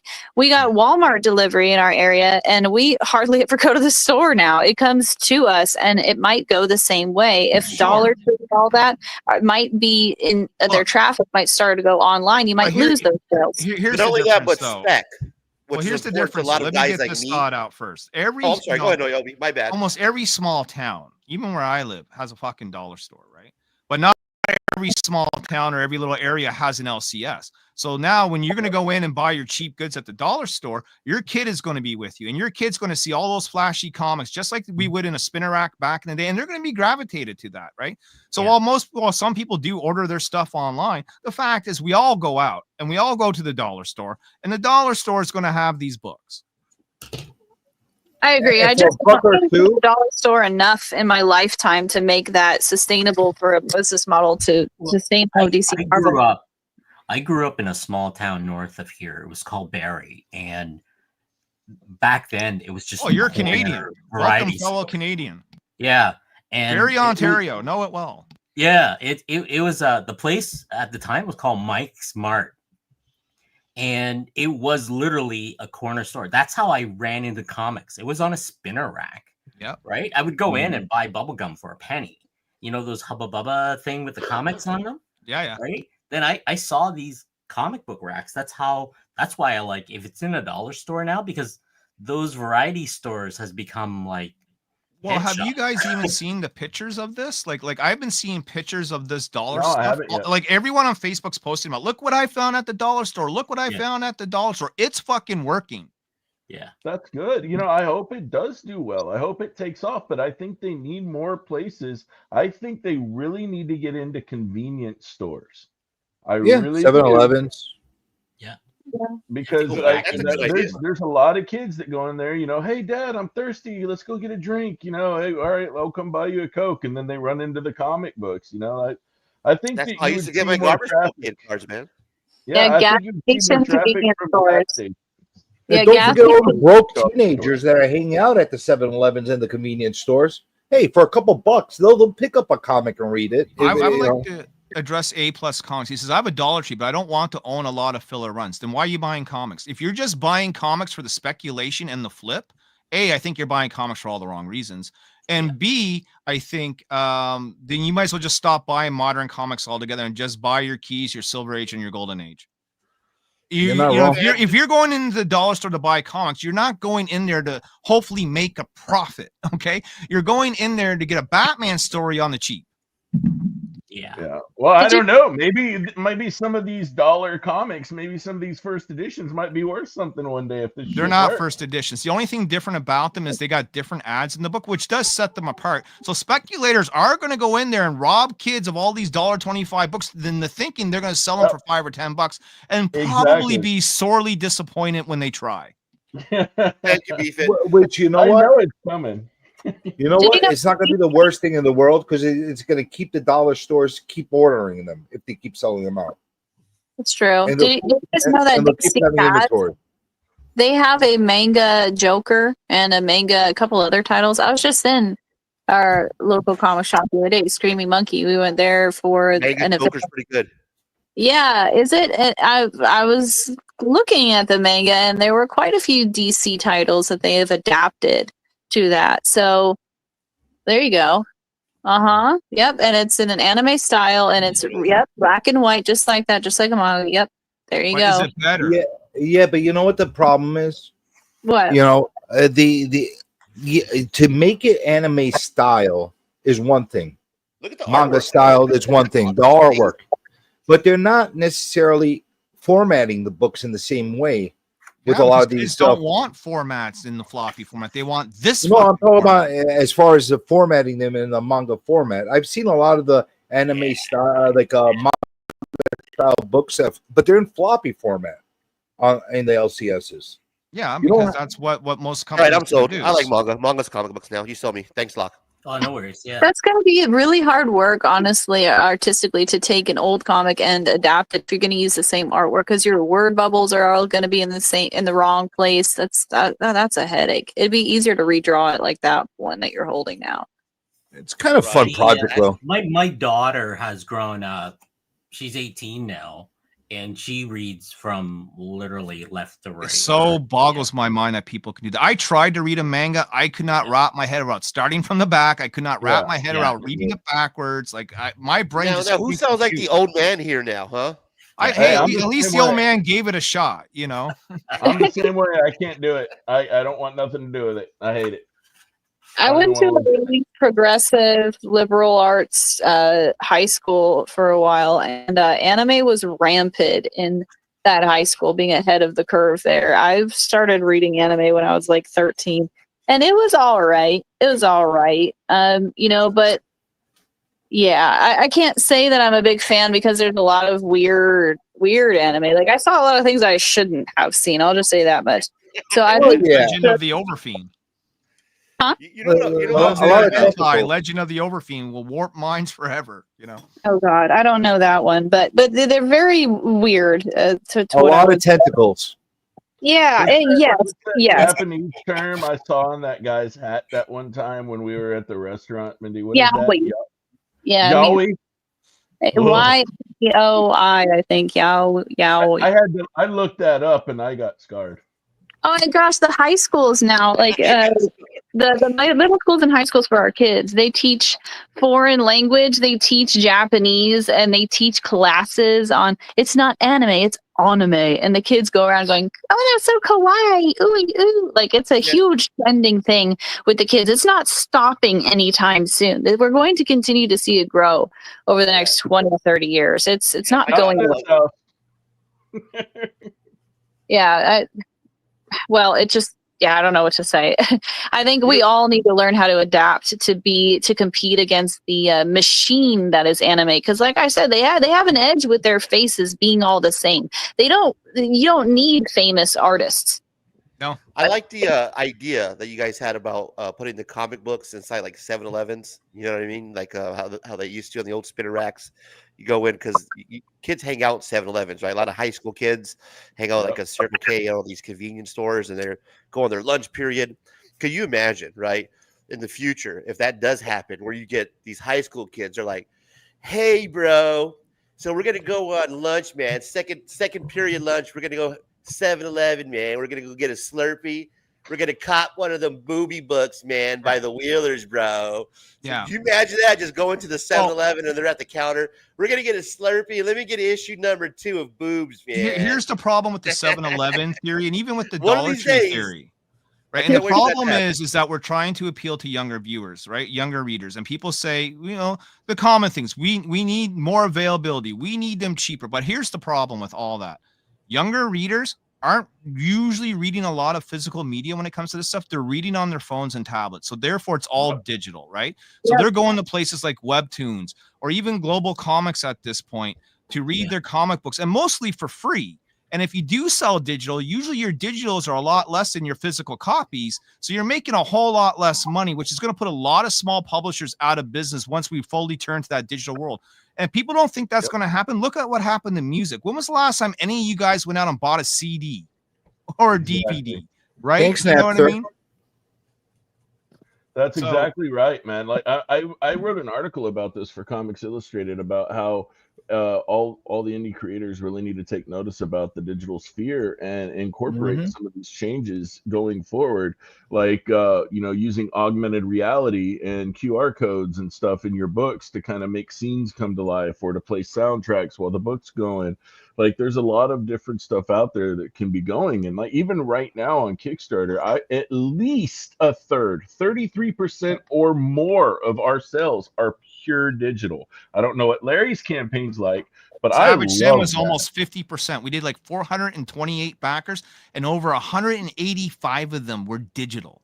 That is Wow, that's amazing. fantastic. I didn't think it was that You high, don't guys. do anything. You don't have to print. You don't have to ship. But you don't It's make as much money, because when I'm trying to sell the $30 variant, I want 185 people backing that, not 185 people backing at $5, and I make fucking shit.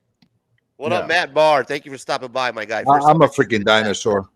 I still haven't allowed myself to get into the digital realm. Ours is about 50% for every campaign too, right at about there for digital sales.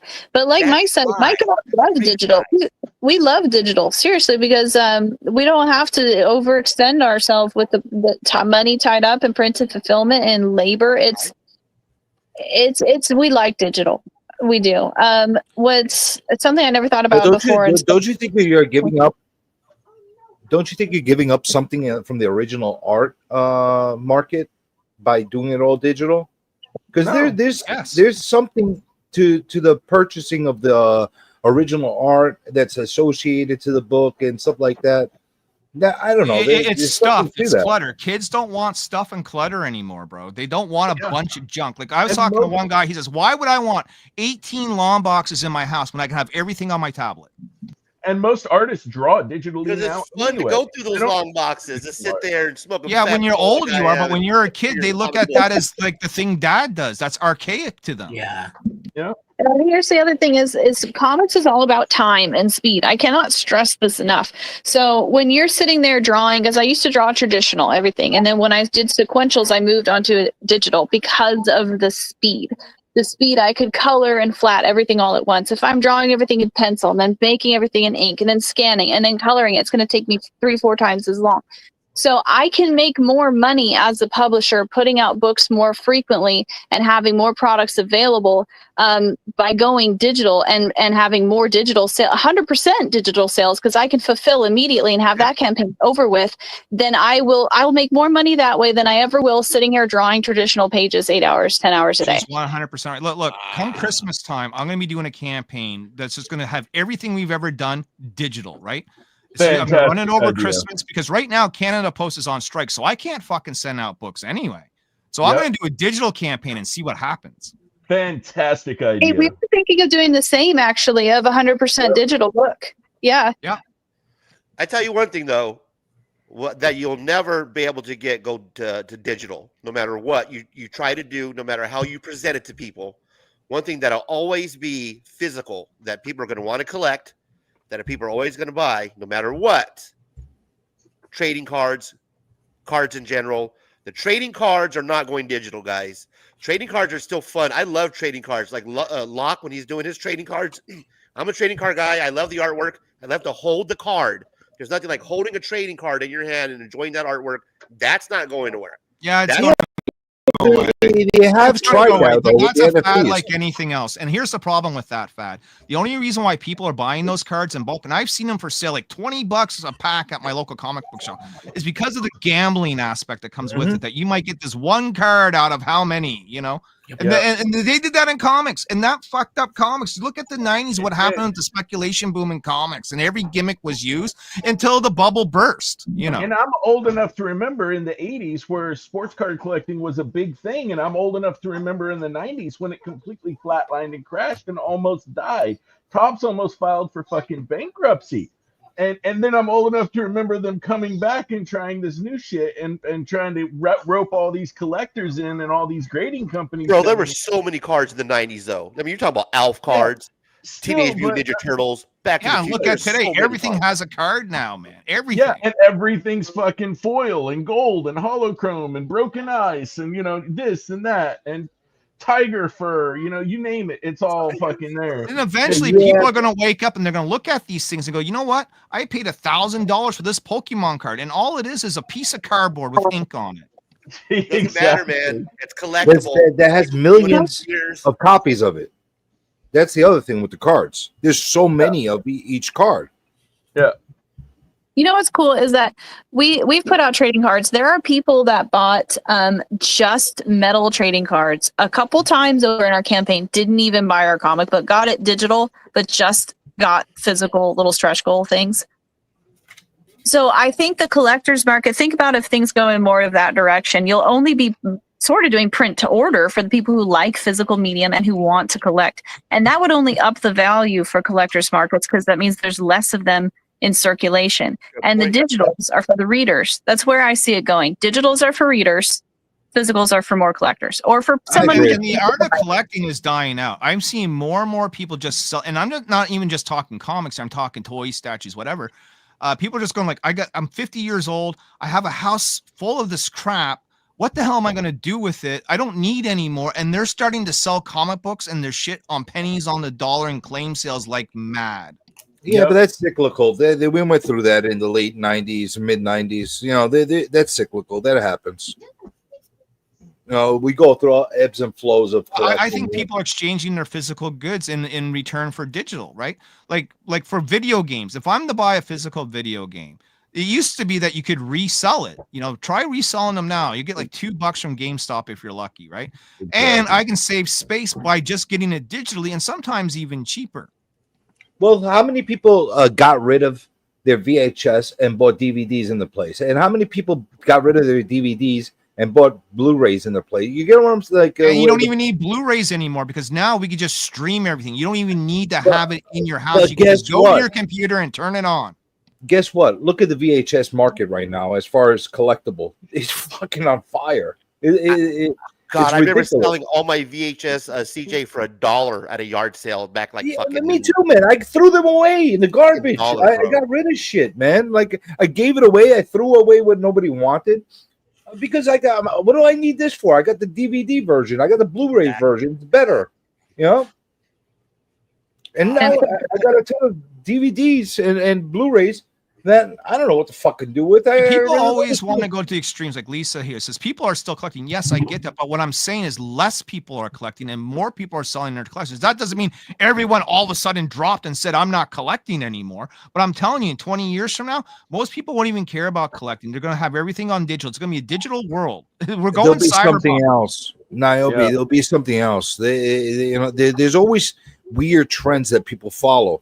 You know, they might not be collecting what people are collecting today, but they're going to be collecting something else. Well, yeah, they'll be collecting digital assets and NFTs. They'll be collecting original art because that's going to be the rarest thing on the world. As digital gets more and more prominent, and as AI gets more and more prominent, kids aren't even going to bother drawing anymore. Like you see how Locke is drawing, kids are going to forget how to do that because they're going to be too lazy to do it, and they're just going to press a few buttons and pop out an image.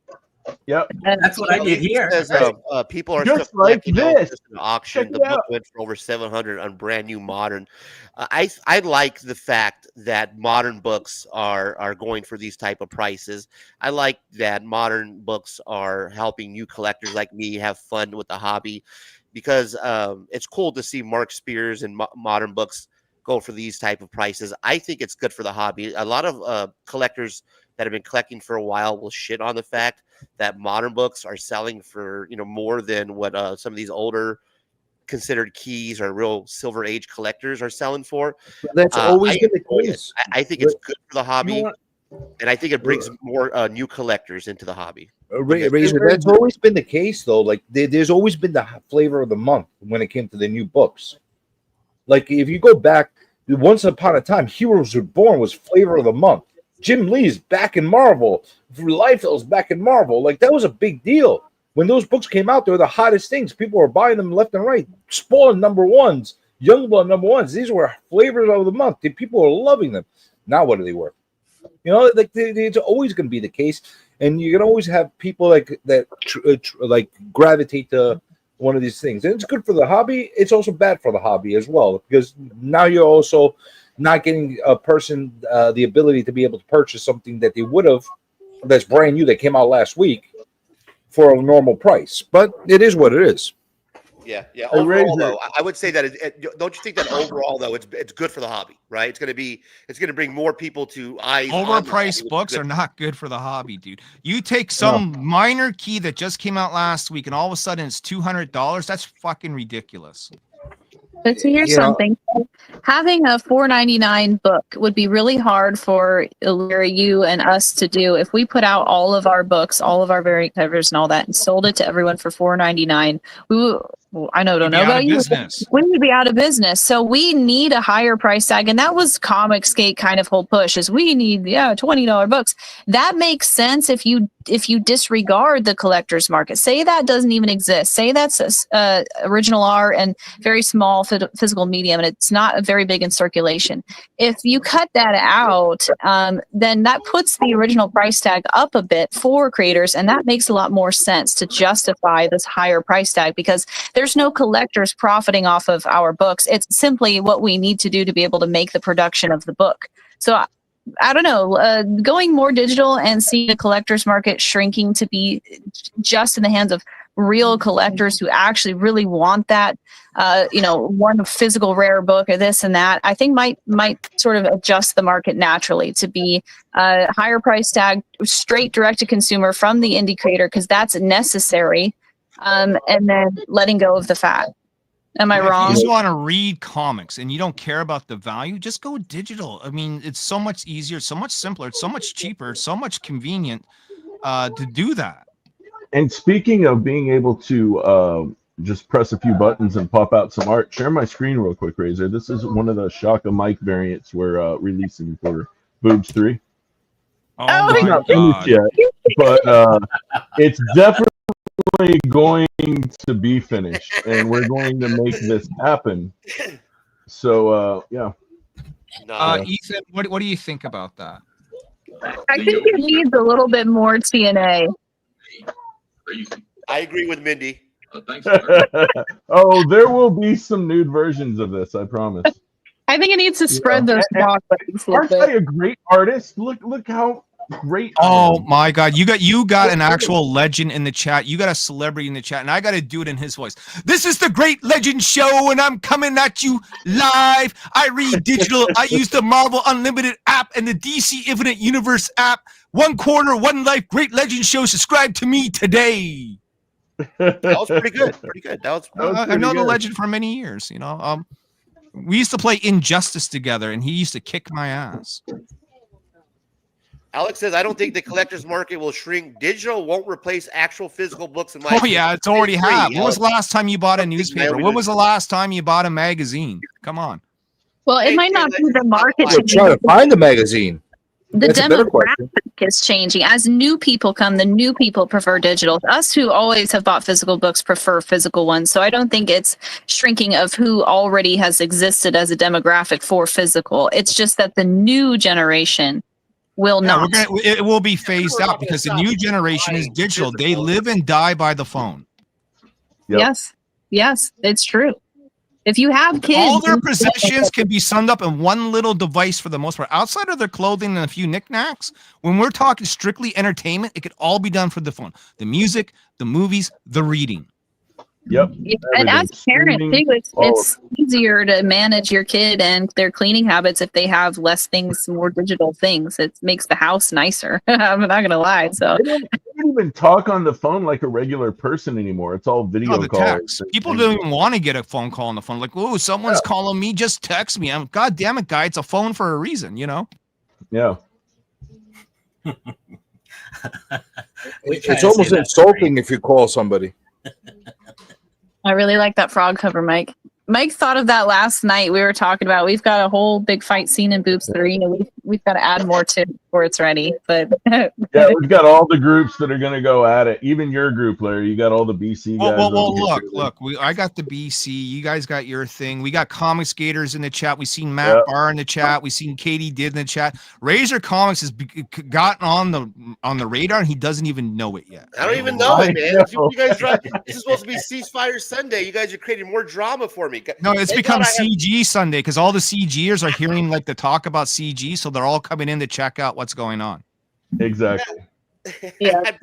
They have been told. They have been told. Ooh, It only takes one tweet on Twitter, say some guys talking smack on CG, and next thing you know, they're all checking out, and you'll be EFAP probably for the next week straight. So, well, how about this, Comic Gate? Send me a whole bunch of comic books for free, and I'll go and review them. I'll read them. Well, and then, you you want to wait 4 years for them? You can do that. We'll give you a proper review on the Razor Comics Ceasefire Sunday, and send them out to me, and we'll talk about them on the show.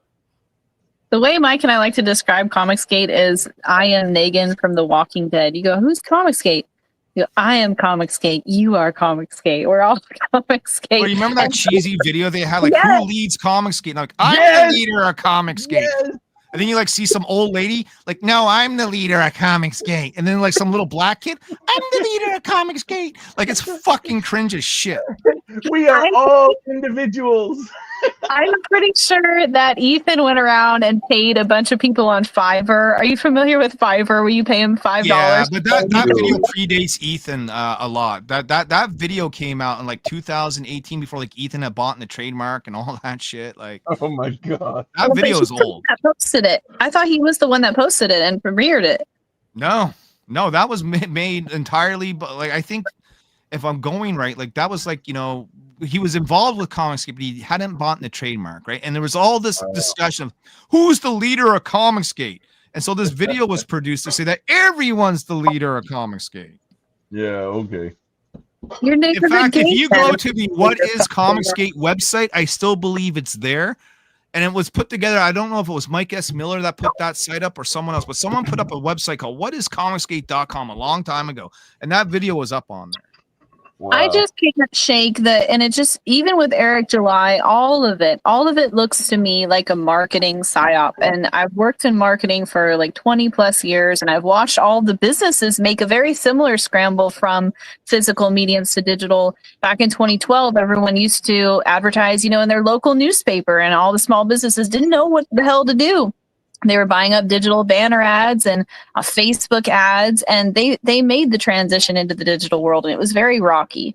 And all these new tactics, they look like marketing tactics. There's even a tactic that goes like this: pretend you're really, really popular, pay a bunch of people to say you're really, really popular, and then people will come to you. Well, that's not even a new tactic. That's all. That's called fake it until you make it. Yes, it's been around for a long time, and I think companies, I think maybe the Rippaverse, maybe these other companies too are doing it, and they're hiring people to go online and beef them up and make things look bigger than they are, and that's just It's kind like of buying the new subs on YouTube. Exactly. Yeah. It's definitely a tactic that's existed, and I I remember think that it's was a being big thing in utilized. the comic book community. That drama, like when a bunch of people were accused of buying subscribers on YouTube to get to 1,000 subs, and then people would go on Social Blade and say, "Hey, how the hell did you get 500 subs overnight?" Yeah. Hey, I Alex, was it's a Christmas time, man. I went to get my still do coffee, that. and I got my sugar cookie, guys. It's Christmas time here at Razor Comics. We're hanging out. We're talking comics. We got Mindy. We got Mike Wheeler. We got Comic Journey with us. We got Niobe. So I had to go get me a coffee. If you guys see me getting up and down, it's because I have a new setup. I'm trying to be more festive. I got got my tree in the corner. So I got up to get me some coffee. I got me my sugar cookie. That way I get my nutrition. I need a sugar mommy is what I need. Before the show started, I was sick. Okay, Dan Connor. Oh, don't even get me started there. Let me share a little secret with you guys. Hang on. Let me make myself big. It's just my show. Danielle. So let me share a little secret with you guys. Before the show started, I was sick. I shared this with Mike. Got some food poisoning before the show started. Had a bad burrito. Don't go there. You knew to say that. Had a bad burrito. Didn't sit well. So I was not feeling good. I had a little upchuck. Me and my buddy in the bathroom before the show started. So I had food poisoning. Okay. I'm feeling better. I got my coffee. I'm getting my win. If you guys might not notice, but the show was awesome. I carried on. We're having a great time. I got a second win going. I got my cup of coffee. I got my cookies here, my sugar cookies. We got the tree. We got great company. We're going to put the link in the chat. We got a full panel. People are hanging out. Thank you for everybody who's stopping by. And yeah, I just wanted to refresh and thank everybody. How do you guys like my new setup? No, it's great. I always loved the Matrix background that you had. My only problem is when people use green screens and they don't actually use a real green screen, it gets too choppy. Like anyone who's using a green screen, trust me, I bought a real green screen, an Elgato one that folds up and it's really nice. You won't get that choppiness. Half your head won't be missing when you talk. You know what I mean? Yeah. Razor, I want to know, you said that we've met each other before 10 years ago at Tucson Comic-Con. Do you remember? I don't. You don't? I don't. I remember him. I don't remember either. That it was too long ago, but I thought that was pretty cool. Razor's in Arizona, and yeah, we did exhibit there one year. I had a little art table. That's pretty funny. Yeah, It's a I try to small go. world. It's I small. Comic-Cons like all the time, right? And then it turned into like Fan Fusion down here. Once it turned to Phoenix Fan Fusion, I was done, man. I couldn't do the cons anymore. I'll go to the Tucson Comic Con because that's actually Tucson Comic Con, where Phoenix we got the Fan Fusion. The Fan Fusion just sucks. It's all anime. It's all. Don't get me wrong. It's all anime. It's all cosplay. That's just not me. Welcome to the future of every convention coming forth. Oh yeah. Yeah. If you hate that stuff, they're all going in that direction, dude. Because that's what's popular. That's what gets people. Not ours. You know, the cosplayers are the people that buy tickets, and that's why they cater to them, right? They're ticket buyers, and they go in and they help keep these shows alive. You know, if it was just related on people strictly buying comic books, a lot of these conventions would be gone by now. I believe FanFest is, or Fan Fusion. It was FanFest. That is Phoenix. They were in some serious tax evasion trouble, and then they were getting eaten from within because of some issues with the volunteers or something. And then I don't know how it all blew over, but then the last time I looked them up, they had changed and rebranded into Fan Fusion. So I don't know. It's kind of interesting. I always wondered what happened to the management there. But it's a totally different show now, I guess. And that's for $85 a day. Fucking kidding me? Now imagine what you have to pay if you have a table there. You know what I mean? Yeah. I didn't actually like exhibiting at that show. I was at Phoenix one year and then their Fan Fest, Winter for Fan Fest another time. But they were dicks. They were total dicks. I didn't like them at all at the Phoenix thing. And they had a weird loadout with the union, and it was hours and hours. It was just not, it was not great. I did not have a good time. I had a good time at the show, but internally dealing with them, I thought they were all dicks. You mentioned Fan X is running all cons. Is that true? I wasn't aware of that. I mean, I don't know. Right? You got 6 spots. If someone does want to come in, I will once again be the sacrificial. I can leave. I can leave. It'd be me. Like I'm working on my Stan Lee video right now. So yeah, I don't got anybody else who's looking to come in. Is there somebody else that's looking to come in that I missed? Hey, get the Great Legend Show. Why don't you come in live? I'm actually in the middle of doing something myself right now. I'm doing some concept shit. What's that You're working hard on the cards there. Well, that's how I work out like ideas, like for characters. A lot of times I'll do them on like sketch cards, kind of a thing, like just to lay out different character designs and thoughts. Oh, I love the sketch cards. Yeah, do you not sell those, Comic Journey? Finished ones, yeah. But these are more for myself that I'm doing. Like this is like a concept one that I had done for a character that's in the Shift project, but I'm working on different projects simultaneously right now. So this is my way to kind of put my ideas down there, because it's a lot easier when I go back to do like full pages and stuff to go back to my concepts. So I'm like, okay, I got like binders of like little cards where I'm like, I use them as almost reference points of like, okay, I was thinking about going this direction with this kind of thing. It's my own personal way of having a journal in a pictorial kind of way. That's interesting. That's cool, man. cool. That's cool. That's how you started off first, as like your sketch before you start actually working on a piece. That's dope. Yeah, it's a lot easier. It's my process. Everybody's got their process. My process is just like trying to figure it out. Like, okay, this kind of looks cool. It doesn't look cool. I could see how I could grow this design in one way or another. Like my background is graphic design. Like that's what I studied, computer graphics, and like I'm a very visual person, so I need to like visually break things down. Like I even store like when I'm doing pages, I'll break it down in storyboard format first, just to see how it works out for me, and then I'll actually start putting this 11 by 17s together. So, like I said, everybody's got their way. No, those are dope, man. When I went to the last con I went, well, it's actually a Sonic convention. Trading card artwork is huge. People love it's original artwork, and trading cards themselves are popular. People love trading cards, and they love the original trading card artwork.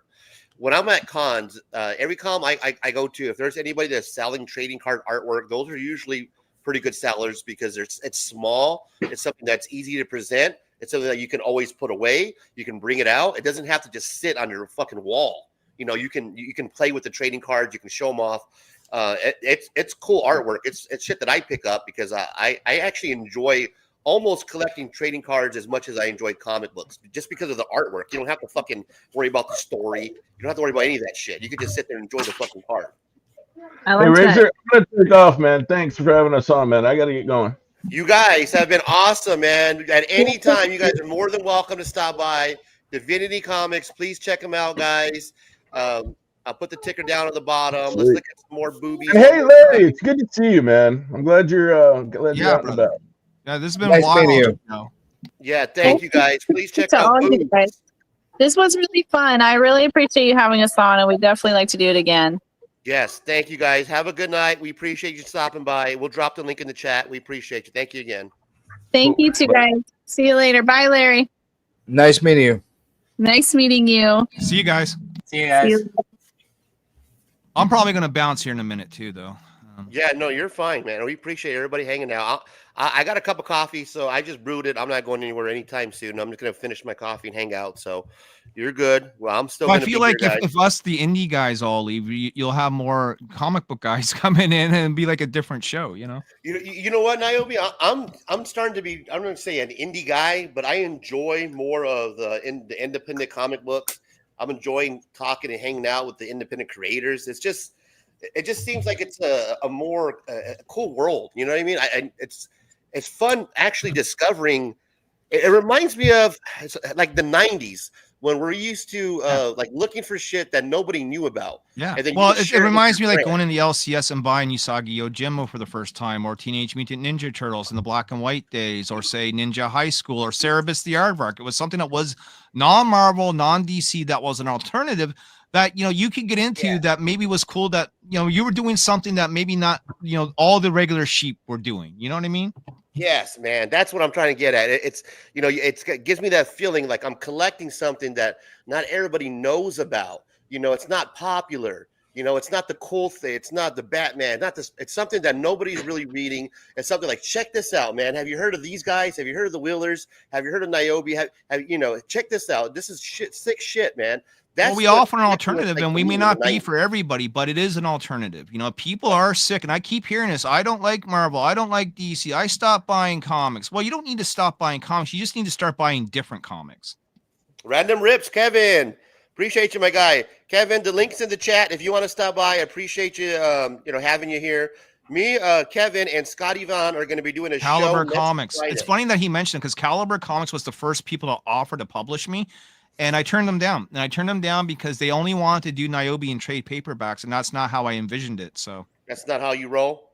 well, I mean, and they're like, you're not going to make very much money. And I'm like, well, if you're only going to put me in a trade, and we're not going to make any money, like, why would I not shop around for another publisher that's going to put them out on as floppies, and then we can do the trade later and cash in even more, Yeah, and I'll be honest with you.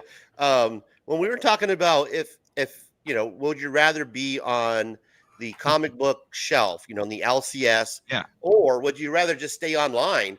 Honestly, I think it's just a lot cooler for these Kickstarters to have your online presence more than being in the LCS. To me, that gives it a cool factor that you're well, online. to me, being in the I LCS disagree. gives you legitimacy, right?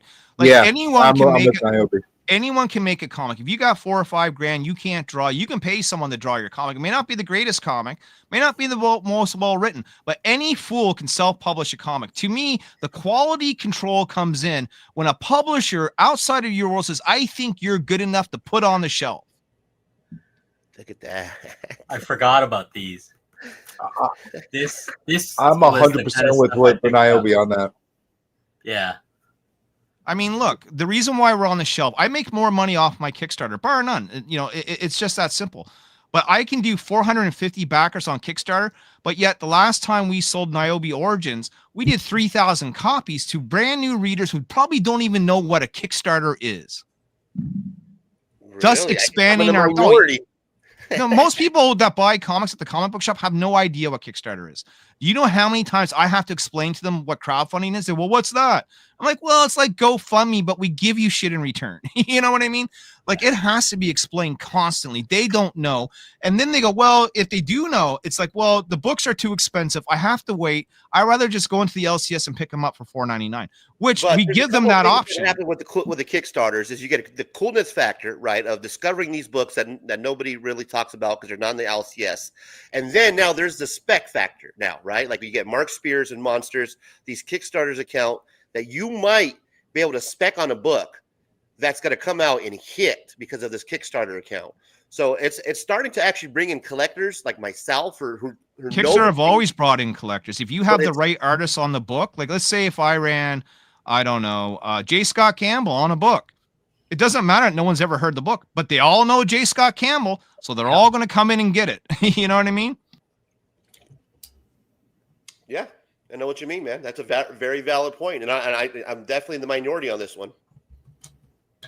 I mean, I've done it. We've hired Mike Bodoffalo. We've hired Keith Garvey. We've hired Ali Garza. We've hired Paul Green. We've hired Jamie Tyndall. We've hired some of the bigger names in the bad girl comic book genre. They're expensive, but they will bring in their audience to you, you know? Random says, what's amazing is that someone like Dave Sim could self-publish in 77, no Kickstarter, no laser printers, no digital, anything. Yeah. But he did it with Cerebus for years, just barely getting Cerebus. Cerebus, excuse me. Cerebus the Aardvark. Dave Sim is a Canadian from Ontario who's done a black and white book called Cerebus the Aardvark seemingly forever. And he's been doing it for a long time. He's been quoted as saying, you're not a comic book artist unless if you've drawn 1,000 pages. Yep. And he's drawn 1,000 pages plus, you know. Alec wants to know the year that Caliber reached out to you, Niobe. Oh, it was a long time ago. It's through Andrea. Fuck, what was his last name? It was like, I'm talking like right when Niobe 1, Niobe 2 came out. So we're looking at 2015, 16, 17, that era. Like long before we had our new artists, long before we were in color, we were just a black and white book that, you know, was barely making $3,000 on Kickstarter. Right. A+ says he could drive down to Hollywood right now and promote your Niobe comics to get option, but if they take the deal, what he's asking for is 10%. I'm talking Paramount, Warner, Lionsgate. Yeah, but why would I do that? The Antarctic Press has those deals in place with these companies for options anyway, right? So if I really wanted Ben Dunn to option Niobe around, he could, just like the way he's been trying to option several of his other properties around. Those things are already in place. What's your end game, Larry? Like as far as where do you see like your characters, Niobe, whether it's her or anybody else? Sure. Like where do you vision like it, like realistically, or what I dream of? No, both realistically and like with pushing Because for that's the two next. different answers. I can give you like the oh my god, What do you want to I'll see give you happen? I'll give you both answers. The realistic answer is this. I don't know why my guy just disappeared. There he is.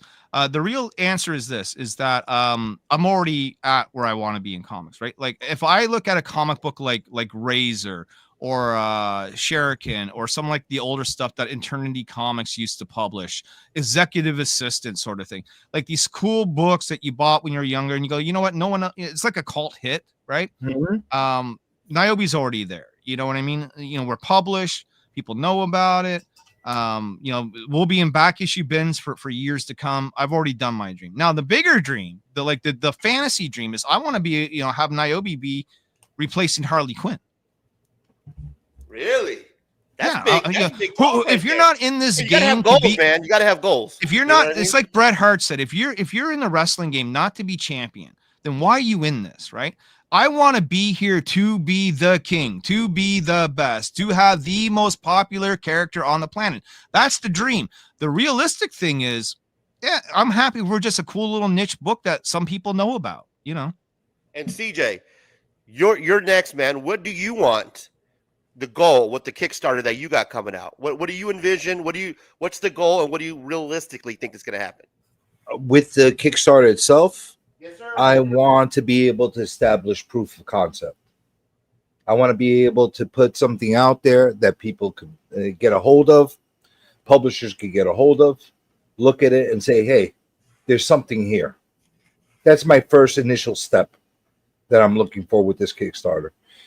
As far as overall goals, Right. is I'd like to be able to introduce a whole new universe through some of the characters that I'm creating and just put something a little different out there, something that people could gravitate to in a way where, it gives a little bit of inspiration to some of the people that have like not done what they wanted to do in their lives and kind of like put their creative ideas on the back burner and kind of say, hey, you could go and do this yourself. That's my realistic short-term goals as far as what I'm looking to do with these things. As far as unrealistic, I'd love to see a publisher pick up one of my titles and say, hey, we're going to run with it, like one of the bigger publishers. That would be what I'd like to see it do. I don't know if that's a realistic thing because I think a little different. I'm a little That's awesome, man. sure with the kind of stuff I do, but you never know. You never know, bro. You got to have. I mean, you got to have goals, man. You got to shoot for the fucking stars. You know what I mean? Loke, you brought Locke. Excuse me. I'm watching you finish up, man. I have a question. You just inspired me to ask this question here. Now that I have actual artists on the panel, being an artist that does comic book art, it's one thing to be original because we all want to be noticed for something original. We all want to be known for our original art, like how CJ's coming up with his own Kickstarter. Okay. He wants to be known for his own universe that's coming out. Is it kind of restrictive being an artist and drawing already established characters like Batman, like Superman, like what you're doing here? Do you find that there's a little bit of a you don't have creative freedom like you would normally do? There's a set rule when I was working for the different companies, when I was living in LA. So if I was working for Mattel, I had to draw like Mattel. If I was working on a Disney project, I had to draw literally like whatever animation project I got into, right? So when I'm tasked to do covers, there's a lot of my covers are all digital. A lot of the art directors want digital. The reason for the digital is they want the separate elements. They want the foreground characters, backgrounds, and stuff, so they can move it around. A lot of my stuff is all commercial related, where they either take it, put it on a box art, or take it and put it on like displays and so forth, right? So for me, I do this because it pays the bill. It's really it's the only job that I kind of like doing where I'm more creative when it comes to that. Now, if I was in charge of a project, that's a different thing.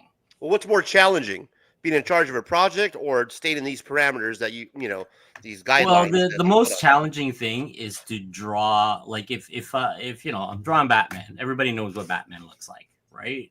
I draw in the style that the person kind of wants, right? And that's cool. Like the stuff I worked on is video game concepts where it's from the grounds up. Or if I'm doing something for Upper Deck says, they give me a little synopsis, a little sheet that says these kind of characters live in this world, this kind of stuff. Those are more fun because you got more creative freedom to do stuff. If I'm doing concept arts and stuff like that, you get to play with lights, you get to play with, those are the kind of things I'm used to. But when I'm drawing for like sketch cards, right? When I'm doing sketch cards, it's more like there's rules because I do a lot of commercial related stuff. So I get things like band characters I can't draw. I can't draw specifically. Like I'm doing Star Wars stuff.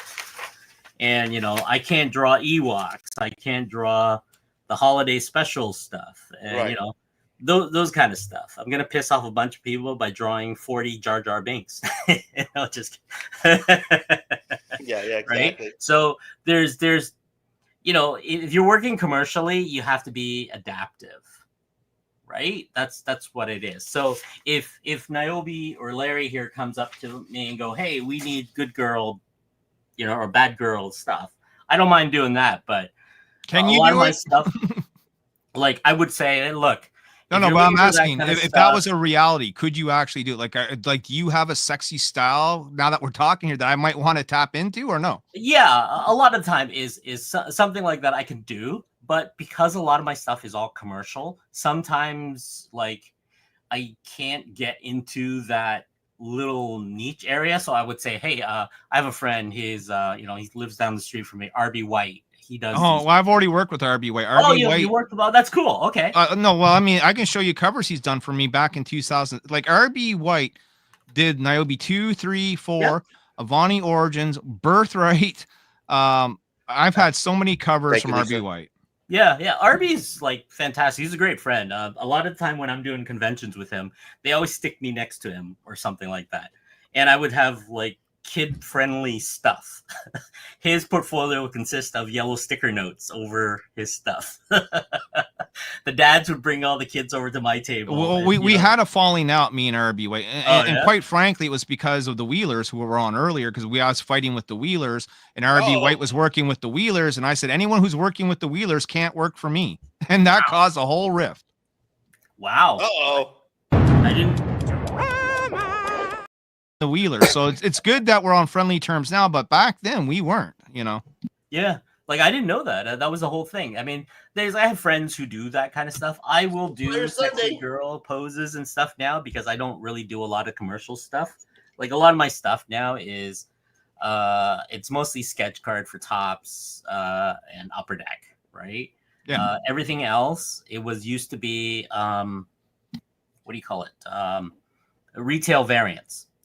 Yeah, like yeah, store exclusive stuff like that. Yeah, that's all I do now. It's all like local, like the Niagara Falls Comic Con will have like 500 copies of this or 300. Larry, to say something for Loke because he's being humble to it. Yes, he can draw like the cheesecake covers and stuff like that. But I need to see them now, right? Yeah. So like if I'm ever to consider him for a future cover, I got to see the style, right, and see if that's something I want. Then we have to discuss rates and prices and availability, and But he's definitely very capable. He's just being humble about it right now. No, I get it. I mean, if he can bring me like J. Scott Campbell S style bad girl things, then I would want that. So it's got to look totally 90s. You know what I mean? Yeah, I color stuff for which call it Makina there, some stuff for them for the DC books, for I forget what Boston stuff. I do color works and stuff, but yeah, I like I think Sexy Girls is like I Poison do Ivy. rendering. A lot of the time they ask for the renders. Yeah, see, I wouldn't want it like this painter release style. Like I want it to look Yeah, like, that's- like J. Scott Campbell drew it and, my colorist colored it. You know what I mean? Yeah. I could do all that stuff. It's just that I haven't done it in a while. Like that's the thing. Like what I have. Like the artist that I'm doing a lot of variant covers with right now happens to be John Stintsman of Evangeline fame. Oh yeah, I think I know him. Hey, bud, I'm known by everyone, but I don't know why I made him sound like a bad Todd McFarlane. But Jim, yeah. But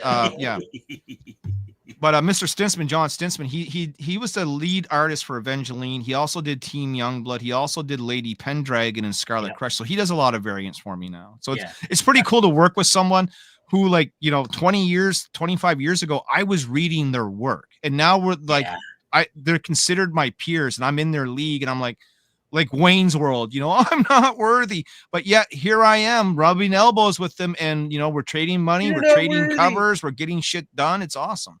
Yeah. Hey, madam, thank you for stopping by. The beautiful madam, everybody. I'm gonna What do you think? Wait, hang on. I'm sorry. That's Alex. I'm going to launch a Kickstarter project in a few months. All right, man. Hey, well, Very when cool. you do, brother, come on Razor Comics and announce it here first. Don't go to anybody else. Don't go to anybody else's show first. Come here. Do it here. Razor Comics. And then man. come to me next. There you go. But long as you come here first. Because that's what we do on my show. We promote a lot of Kickstarters, right? If you're an independent comic book creator and you want to come on the show and talk that game with us, we would more than love to have you. Check out Is that, Madam on is Instagram. that telling me you want me on when we launch? Hey, man, I still haven't gotten your comic yet. Pete still has to send me all the stuff, right? But I would love to have you on when I got your comic. Oh, you can come on whenever, But when I have your comic, in my hands, I like to actually have you on as I go through it, because you gave it to Pete, but Pete can't send anything to me right now because Canada Post is on strike. I would never get it. You know what I mean? Madam, chat. You're Like wait for a while. please feel free to jump in and show off some of the beautiful sculptures you have, or just hang out and breast us. Breast us? Did I just literally say that? You Bless did. us with your presence. Excuse me. Believe me, that was a complete hiccup. Now that requires a Bless us with 2-hour your apology where everyone needs to judge and scrutinize you for. That's right. So, Eichel, actually, when the post office goes back to normal over there, I guess, or somewhat normal, I'll send you an updated thing that I'm working on. Yeah, that'd be awesome. Yeah, we're all, there are ways to get mail to me, but it's more expensive right now. Like UPS won't even send to Canada right Canadian now. post office, man. What the fuck's No, going on over fucking, there? they're on strike. They want more money. They want their thing, right? But I mean, like even UPS won't send to Canada right now because their backlog is a mile long. And it's also holiday season, so it makes it even worse. So here's my problem. I'm waiting for comic books from Comics Wellspring to fulfill to my backers, and I can't because Comics Wellspring called me the other day and they're like, "Hey, we want to send you these books. They're all printed, but UPS won't send to Canada, and FedEx wants to charge us an extra $250 American just to send to you." And I'm like, "Well, fuck that." I'm like, look, here's the thing. I said, just hold on to them. They're safer there right now than they would be in the mail lost somewhere. I said, when Canada Post, comes off their strike, I will let you know. And then, you can send me those books and I'll get them to the backers. I said, even if you sent me the books right now, they would just sit here because I can't send them out anyway until the strike is over. Well, let me ask you a question, like in specific to this right now. You've already charged your backers for the shipping and everything like that. Sure have. More than likely, when Canada Post actually, goes back to normal, the rates are going to be much higher. It might be. Who knows how that's going to work? But I mean, What's going to happen? Are you going to have to eat all that? Like, how's that going to work? Of course, I have to eat it. What do you think I'm going to do? Is message the backer, say you all owe me an extra $3 per book? You can't do that, fucking man. Sucks. That really sucks. You can't do that, right? And I've seen people do it. It's just a random thought that went through my mind right now. I'm with you. I would eat it myself as well, but it's a shitty situation that you're in right now because, like, at the end of the day, you might actually be in a position where it's costing you, like, you're basically paying for backers to get your book instead of getting The paid bigger problem is not like, do I eat an extra $1 or $2 on shipping, right? The bigger problem is that I have a track record for stellar fulfillment. Like, as in, I'm always on time. No one ever has, out of the 10 years and the 14 books I put out, no one ever had to wait, you know, beyond what I said they have to wait. Now they do, and it pisses me off, you know? Yeah, I hear you, brother. I hear I'm you, sure man. people And are I'm going to be. talking, I'm just going to be a month or two late, I which is hear you, early in man. comics, you know, like, but Yeah, some that's people are Hopefully, 4 in years. this situation, people are a little bit understanding.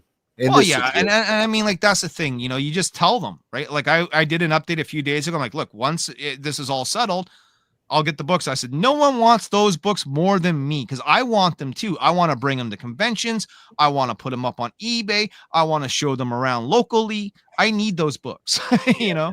Yeah, thanks for that update, brother. Thanks for the uneventful update. You're welcome. Thanks. All right. Hey, man, I'm about to wrap up right now. Before I do, let me go around the table. Let's start off with the quietest guy first in the chat. Let's start off Oh, with that's him. me. Oh, shit. No, I'm Definitely kidding. not you. Oh, Jesus. Me? Oh, Jesus. Locke, before I wrap up, man, what do you got going on?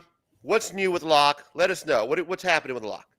Right now, over the Christmas holiday, I need to finish the top Star Wars stuff.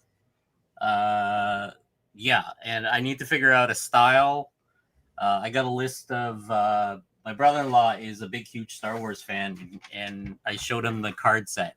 So he wrote down all 40 characters that he wants to see himself. Nice.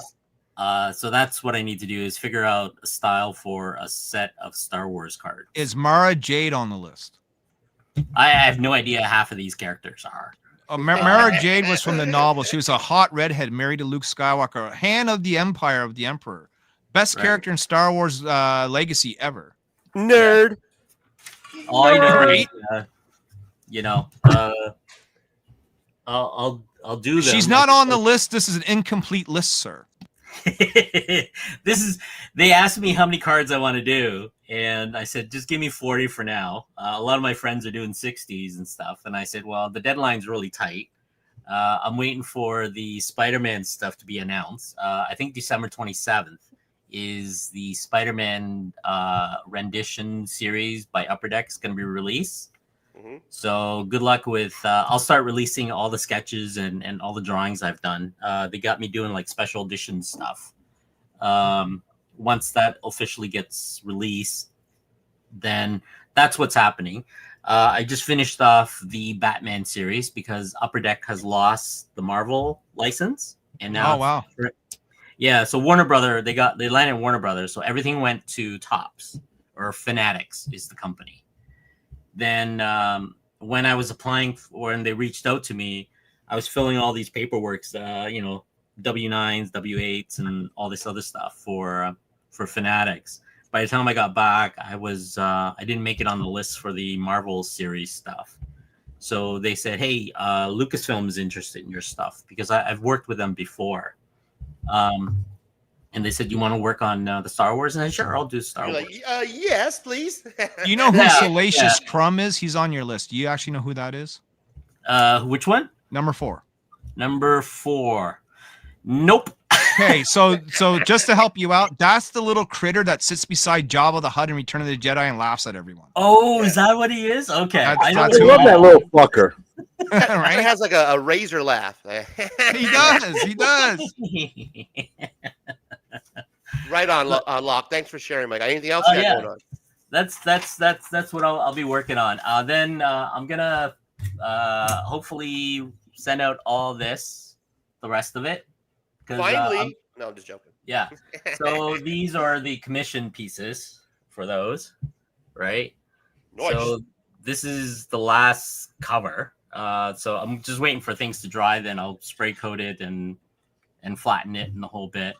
Then put it through a t-shirt press so everything should be flat. Then that should leave. But because of Canada Post on strike, if I ship it through FedEx, it's going to cost like a lot of money. A fortune, yeah. Yeah, that's right now, right? So yeah, that's what I'm dealing with. Then hopefully the strike's over soon because I need my benefits. because Canada Post cut off my benefits. By the way, Niobe, I'm a postie. Oh, What's a postie? hey, there he is. Locke is a postie. Well, I we hope don't you know get what it a done, bro. We postie hope is. you What's a guys get- postie? He's I'm the a enemy. mailman. Oh, you're a mailman. So you're on strike. Yeah, I am I on hope it strike, works out for but you, Locke. in September I had a heart attack. Oh, I'm sorry to hear that, brother. So I had Oh, wow, triple look at that. bypass surgery, and because I worked 2 years straight over the pandemic as an on-call, it took 2 years for me to get full-time with benefits. Then there's a reason why we went on strike, Naomi. Oh yeah, no, feel I for get you. it, and I hope it works out for you guys. We just Yeah, need the mail definitely, back. bro. You know, the society crumbles if we can't get the mail moving. You know. Exactly. Yeah, man. that's important. exactly. You ever watched the movie The Postman? Like, I feel like I need to be Kevin Costner right now, riding on a horse and bringing you know. So yeah, that's what's happening there. The last negotiation, they were thinking of turning me back to an on-call, so I can work 7 days a week again. Definitely. I'm kind of burnt out. And, Respect, man. Yeah, you're definitely vital, and we're glad that you're happy that you're at the still with time us. they called us vital. According to the contract for on-call before you become a union member, is you work minimum 1,000 hours to qualify for benefits. God damn. And I only make last year $36,000 a year, and because I'm a kind of like what they call an RSMC, that's what we're fighting for. Is every time we bring on somebody new, it's got gig work. They get 75% of the pay, right? So really, like, you're doing the same job, but you're getting 75% of the pay. But you also have to use your own vehicle. So yeah, last year I spent about $12,000 in insurance, maintenance, and stuff. So I only make 36, and 12,000 of that went to the vehicle. Yeah, man. Well, we appreciate everything you do, bro. I mean, that's a hard job as it is.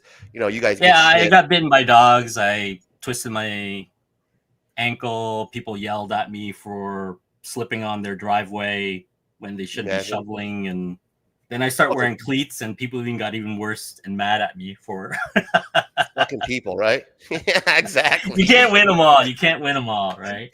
But yeah, so the please check strike out is his YouTube basically channel, we guys. haven't got a raise in like 20 years. Fuck, man. That's really what horrible. that is. And that 20 years, man. That's nuts, bro. I mean, come on. Believe it or not, my pay is for every kilometer, for every mile or kilometer here. Well, it's a kilometer, less than a mile. I get 52 cents a kilometer. That has been in the contract for over 10 years.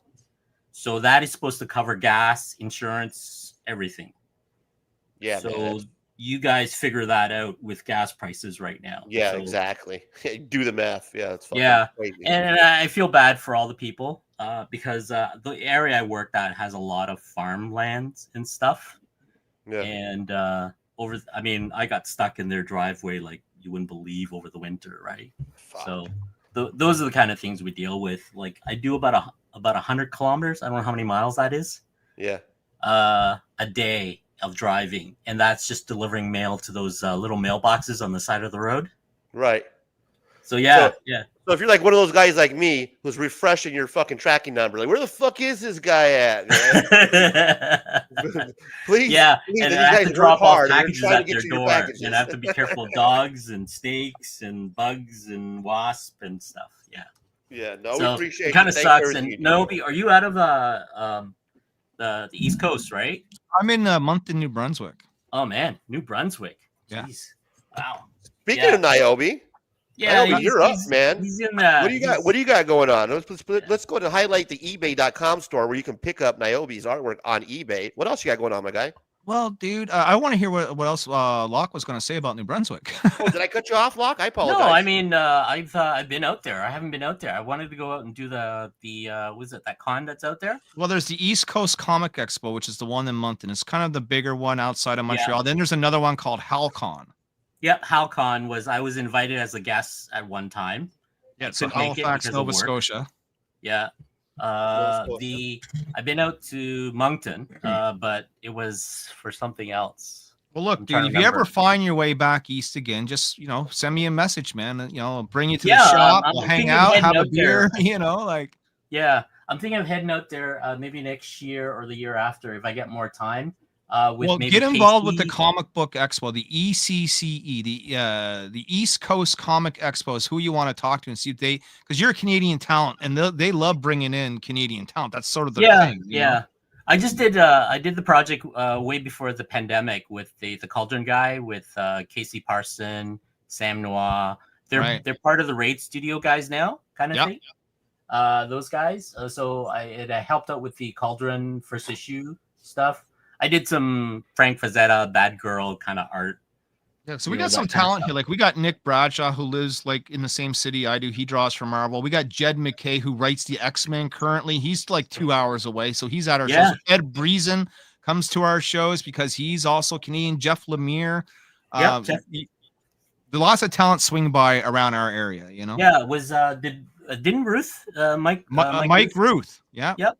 He drew a Red Sonja for me on a sketch cover, and he only charged me $25 for it, and it is glorious. Yeah, Canadian? Mike and I trade Canadian. artwork all the time.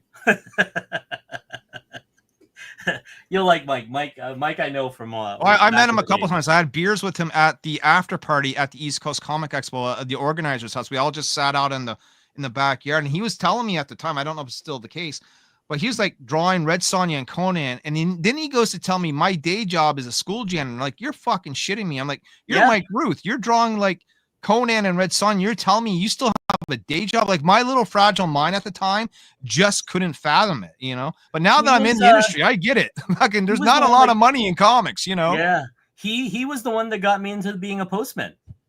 There you go, man. Right. So that's he was telling me because of that, because I was a creative director for these agency when they shut down over the pandemic, and he says, "Hey, I was a postie. Apply for that." And I applied. That's it, man. So get over here sometime, man. That'd be awesome. Yeah. I suddenly have the urge to go play Postal right now. What's that, CJ? I suddenly got the urge to go dig out my old Postal game. I want to watch The Postman now and just think about Locke, Exactly. As far as me, Razor, I got a Kickstarter in February. Nothing much is happening over the Christmas months, the next 2 months, other than we're drawing pages. Like my script for Outbreak 4 is written. I'm going to hand it in to the artist. He's going to start drawing pages. We're getting 3 new covers done. One from John Stinson, Narcilio Souza, and Elsie Freitas, which will be our 6th that we're going to offer on the Kickstarter. And I might do that digital campaign I'm talking about sometime over Christmas just to see what happens. Outside of that, I'm waiting for Savage Sin 2 books to come in once the mail is working again. And I'm going to fire all those out the door. So that's kind of like where I'm at right now. I'm making a lot of videos on my YouTube channel, a lot of shorter videos you guys have noticed. A mix between live streams and like 10 to 12 minute videos, because that's what's bringing me in the subscribers. I gotten 25 subscribers in the last 2 weeks. So yeah, you're doing good on the videos, man. I've been watching the videos. You're doing good. I like the way you're putting them together. So yeah, keep making the videos because we enjoy watching videos. Live streams are one thing, cool for the community, but guys like me that come home and smoke a bowl, we like to put on the videos, bro. Yeah, something that you can, hey, like the one I'm working on right now, Stan Lee's iconic home is for sale, but for how much? Stay tuned. That will be up in an hour or so. Right on. And of course, our guy Comic Journey. Am I saying this right, man? Is it all about Split Vision? Split Vision Press? Split Vision Press is the name of the publication. That's exactly the label that we're going under, that we developed for that.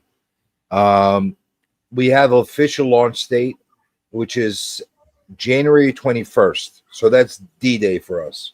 That's where we're dropping it. We're going to do a launch party. We're going to do the whole 9. We're going to have a little bit of build up going towards that. We're already working towards following stuff based on that project.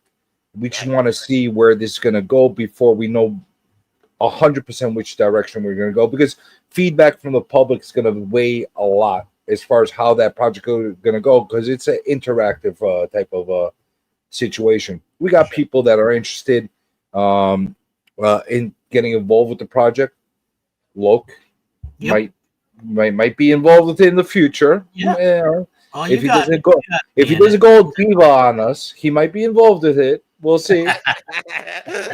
And there's a couple other individuals that I'm holding back the names as far as like more high profile people like the Loke that have done a lot of published work that might be involved with us in the future, which would be really cool because it'll add a new flavor to what we're doing. So I'm really into this. I'm working on a couple other projects simultaneously. There are solo projects that I'm going to be releasing. Cool shit, man. Like a lot of creative, cool shit that we're going to be doing. And that's cool, that's bro. basically it. Split Vision. That's the name. Split Vision on Press. Am I saying that right? No, Split Vision Press. Split Vision Press. The Shift Project. Shift Project. Split Vision Press. The Shift Project. January 21st. That's the date. I wish you good luck, brother. You know, I want to see you, succeed. There's this opinion about me that I'm just a fucking asshole, which I am. But I truly want to see people succeed, man. Especially people that I know that are passionate about what they do. You're one of those people. So good luck to you, man. I'll be backing you. Good luck. Thank you for stopping by. Anything else you want to say? I appreciate Razor, the before kind you words. end, share my screen, will you?